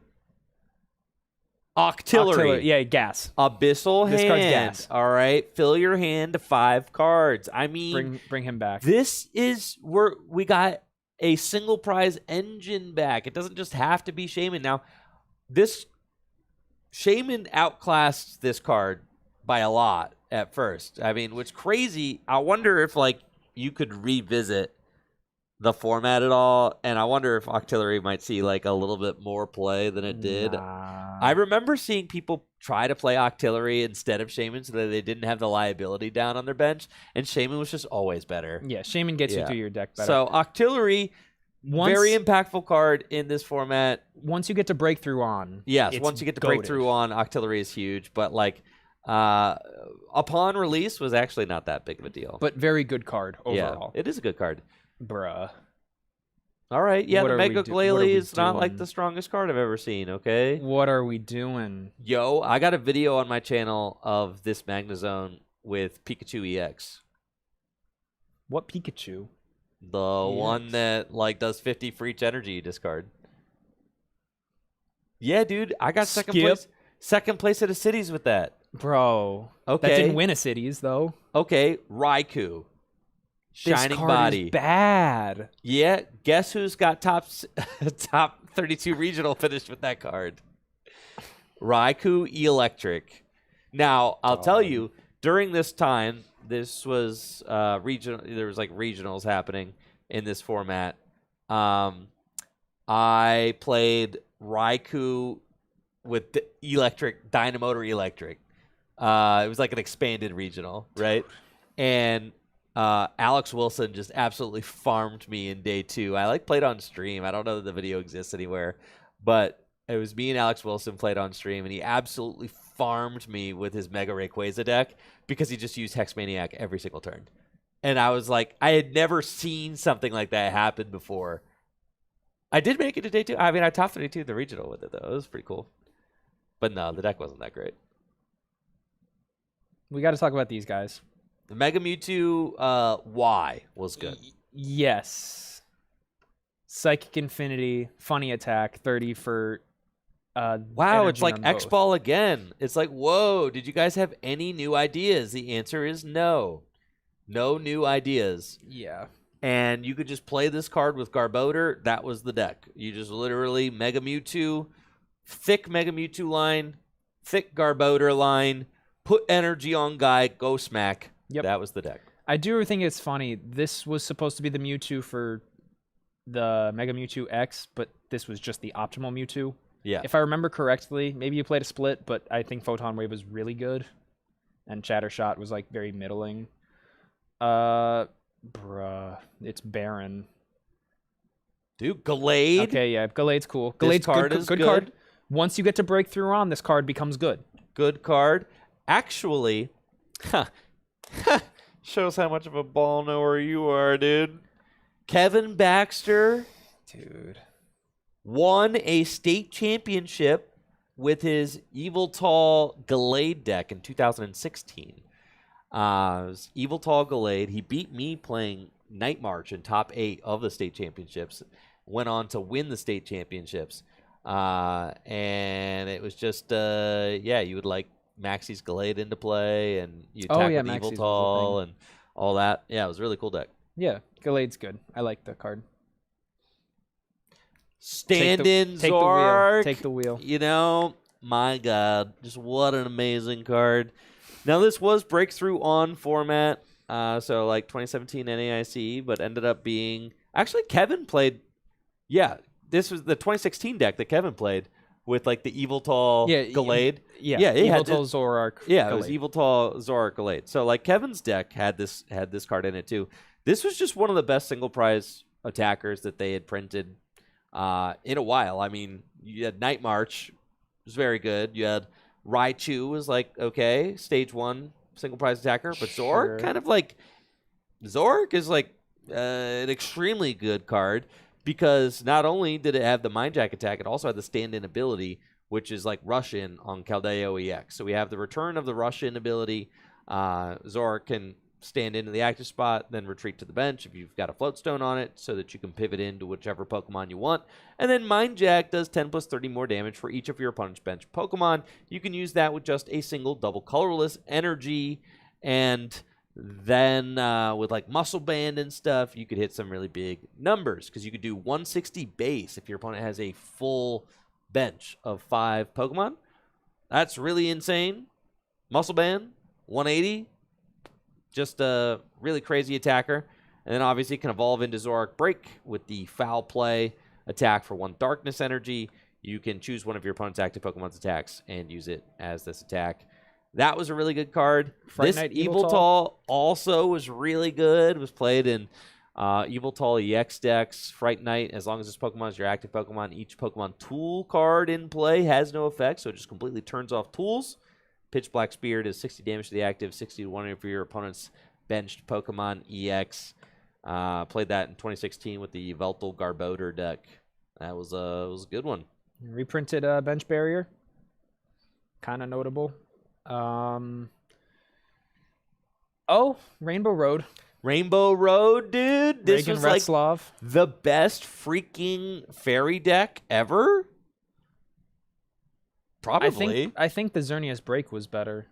Oh, Xerneas Break. That's right. But this is a cool deck. 30 damage for each different type of bench Pokemon you have. Once we get to Steam Siege, you get dual types. You get your dual types, and then you can have a whole bunch of Pokemon on your bench. Yeah, it's a cool deck. The most jacked thing about the Rainbow Road deck is that the attack cost was fairy colorless, and that's like way more energy than you want to put on a single prize Pokemon. Yeah. So you had people playing like Max Elixir in that freaking deck, and they would play like 6 fairy energy, and you had to try and hit one of your like 6 stupid fairy energy off of freaking Max Elixir, and it was, I mean, it was deeply unserious. Not too much now. Deeply unserious. Like Max Elixir, all right, 9 fairy energy. 9 fairy energy, Max Elixir. And EXP share, like, bro. I didn't realize Reagan Retzlaff won NAIC this year with this deck. That's crazy. This was the only time this deck was ever really played. Wow. Alolan Rattata. Just to get that extra type, dude. Yeah, 20 damage, no retreat? Yeah. No attack cost? Dude, that card's that's gas. beast. That's beast, yeah. Yeah, funny card. It is a funny card. And after that... Hey, Bridget, good card. Bridget was very good. Actually, yeah, this is... It would get even better once Tapu Lele GX comes out. Yeah, but because like... you can use... Yeah. It gets you into the game. Yep, Bridget was very good. Very good setup card. Floatstone reprint. Yup. Judge reprint. Parallel. Absolute City. Gas. Strongest stadium card ever? No. I mean, you've got Broken Time Space. Yes, you have Broken Time Space. Top 5? Top 5, yes. Top 3, probably. If it is, it's number 3, because I feel like I'm missing one stadium that's better than it. All right. Do we love or do we hate Parallel City? I like it. Love it. Big fan.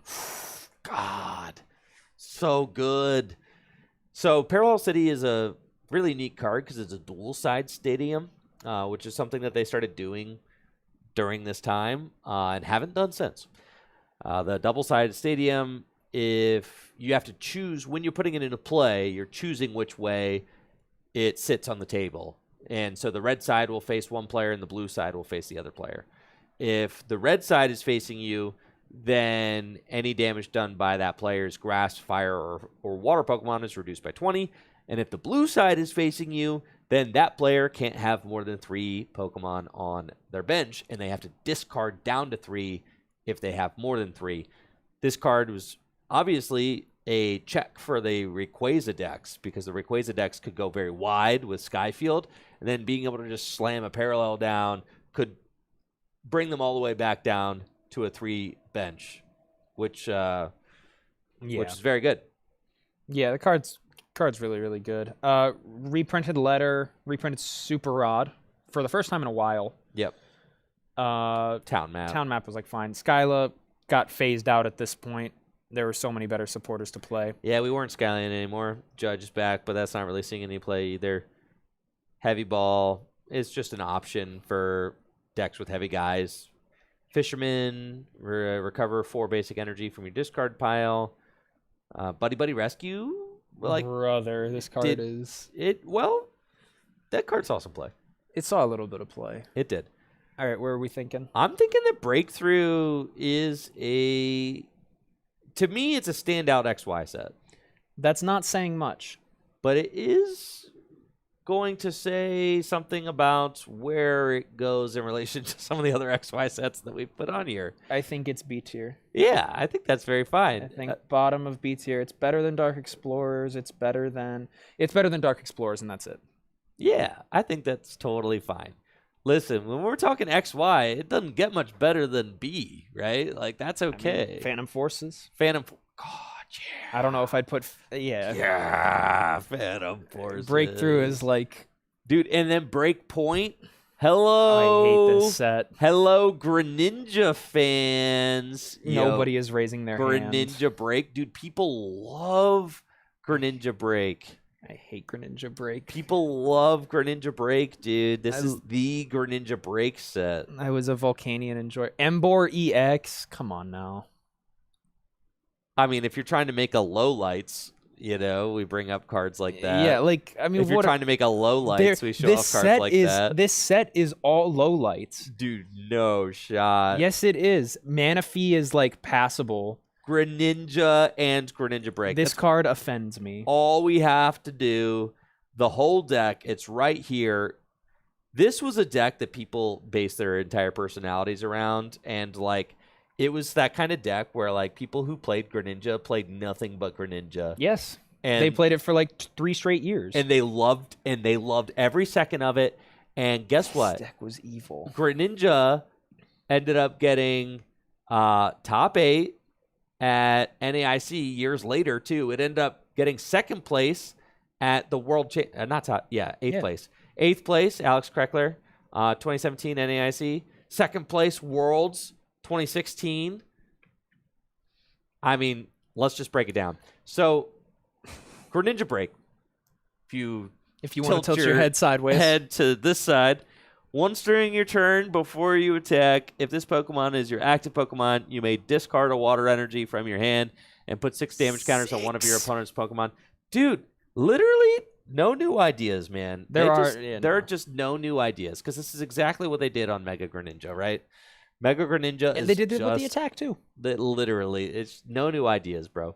But this had swag and also aura. This swagless, auraless, getting mogged by... Somehow getting mogged by a sideways gold card. Yes, literally.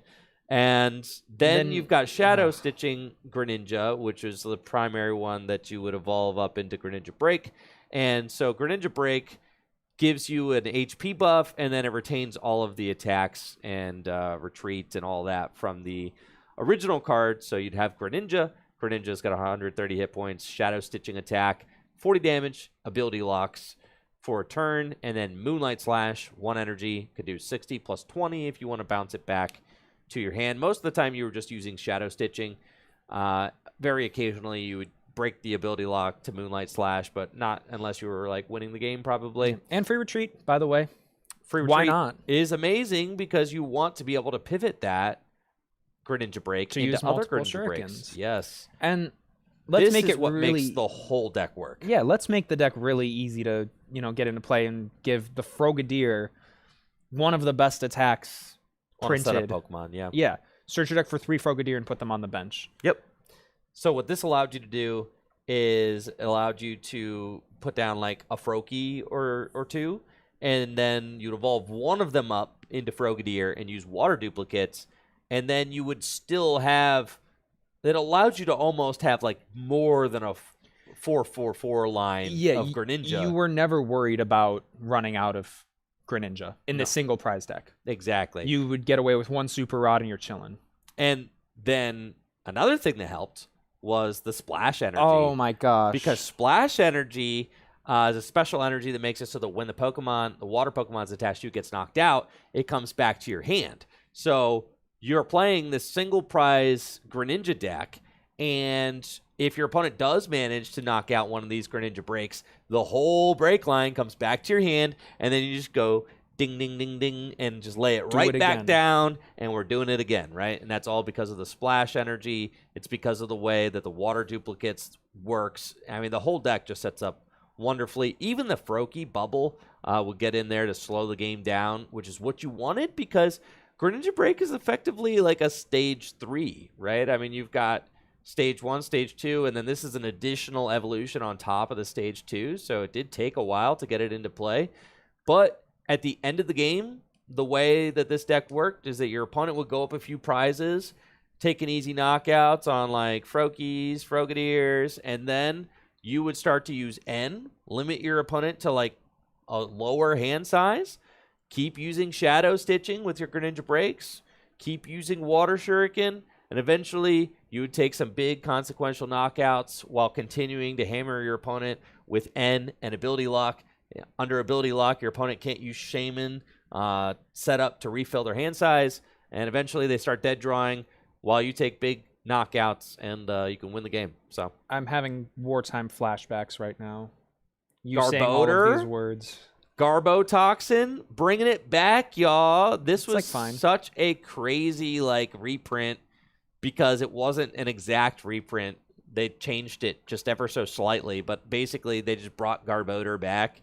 Garbodor was obviously very big, but this was like Garbodor's, I would say, golden era, like, you know, was during this time. Sure. Coming into like yes. Coming Field into blower like era. Yeah, Field Blower era, Garbodor, Tord wins, 2017 US Nats with it. This is the Garb. Zoro Garb, like I would say that this is Garb's like golden era. Yeah, this is for sure. Where it was most. Like okay, the previous one, it was still pretty good. It was Brandon really Salazar good. won Nats. Well, I mean, yeah. Like with Toad. You have like 3 big eras of Garbodor. You have the initial release. Yeah. And then you get to like where it's being carried by legendary treasures into XY, and then you have now. Yeah. We do got to talk about that Phantom. And we got to talk about Trev Break. Yeah, Trev Break is probably the bigger thing. Yeah. Like Phantom just gets Ascension and allows you to instantly evolve up into a turn 1 Trevenant. But Trevenant Break turns that silly little goober Trevenant from XY base set into a real powerhouse, a strategy that was all over the World Championships in 2016. Part of what actually makes 2016 Worlds one of my least favorite formats to visit. I hate this format. I think it's format so as well. Gross. Like this is peak unenjoyable times. I decided to abandon my beloved Night March at this deck, or at this format, at this Worlds, and I played Greninja instead, and I played against 3 Trevenant decks in my first 4 rounds that all just got like early item locks and locked me out of the game, and I played against 1 Night March and I beat it, and I lost to 3 Trevenant decks. Trevenant decks. Yeah, this is kind of like horrible. Just the dude. I do not like this deck at all. Well, just the quick item lock. It felt like it's nothing. It's a nothing game. It's like Iron. Toad Thorns. was more enjoyable than Trevenant, dude. Yeah, Trevenant was so miserable to play around. Yeah, and so like the way the Trevenant Break deck works, 160 hit points, single prize Pokemon that can evolve from, the Trevenant with the Force Curse ability, which makes it so that as long as it's in the active spot, items can't be played. And then Silent Fear for just 1 energy with a Dimension Valley in play, put 3 damage counters on each of your opponent's Pokemon. So you would just go turn 1, Ascension into Trevenant, You could also play Wally to help you get a turn 1 item lock going first, which was also very toxic because turn 1 item lock going first might mean Really that I'm strong. item locked before I get to actually play the game. And you have Shaman, so you can actually get into a turn 1 Wally, right? Yep. It was just very toxic. Yeah, hammers. Head ringers, It's toxic. all that. Was this an archetype? Was this guy a No, thing? he sucks. Then we talk about Darkrai, Dark Pulse. More just energy dudes, but this one was slightly... He had a bit more swag to him because it was each darkness to all of your Pokemon. That's cool. It was played through 2017, and I mean Max Elixir came out in this set, which we can Turbo Dark ended up being a really good expanded deck, and it also was played in standard, as we saw with Giratina, Double Dragon energies. You kind of were like piling extra energy into play and attacking for big damage. Dark Patch wasn't legal at this time, so but you got Max Elixir. But you got Max Elixir. So Max Elixir in Breakpoint did allow you to get some extra energy into play. But in Expanded, you could play both. You could play Dark Patch and Max Elixir. So the Expanded Turbo Dark, that's kind of like where my mind goes with that card, is the Expanded Turbo Dark deck, which ended up being pretty good. But Turbo Dark was also a standard deck, it was pretty good. Yeah, it was played with Dragonair. It was played with dragons because of the Double Dragon energies. Yeah, it was played like that. Well, because you can attach Dragon's a number of... Wish. No, that version was not good, bro. I know, that version kind of stinks. But yeah, it was okay card. Thoughts on Mega Scizor? Do you have any? No. Okay. He's cool. No, he's not. I got no qualms.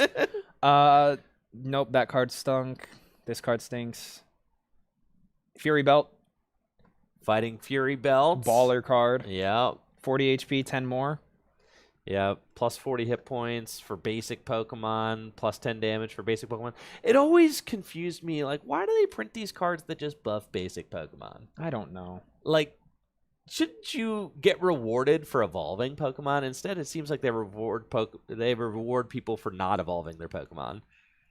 Toxic Greninja card right here. It's not toxic. It's toxic. Bursting Balloon.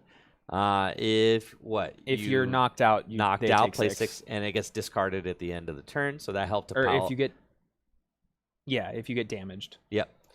And Delinquent, toxic card. Delinquent, yep, discard 3. You have to discard a stadium, and then your opponent discards 3 cards from their hand, so you can catch your opponent slipping. If your opponent's only got 3 cards in hand, bonk. Delinquent, they now have a 0-card hand. And then Max Elixir, dude, this card... So many decks only worked because of this card. Mm-hmm. Some of my favorite decks. Yeah, I will say some of my favorite decks, but like when it came out, this card is bad for the game. Why? Because it's item maxing, bro. We're so item pilled at this point. We're entering our item max era, dude. I don't want... You said it yourself. 2016 is one of the worst world championships. I mean, like... It is. This format is so stinky. Did this deck play? No, it played. Oh my goodness. I think this card is fine once you get out of this era. I think this kind of era of the game is bad. Once you get to Buzzwole, we're chilling though. Yeah, Buzzrock. Once we get to Buzzrock, we're chilling. Max Potion reprint. Yeah. Ooh. Puzzle of Time.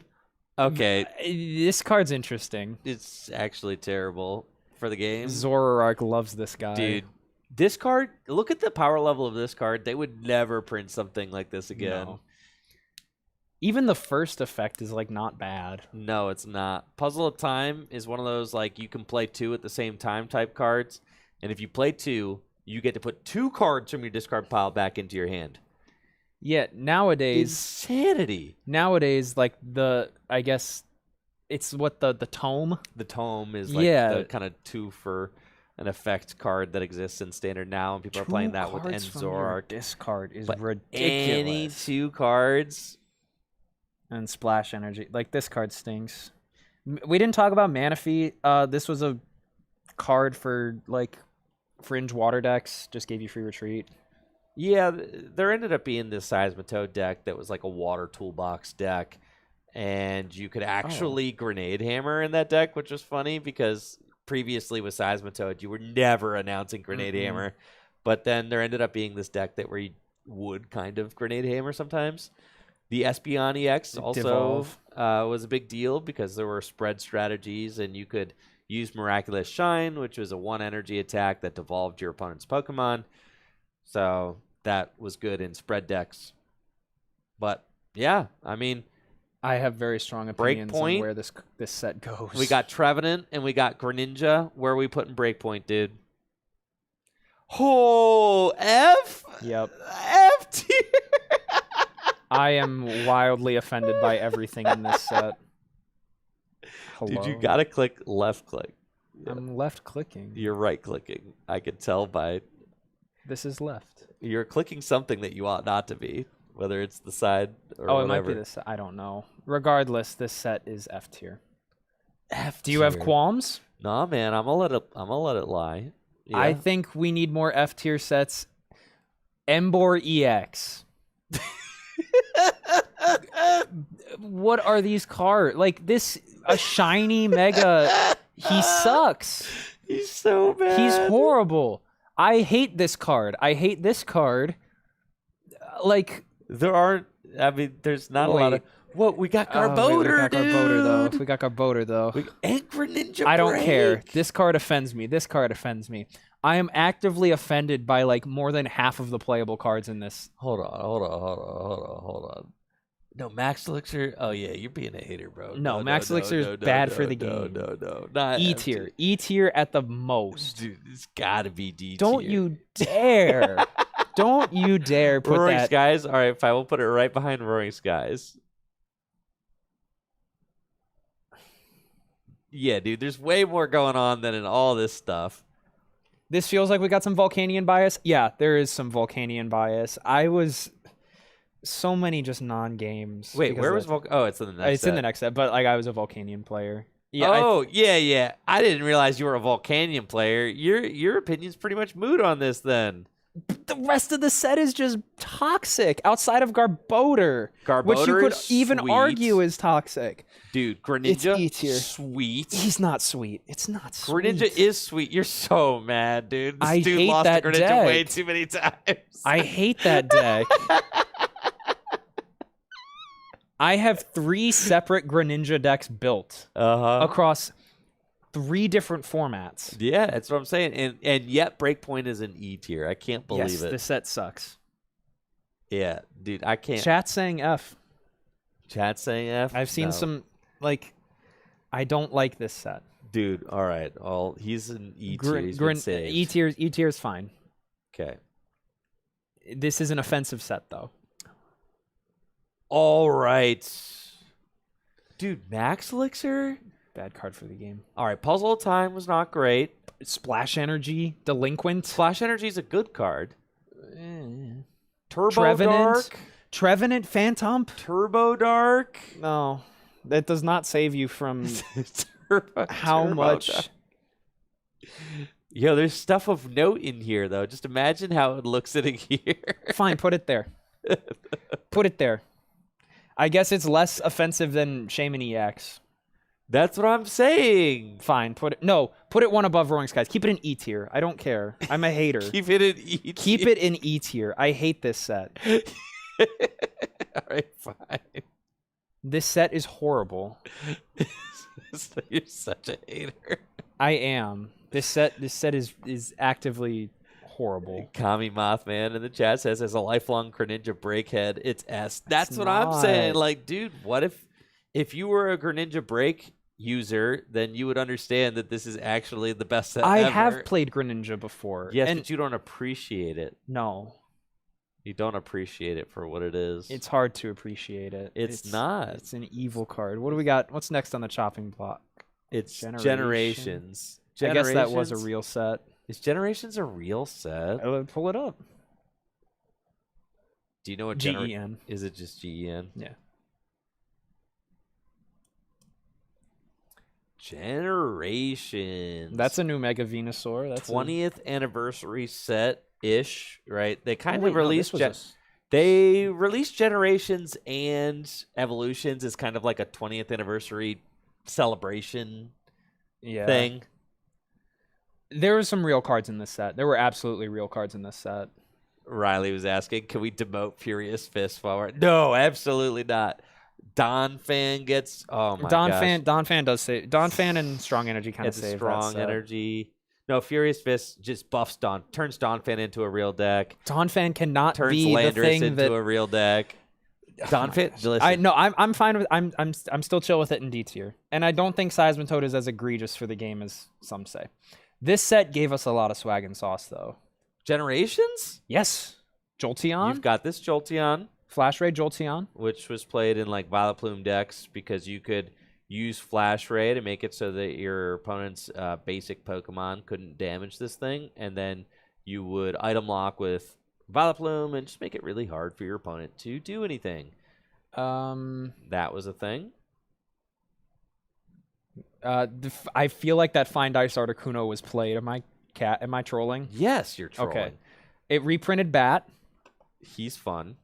That Gengar was already in... It's not good. Oh, wait, this was just looks kind of nice. a reprint set. Hold on. There's nothing here, dude. Oh, wait, there's... Okay, what about the... Am I... Olympia? Was Olympia out? No, this is where Olympia comes from. That's not a bad card. It's not a good card. It's not a good card. We got the Evo Soda reprint that allowed Zoroark to continue to be yucky. Wait. What about the... We haven't gone over the Radiant collection. Bro. I don't think there's anything in there. Flareon was... Optimal Wobbuffet. No, dude. Optimal Eveltal Art. No, dude. Bro, all these cards are like $10 a piece. No, dude. Yeah, no, this set stinks. No, Full dude. Art Grunt. No, dude. No. Yeah, E tier. This is a reprint set. I'd say this is like worse than Double Crisis. Worse than Double Crisis? Yeah, I don't think Jolteon EX is actively good for the game. Okay. It's like fine. It's an XY card for sure. All right, and speaking of stinkers, we're moving on to Fates Collide. Fates Collide? Dude. FTC, Fates I Collide? think. Fates Collide? No way Fates Collide sucks. Come on now. Dude. There's definitely... Oh, it's not, yeah, I don't know. I don't know it off dome. It's a fly. Fates Collide. There's definitely some goated stuff in Fates Collide. Is there the... All right. Definitely. If you can name me... All right, if you can name me 2 goated cards... Ultra Ball? That's a reprint. You tell Alakazam me... EX. Nope, that card sucks. All right. Fates Collide. Delphox Break. That moves you? No, he's just cool. No, he's not. Yeah, he's cool. He's really cool. Delphox is cool, and Break Pokemon are cool. You know how you flame me for like how much I like the Sun and Moon full arts? This card is good. Mew from Fates Collide. Okay, how could you possibly forget one good Mew card. from Fates Collide? I did not forget. Mew from Fates Collide. It One good has card. an ability. This Pokemon can use the attacks of any of your basic Pokemon in play. Free Retreat. And the encounter attacks. Search your deck for a Pokemon. It's a good card. That is a very useful card. We're at 1. Yeah. And then, No. Bodyguard Marowak. No, we're not putting him in a goated card. He's a card. Dude, it removes the effect of Giratina on your... and Toad. And Toad. I played this to an expanded regional, expanded Night March, back when it was playing... I had an expanded Night March deck. Maxies? With Maxies in it. And I had Maxies, and I had Gallade, and I had Marowak. And against a Giratina deck, I went turn 1 Maxies Marowak into play, and they just lost. Yeah. It was freaking awesome. That means Maxies is a goated card, not this card. It was freaking sick, dude. Nope, he's not goat. He's cool. I like him. I like him a lot. 10 more damage. Yeah, dude. No. I freaking top 8 at a regional with this thing. I top 4 at a regional with this thing. We can't... No. Yeah, dude. Reggie Power is cool, but he's not Well, yeah, he was played in your original Buzzrock decks. Yes, but that doesn't mean he's goated. It does mean he's good. Like, what do Nuh-uh. you mean? No. Yeah, dude. Strong all right, energy that's a is- good card. It's an okay card. It's a good card. It's an okay card. No. The card, second place regional deck right here. I got 9th place at a regional with this in my expanded Buzzrock deck, and Natalie, my wife, got 2nd place at a regional championship with her Buzzwole Garbodor Carbank deck. Carbank's Diamond Gift ability allows you to attach 2 energy from your discard pile to one of your fighting Pokemon. Great for for powering up Buzzwole GX. Yep. Max Elixir can do the same thing for an even more toxic effect. Like the base Carbink was better because it had Safeguard. Couldn't but be damaged by 20 Pokemon EX. damage? 20 damage? No, that card is bad. No, it's not. It's middling. No, it's not. No, it's not. No, it's not. The card is middling at best. No, it's not. Just look up Carbink Break. No, it's not. Ugh. Carbink Break, dude. Oh, yeah, look at this. Will Mantho. Will Mantho. 10th place at Toronto Regionals. That's what I'm My saying, goat. dude. That is Full Grip Games employee William Mantho right there, dude. Oh my gosh. Buzzgarb was... No. Well, yeah, 2nd place right here. Natalie played it. She played it back-to-back regionals. She got top 16 at Charlotte, and then she got 2nd place at St. Louis or whatever.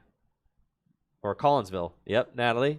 I got top 32 at that regional. Yeah, Collinsville did. And what won? Zoroark. Zorark. Yeah, dude, that you didn't even watch that finals. You don't even know. I did. Natalie could have easily won that. It was Okay. so. Oh my god, it's a heart wrenching. Okay. Dude, it's literally heart wrenching finals. I believe it. Goated deck right here. Carbink Break, not just a one of a 2/2 line, dude. Sheesh. It doesn't move me. Well, I'm moved. Okay. Zygarde EX. I'll give EX? Zygarde EX. It's okay. 2 cool cards. Goated. Yeah, he's good. He's good. Yep. Zygarde, for the same reasons that Lucario EX was good back from Furious Fists, Zygarde EX was just 190 hit points. That was huge for a basic. And then it's got 3 attacks. Awesome card. Yeah. Awesome card. Agreed. Bro, Genesect EX. That card was Bronzong middling. Break? No, that card. Who is reading all that text? Hold on. I'm pretty sure Bronzong Break has No, a that has card a is- Doesn't Bronzong Break have a result? This is like sure. Yeah, man. Look at that. Look at that. 8th at the World Champion Bronzong box. No. Italian Nationals. Second Bro, place pull up Italian that Nationals list. 2016. Pull up that list. There we go, dude. 3 Genesect to what? Move around our float stones? Bronzong Break, dude. No. I'm telling you, 8th place Worlds 2016. Literally. Abysmal format. Literally Gustavo Wada. Actual Gustavo Wada. One of. Yeah. I'm just saying, you said there was nothing in the set. There's nothing in this set. That's not nothing. There's very little Genesect swag and EX? sauce. He's fine. He's Saw not a couple great. of those in there. Genesect EX. Yep.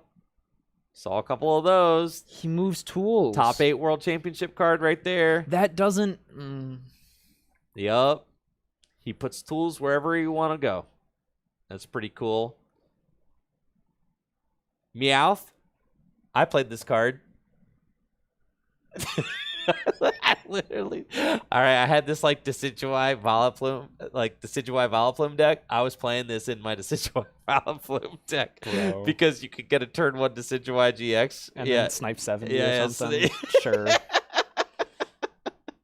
Yeah, bro. I was playing that at the city championships for sure.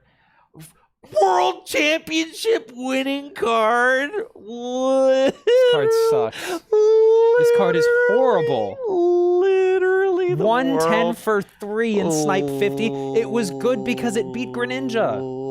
Literally the top World Championship winning card. My man said Fates Collide had nothing. It's That's got no swag and sauce. crazy, dude. Look at these trainer cards and name a good one. I'm not gonna Name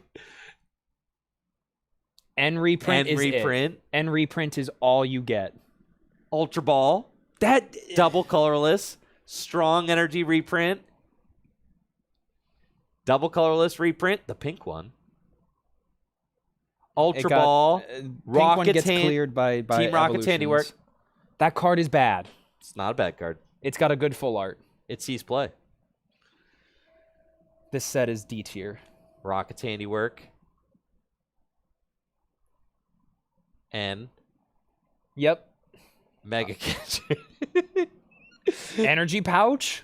All right. You're moved by energy pouch. Fairy Drop was played in Mega Gardevoir, the dual type Mega Gardevoir decks. No, it was not. Yep.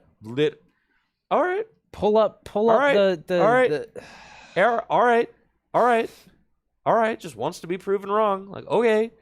Literally, Joe Bernard, Omnipoke, second place regional list right here with the Fairy Drops. Fairy Drop? Yeah, man. That's a Xander Pero, first place regional, Dallas. There we go with the Fairy Drops. Fair enough. I Yeah, did not know man. Fairy Drop had that kind of swag and sauce. Dude, you're getting freaking owned right here. This set sucks though. Well, that's just like objectively not correct because I've named a bunch of awesome cards here.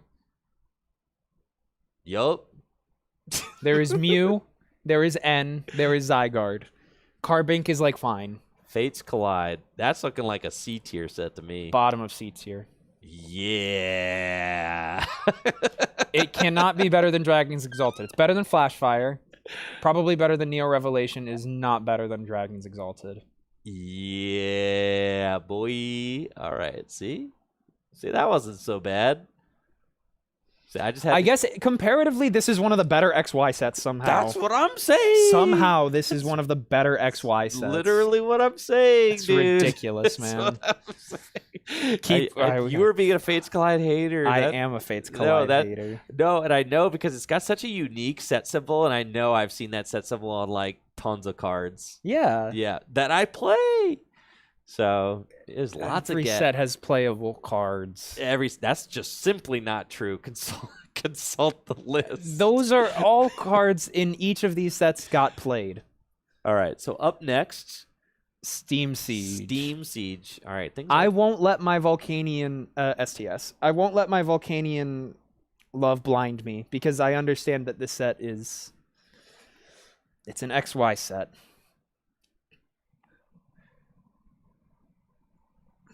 Steam Siege. Now We get dual types. yes, Steam Siege reintroduces dual types to the Pokemon TCG in the most ugly way they could have possibly done it. I don't know why they just split the cards in half. I don't think it's ugly. I think it's hideous. I think it's fine. Ugh. I mean, look at the Volcanion. They literally have like half of the text is Shiftry black, is not the and good half example. of it is white. Shiftry is a bad example because Shiftry The stings. energy symbols don't even fit on the freaking It's thing. fine. No, this it's is not this fine. is the worst. This You've pulled up sucks. the worst example for this card, for this effect. Look at Volcanion EX. Yeah. Look at The that. energy That's symbols, dope. The energy symbols don't even fit, dude. It looks like a fake card. No, it's sick. I've never noticed Volcanion's eyebrows. So Volcanion EX is certainly the best card from the set. It's got the Steam Up ability. Once during your turn, you can discard a fire energy and make it so your basic fire Pokemon do 30 more damage. That goes very well with its attack. Volcanic Heat does 130 for 3, and you can boost that up to one-hit KO numbers with the Steam Up, right? Yeah. So with a Muscle Band and a Steam Up, you're doing 180. It's going to take knockouts. On a lot of things, Volcanion also hits itself for weakness, so your Volcanion mirrors are kind of interesting. And Max Elixir Well, Baby Volcanion. and Baby Volcanion are Power how you... Heater. Yeah, I mean, but you use Max Elixir too. So you use both of them. Yeah, but you steam up and then your turn one is like you steam up twice, Power Heat or something for 80, and then you just you start getting the board established. Because you Power Heater, which allows you to choose 2 of your bench Pokemon, touch a fire energy from your discard pile of those Pokemon. This is like just another solid, big basic deck. It was just a big basic deck, really. I didn't Yeah. really play any evolutions unless you were playing the Starmie from you played the XY 1/1 Evolutions, which is the next set. But Volcanion ended up being certainly a very iconic deck for this era of the Pokemon TCG, and it was good for pretty much the whole time it was out. Yan Mega. Talonflame Break, Bro. That was only good for the HP buff. Steam Siege, Talonflame though. Yeah, Talonflame. We got to talk about Talonflame. Talonflame, this was a huge buff for Greninja decks. Yep. So Greninja decks started to play 3 Froakie so that you could have a higher chance of starting Talonflame. Talonflame has the Gale Wings ability. If this Pokemon's in your hand when you're setting up to play, you can start it as your active. And then Arrow Blitz just searches your deck for 2 cards and puts them into your hand. So like this is like amazing for a deck like Greninja Break that doesn't need to play any other Pokemon other than the Greninja line and also had water duplicates. Yeah. So this is the best that this kind of card has ever been, was this Talonflame. Yeah, like... Because they've done this ability again. Yeah, they did it on Luxray, Cinderace, and Standard right now, and it's just not as good as this. It's not nearly as good as that is, yep. If you want to tilt your head sideways, probably if not one of the top 3 fairy decks, or if not the best, but if like a top 3 fairy deck, Lifestream really made Xerneas work. 20 times the number of energy you have in play on all of your Pokemon. Yep. Just and a good use like Geomancy. 4/4. So that's a reprint, right? That Geomancy. Yes, but that was the original one. And this gave us the Yveltal break as well, which we'll get to. This Klefki is actually really cool. Mm-hmm. You may discard all cards attached to it when it's on the bench and attach it to one of your Pokemon as a tool, and then you prevent all damage from Mega Pokemon. The effect of the tool was not very good, but it was really cool with Vespiquen decks where you could go Wonderlock it onto an unknown and then discard the unknown to get an effective 20 damage. Get more Pokemon buff. into the discard pile. It was just a Pokemon that could easily just shuttle itself to the discard pile. I'd argue that this was the best fairy deck ever. I'd have to look at Guardian is probably better. Oh yeah, Gardevoir Sylveon. This is the coolest one in my opinion. 110 and then discard your bench Pokemon and does 10 more for each. Oh, there's the Gardevoir EX too. Gardevoir GX. Wait, I forgot it was all the way. Yeah, that's got to be the GX best. Wait, no, that's that's got to be the best fairy deck of all time. Yeah. But they all end up having Gardevoir. Yep. But yeah, this two all end up having Gardevoir, literally. Yes. This card is really good with Skyfield and like Shaman and Hoopa, really taking good advantage of the amount of Pokemon search and Turbo. That's the best XY fairy deck, I would say. Yeah. Is this one. Because you've got your Hoopas to Shaman. I forgot about the Sun and Moon. Yeah, the Sun and Moon Guardies are crazy. Yeah, they go pretty hard. This is a really good deck that sees success up until Gardevoir GX comes out, really. This card's good. Splashable in Mega Ray decks. I'm pretty sure that's how it was played in 2017 Worlds. It's like a top 16 finish, I think. You prevent all effects of attacks except damage done to your Pokemon with Metal Energy, so you just make Metal Energy the thing you put on Rayquazas, and bada bing, bada boom. I mean... Card was okay. It was very middling. Do we got any other dudes? Let me see this thing. All you. The Galvantula was like an enabler for the Rainbow Road deck, right? Yeah, did it play Galvantula? It did. It did, didn't it? In terms of trainers, though... Volcanion is like your big one. It's Volcanion and Guardy for sure. Yep. And Guardy.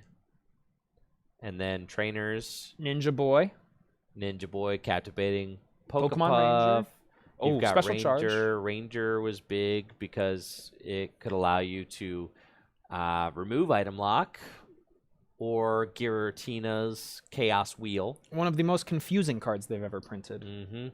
Ninja Boy could allow for some Wombo combos. It's one of those like switch a basic Pokemon and play with the basic Pokemon from your deck, and then all the effects get transferred to it. Special charge allows you to recover special energy like Double Dragon energy. But I think this set is worse than Fates Collide, dude. Worse. Worse than Fates Collide. I think He's it's so it's on offended. the same tier. It is in the exact same spot as Fates Collide. All right, fine. That's where I'd put it.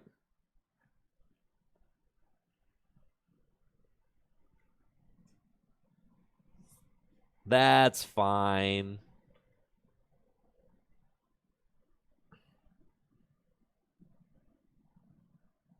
Are you gonna put it under Fates Collide? That's fine because Fates Collide had N. Yeah, that's right. Under Fates Collide. Yeah, Steam Siege is one archetype. 2 archetypes in there. You got 2 archetypes. 3 if you count N Mega. 3 if you count Mega. Last one. Yeah, Fates Collide was better. Yeah. It had N and Mu. And then we've got Evolution. The last of the X and Y. Yes. Evolutions to me was an extremely disappointing set because it was 20th anniversary and you had all this nostalgia bait. I mean, in some amazing nostalgia bait, right? I mean, The best years, nostalgia bait. The best nostalgia bait.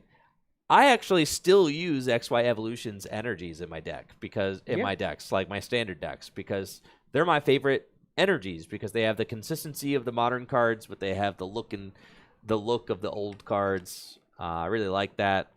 A lot of these are just reprints, like the Mega Venusaur was a reprint, Charizard was a reprint. Yeah, I mean, so like the Blastoise is a reprint, so there's not much going on there. New Starmie. You That do card was played.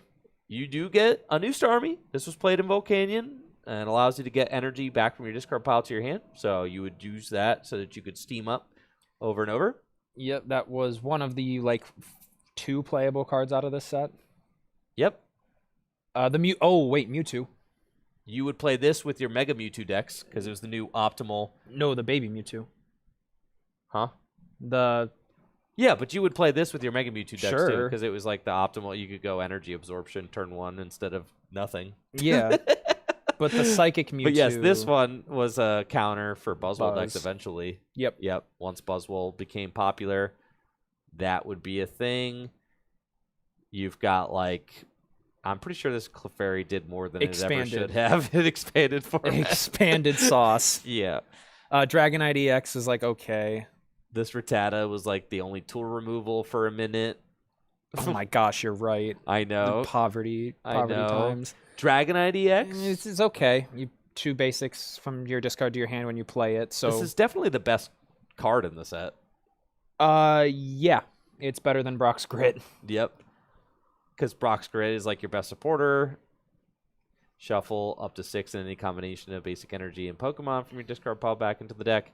And then you got a bunch of stinkers. Professor Oak's Hint. Draw cards until you have 7 in your hand. Your turn ends. That is a bad supporter. What? What have you done? That's a bad card. What have you done? It just seemed like that they just vomited out all of these cards without much thought. Oh, oh my gosh! Freaking the secret rares. Oh, I know. I always thought that these cards looked very beautiful. They're very nice. They look good. I like the Dragonite a lot. I like the Dragonite a lot. He looks nice. Yep. Some new effects on that Imikuni's Doduo. When it retreats, you throw it across the room. There you go. It's not legal for tournament use. Throw it as hard as you can. Yeah, E tier. Yeah, it's bad. It's bad. Yeah, Evolutions doesn't have hardly anything going on. It's mostly reprints. This is honestly one of my least favorite sets of all time. Really? The only good that came out of it was giving us a really nice double colorless energy and good standard energy. I like the basic energy. Yeah, Yeah. I love the basic energies out of it. The energy are the best part. And now we move Sun to a new era. and Moon. Sun and Moon. A new era. New mechanic. The GX Pokemon. We had been going through... SUM, I think. We'd been going through 2 whole blocks of Pokemon capital EX, and those are finally done. And we have moved on to Pokemon GX, which are just a huge improvement on the design of Pokemon cards in general. We had been in a little bit of a dark age with the big basic Pokemon EX, as evolution was completely removed from the rulebox mechanics, except for Mega Evolution, which were kind of a terrible mechanic, right? You had Break Evolution, I guess, were technically a rulebox mechanic, but they're single prize.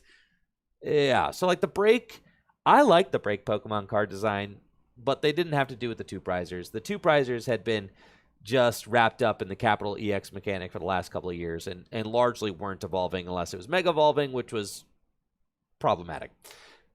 These are two prize Pokemon that evolve from single prize Pokemon, exactly like the original Pokemon lowercase EX did from the first EX era. Except these Pokemon GX had special GX attacks, which you had a marker for. The first time you'd ever had a marker, little like token, that you had to have during setup and on your board when you're playing the game. And when you use your GX attack, you flip the GX marker over to denote that you have used it. So GX attacks played a big part of the game's strategy because you had to choose which GX attack am I going to go for in a game and when am I going to use it. And I think it made games a lot more interesting, and players really liked that addition to the game. Combine that with the fact that Evolution was officially back, because you look at a card like Decidueye GX, which is the best GX Pokemon from Sun and Moon base set. Yep. Decidueye GX, 240 hit point, stage 2 Pokemon, evolves from Dartrix, which evolves from Rowlet, and Forest of Giant Plants, still legal at this time. As we saw, it was printed in Ancient Origins, so you could just evolve Decidueye GX up on the first turn of the game. It's got the Feather Arrow ability. Once during a turn, you may put 2 damage counters on one of your opponent's Pokemon. So if you have a board full of Decidueye, you are sniping a bunch of damage during your turn with the Feather Arrow, placing it exactly where you want. Razor Leaf does 90 damage for grass and 2 colorless. And then Hollow Hunt GX for 1 grass energy allows you to put 3 cards from your discard pile back into your hand. This was a very powerful and fun card to play with. We already have the makings of some great grass decks in Standard at this time when this card comes out. You've got the Forest of Giant Plants, you've got Vileplume, and Decidueye GX would end up being a card that finished multiple spots in top 8 of the 2017 U.S. Or not the U.S. National Championships, the North American International Championships, the first ever NAIC. You had Igor Costa got top 8 with a non-Vileplume version. And then, is it John Kettler? Yes. John Kettler got second place with the just a normal... Yeah, Decidueye Vileplume deck. Yeah. This deck saw a lot of play. success. Yeah. Over multiple eras. So you see, like, right when it comes out for OCIC, and then all the way up to when Zoroark, and on the back end of it's like Legality. Yeah. Where it's still finishing ridiculously well in tandem with like Alolan Ninetales and Zoroark. Yeah. This is one of the best cards printed of the Sun and Moon era, for sure. Oh, yeah. Decidueye is so good.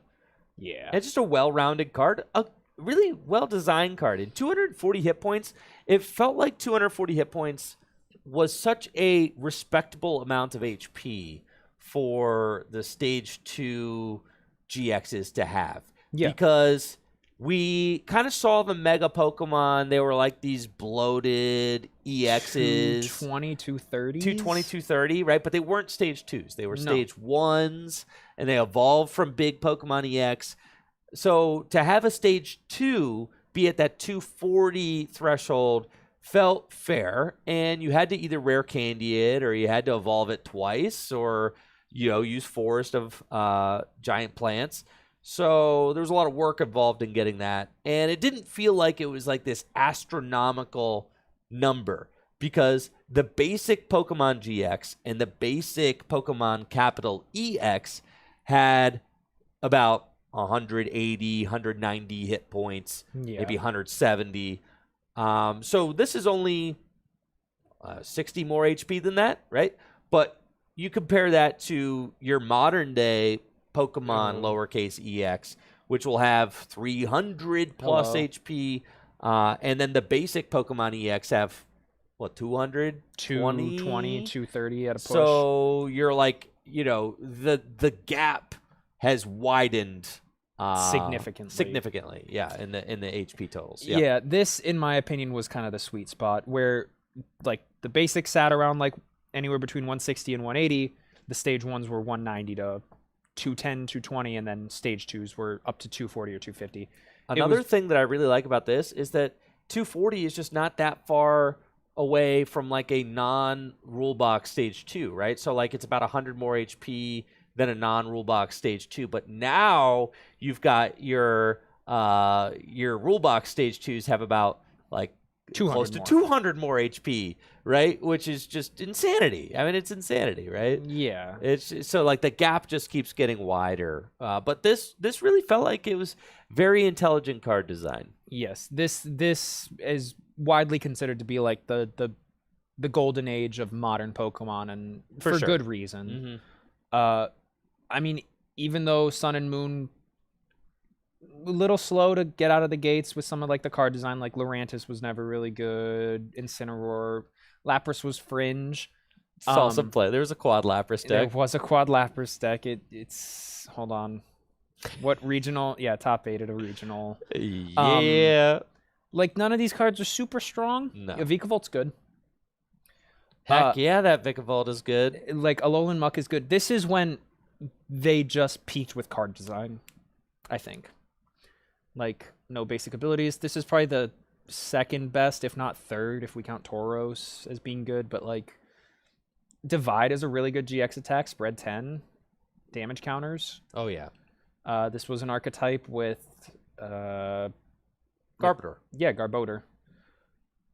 And I mean, like Solgaleo was okay. This was a card. Soul Burst turn 1, 5 energy, and put him on your Pokemon in any way you like. Ultra Road, dude. Yeah, this guy saw some play. He saw some play. Not that Grand Bowl. No, that's not the all-out one. This is like okay. Toro saw some I play. never loved this card because you had to get punched for it to be good. Yeah. No, he's not great. This EV was good. Yeah, obviously, because with the Espeon, you could go turn 1, attach a Psychic Energy to your EV, and get a turn 1 attack with Espeon GX. Turn 1 side Confuse. beam. Yeah. Guaranteed confuse. It was really good because you could good. use that against other Pokemon GX or, big basics or whatever, and then just the turn 1 punch for confusion was crazy. You've also got Oranguru. Love Instruct this Oranguru. This card was insane because now we're getting to this point where, okay, you have Shaman EX in format, which fills your hand to 6. But then you've also got this Oranguru that you can play, which is just a board presence, and it fills your hand to 3. So instead of just like playing these decks that just you have to play like 3 Shaman in your deck, you can play like 1 Shaman and 1 Oranguru, and then like on the turn that you need like something really explosive, you can play Shaman. But on just like turn in and turn out, if you're getting like N to 1, N to 2, Oranguru can bail you out of that late game N, and that makes this card very strong.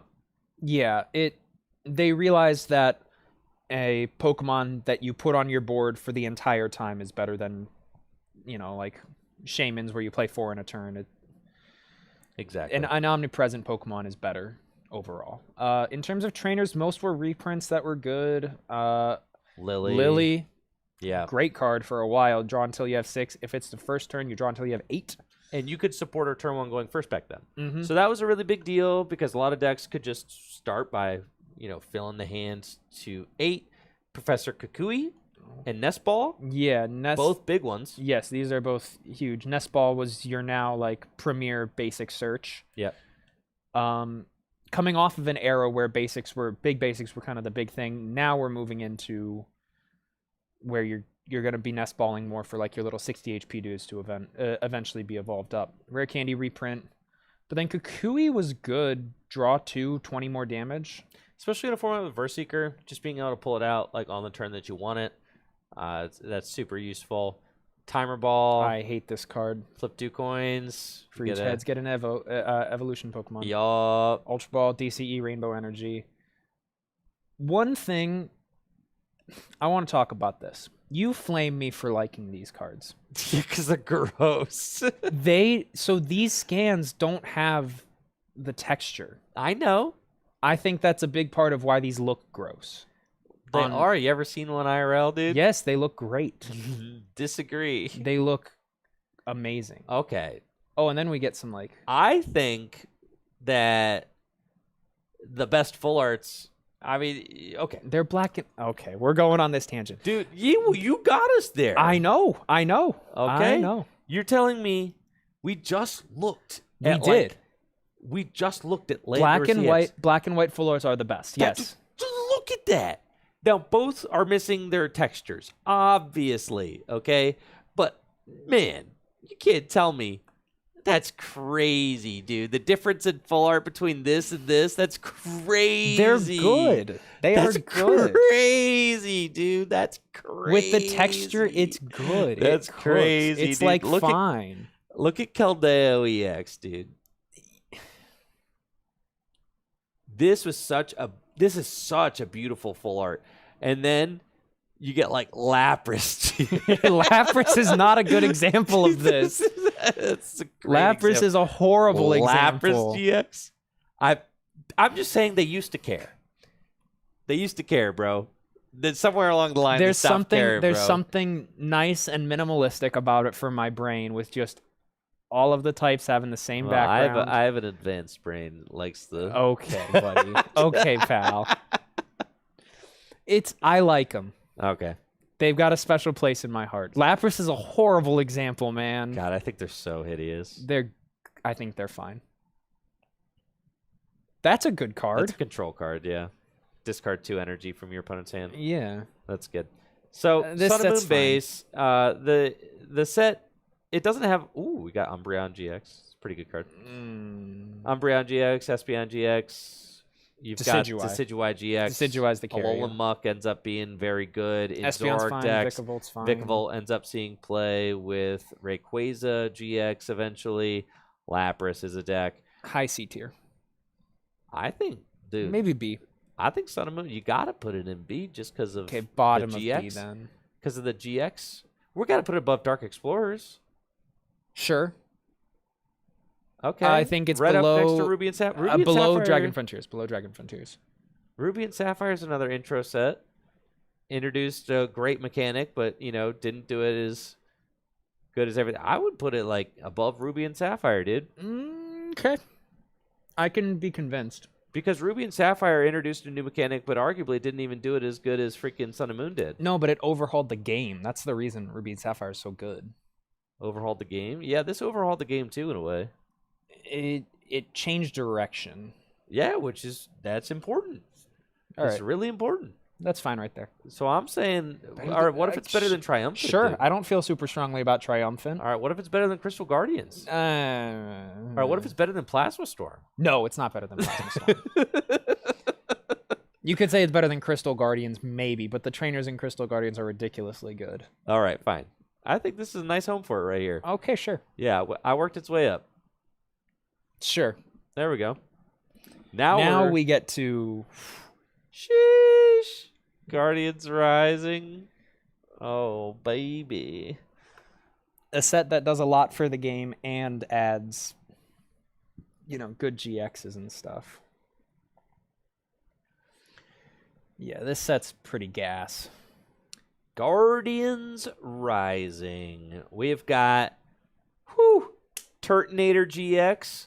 I know you as a Volcanion fan. I do love this card. Probably into Turtonator GX. I'm into Turtonator GX You as played well. that in your played that in Vespiquen counter. Yep, I played that in my top 8 NAIC deck 2017. My Zoroark deck had this in it just so you could shell trap. I actually shell trapped a Decidueye for 2-hit KO with this thing.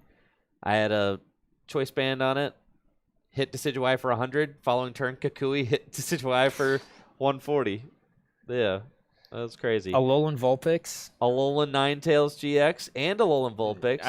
Alolan Vulpix is somehow better. For no energy, search for 2 Pokemon. Incredible setup card. This was played in Decidueye decks. It was played in Decidueye, Metagross. Yeah. Any stage 2 decks for that wanted to evolve. Yeah. Mm-hmm. Those first couple. So good. Yeah. And the cool thing about it was that it evolved into a very playable GX Pokemon, Alolan Ninetales GX, stage 1 with 210 hit points.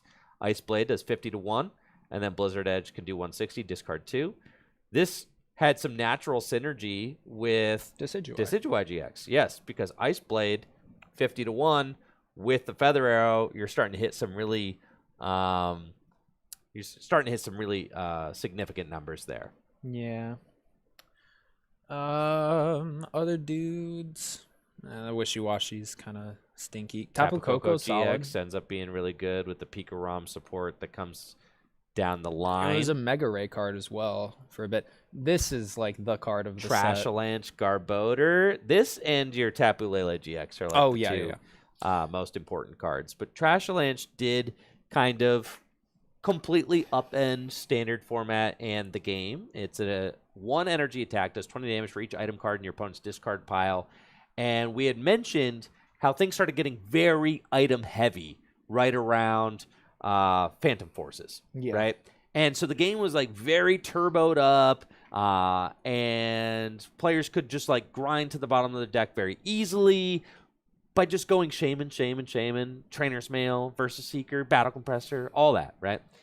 And then Trashalanche gets printed, and all of a sudden you have to start thinking about how many item cards you are putting into your discard pile, or else your opponent could just attach 1 energy to a Garbodor and say 200 damage. Yeah. And that was a thing that happened.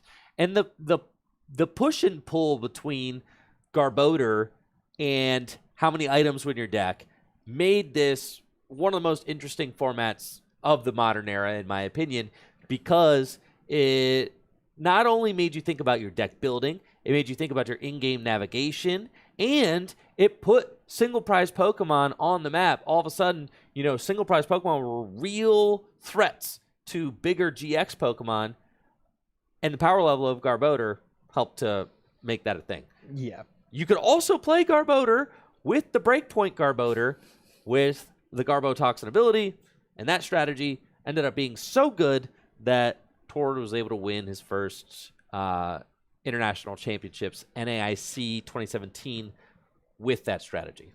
Yeah, this card really defines a lot of the early Sun and Moon format for good reason. Oricorio was a nice Night March counter. Yep, and then eventually a Vespiquen counter. Vespiquen counter, yep. So not a Night March counter, a Vespiquen counter, right? Yeah. Yeah, because Night March was rotated by them. Yeah, and then if we want to talk about good card design, Wonder Tag.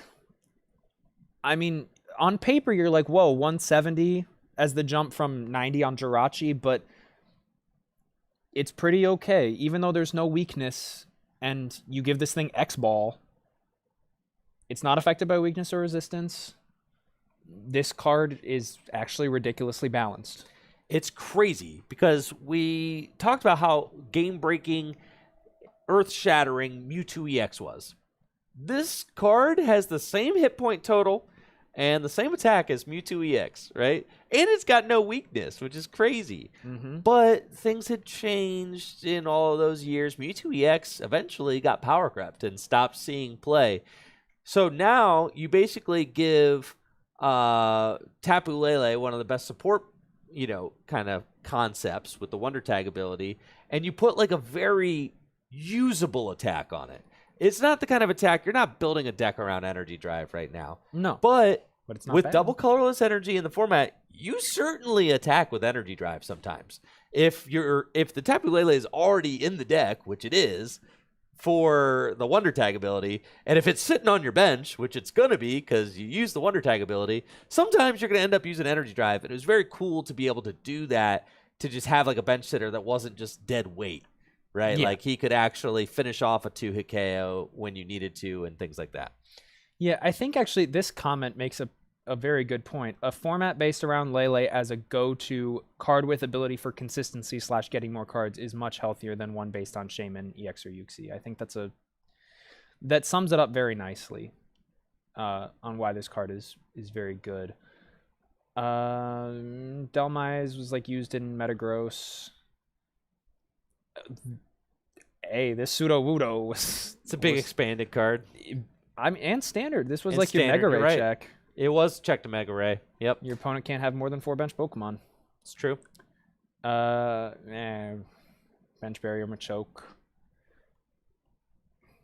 Lycanroc GX. This is a great card. Oh my goodness, I forgot that he was Guardians Rising. So eventually Buzzwole GX will come out, and we'll talk about that. That's kind of Lycanroc's best friend.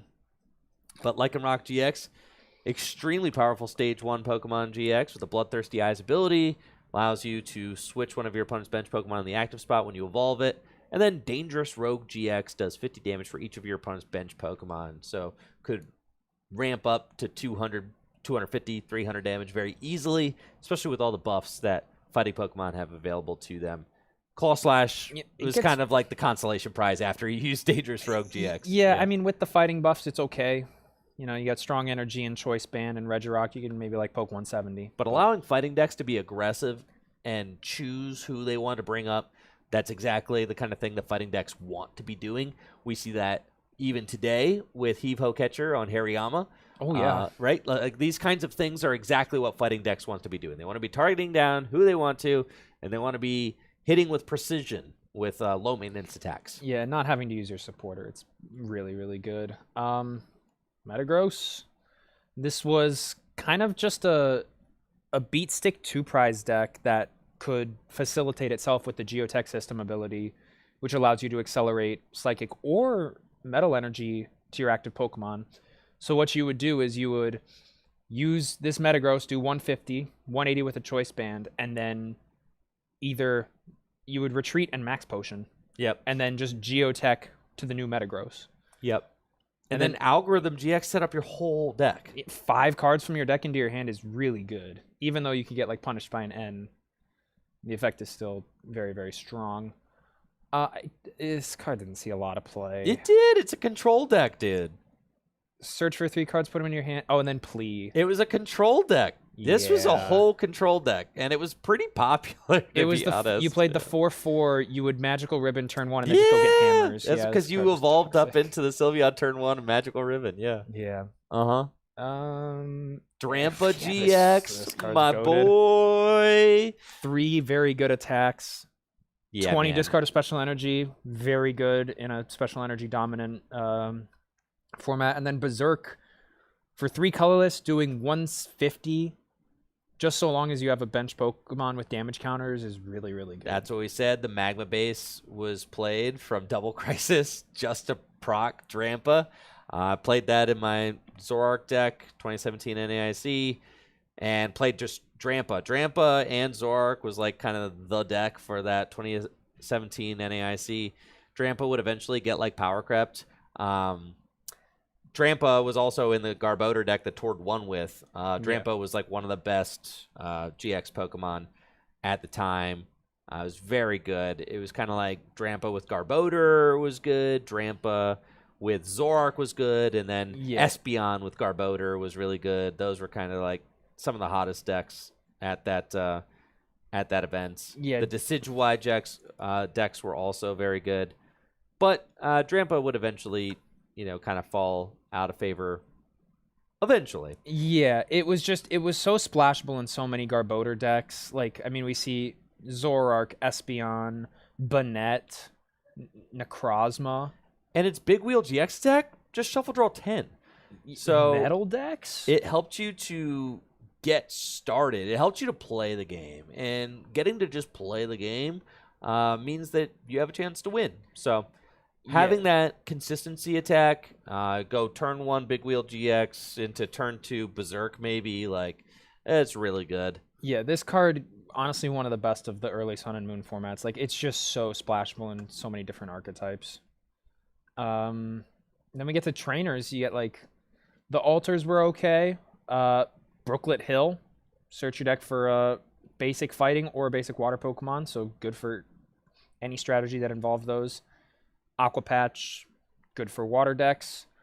And then Choice Band, 30 more damage done to Pokemon GX or capital EX. Yep. and that could be attached to Pokemon GX as well. Yes. So a lot of GXs would wear a choice band to do more damage, math fixing. Allows Drampa to hit 180. Yep, Drampas could one-hit KO each other. Field Blower. Incredible Tool card. removal, stadium removal. Yep. One of the best cards printed. When this season started, 2017, there was no tool removal in the format. Nope. Because Evil Tall Garbodor was like broken at the beginning of this format because there was no tool removal. So Field Blower brought tool removal back into the format. Yeah, Mallow really good. Just search your deck for 2 cards, put them on top of your deck in any order. Would be playable with Zoroark for sure when Zoroark came out. Max Potion reprint's good, and then like Rescue Stretcher. I mean, just if we want to talk about some of the best recovery cards, yeah, insane. Just as a one of, super versatile, like Pokemon Retriever from Team Rocket Returns. Multi-switch was even okay in Zoroark decks. You could just push a DCE to an active. And I think it is pretty easy to say where this set's going to go. I think it just pop it in S tier. I think it is... Because, like, this... It's better than Stormfront. Here, let me resize that real quick. Yeah, here. There we go. Yeah. I think that, there's so much talk about Sun and Moon being some of the some of the best that the Pokemon trading card game has ever been, and specifically its early Sun and Moon. Yeah, is some of the best that the Pokemon trading card game's ever been. I can't really say so much about the tag teams. Nope. When they come out, once you get past Celestial Storm, you kind of fall off a cliff. But that time there's a real golden era of the modern Pokemon TCG, and I think between Sun and Moon base, which is why I wanted it in B tier, and Guardians Rising, that was the start of a brand new, fresh era of the Pokemon TCG that is beloved by almost everybody who played it, and it kind of redirected the ship with the Pokemon TCG from big basic beat stick decks to Pokemon that evolved, and it really brought stage 2s back into the limelight. And I think that it was cool to watch all that happen in real time. It felt like all the cards were really thoughtfully designed.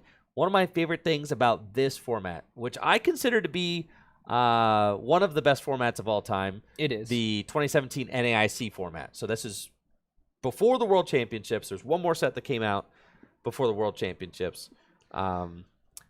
So this is pre-World Championships, 2017 NAIC. One of my favorite things about it is that there are very good competitive big basic decks. There are very good stage 1 decks. There are very good stage 2 decks. There are very good single prize decks. There are very good all rule box decks. So all of these different kinds of strategies all mingle together and play in harmony. And to me, that makes it one of the best formats of all time. Yeah, there's such a good overlap between the X and Y and the Sun and Moon stuff here, and it's just such a good format. If we I would say this is probably top 5, if not 3 formats of all time. It's so much fun. There's so many different archetypes. Dare I say this set is better than Rocket Returns? Is that a ridiculously hot take? Well, let's look at Rocket Returns real quick. We gotta go back to Rocket Returns? We gotta go look at Rocket Returns. We gotta give Rocket Returns another look so that we're not just, recency bias here. I mean, let me scroll. There it is. I don't know. TR. I mean, when you just look across the set, some of these Pokemon just are not. I mean, some of them are good. They're not as universally good. The big selling point of this set, I think, was the trainers. Whereas I think the biggest selling point of Guardians Rising is the Pokemon. Because, like, if you look at all of these trainer cards, all of these are solid outside of, like, maybe Venture Bomb.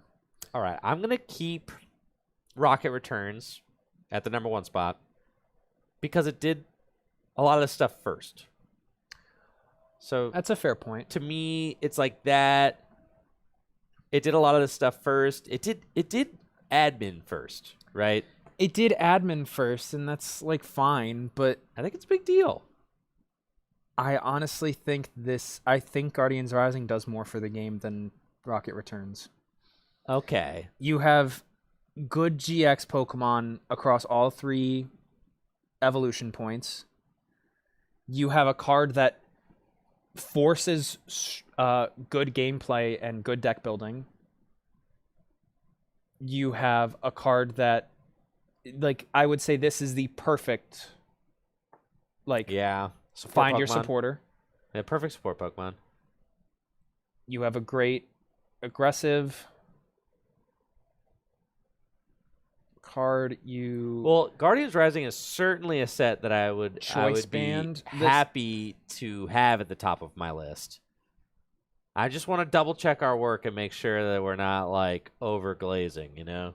Yeah. So, I mean, if we look at trainer cards, this was in Rocket Returns, this was in Crystal Guardians. We have not Silver Bangle, I guess. Aqua Patch Brooklet. Like, I think you look at these GXs, you look at Drampa, you look at, like, I mean, Metagross even, Lycanroc, Lele, Tapu Koko, Ninetales Turtonator, and that's not touching on, like, Vulpix. I still feel like. Let me see again. Go crazy. I still feel like number 2 is very fair. I still feel like number 2. Okay. I can live with that. I think so. I think so. Because outside of Dark Pokemon, what does this set really offer you?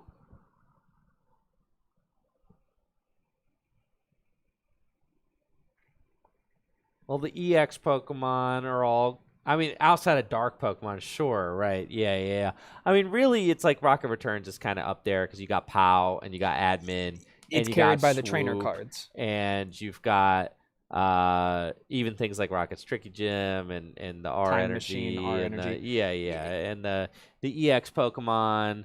Well, yes, they're all. You have Dark Tyranitar, Dark Electrode, Dark. What's his face? I think the vibe of this set is also just, to me, kind of what makes Rocket Returns like the dopest set ever is that, like, the artwork, the art direction. I mean, we're getting to that point, right, where we're not just talking about like the gameplay, because we are splitting hairs, right? Yeah, this is the debate, I think, to split hairs. Exactly, because you're talking about what could potentially be the best set of all time, right? So I potentially would put. I think, me personally, I'd put Guardians Rising slightly above it, but I'm fine either way. yeah, and I think for me personally, I'm probably putting Rocket Returns there because of it's just to me, I think that this was the best era of the Pokemon TCG, and I consider this the second best era of the Pokemon TCG. Okay. So to me, that's 1, 2. And I mean, these are kind of like the poster sets of those two, I think. I'd say, though, the EX block it's good because every set was good. I think Guardians Rising really saved Pokemon. And I mean, Neo Genesis is up here. It's not over Rocket Returns, but again, I think these 3 are pretty interchangeable.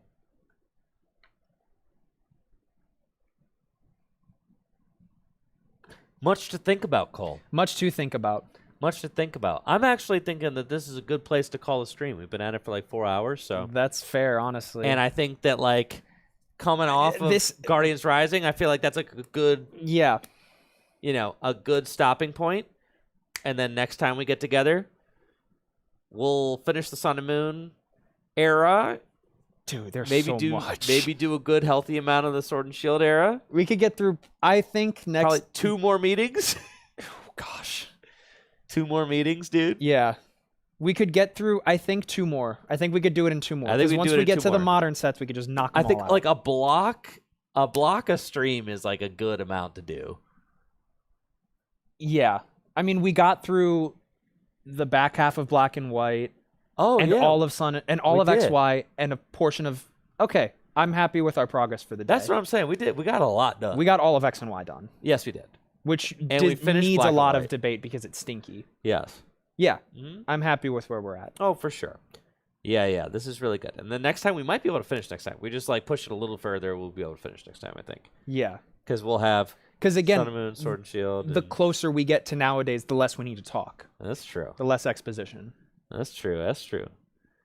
Yeah. Remember 4 hours and 43 minutes ago when we said we were going to finish today? Well, that was, you know. And was then fun. we got to talking. Then and we I got to was- talking. Then and I we was talk like, about wait a minute. the Like, highs and lows. like of- holy smokes. Like, actually, I and have Y. so much to talk about. Yeah. yeah. What's the highest ranking set from today's session? It's Guardians It's Rising. Guardians Which is Rising. either first or second, depending on. And it's actually not close. Because the next up is Boundaries Cross, which is a whole like tier and a half, or like a whole tier below. There's 2 full blocks and 2 half blocks left. Oh gosh. That's fine. That's fine. That's fine. Maybe it's 2 sessions.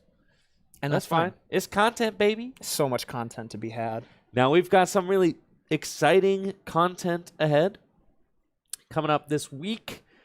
It is not stopping here, folks. We've got a new episode of Deck Busters coming your way on Wednesday. Jesse Parker going to be back in the house as we continue testing the Pitch Black format, which you will get to see in all of its glory on Saturday, July 18th, the first day of our 6K doubleheader weekend to celebrate the release of Pitch Black, happening right here at Full Grip Games. Not that. My calendar is off. Anyways, happening right here at Full Grip Games. Going to be streaming all weekend, Saturday and Sunday. Got the standard events on Saturday. And we've got the Gym Leader Challenge 3K with the newest cards from Pitch Black happening this Sunday. Going to be a ton of fun. So make sure to tune in if you got some time this weekend. Yeah. All right. Thank you so much for joining me, Cole. Really appreciate it. It was a ton of fun. Anytime, man. Yeah, man. And we'll be Love back doing with this. our next episode of this stream next time we get together to do it, Yeah. which I will post about in the Tricky Gym Discord.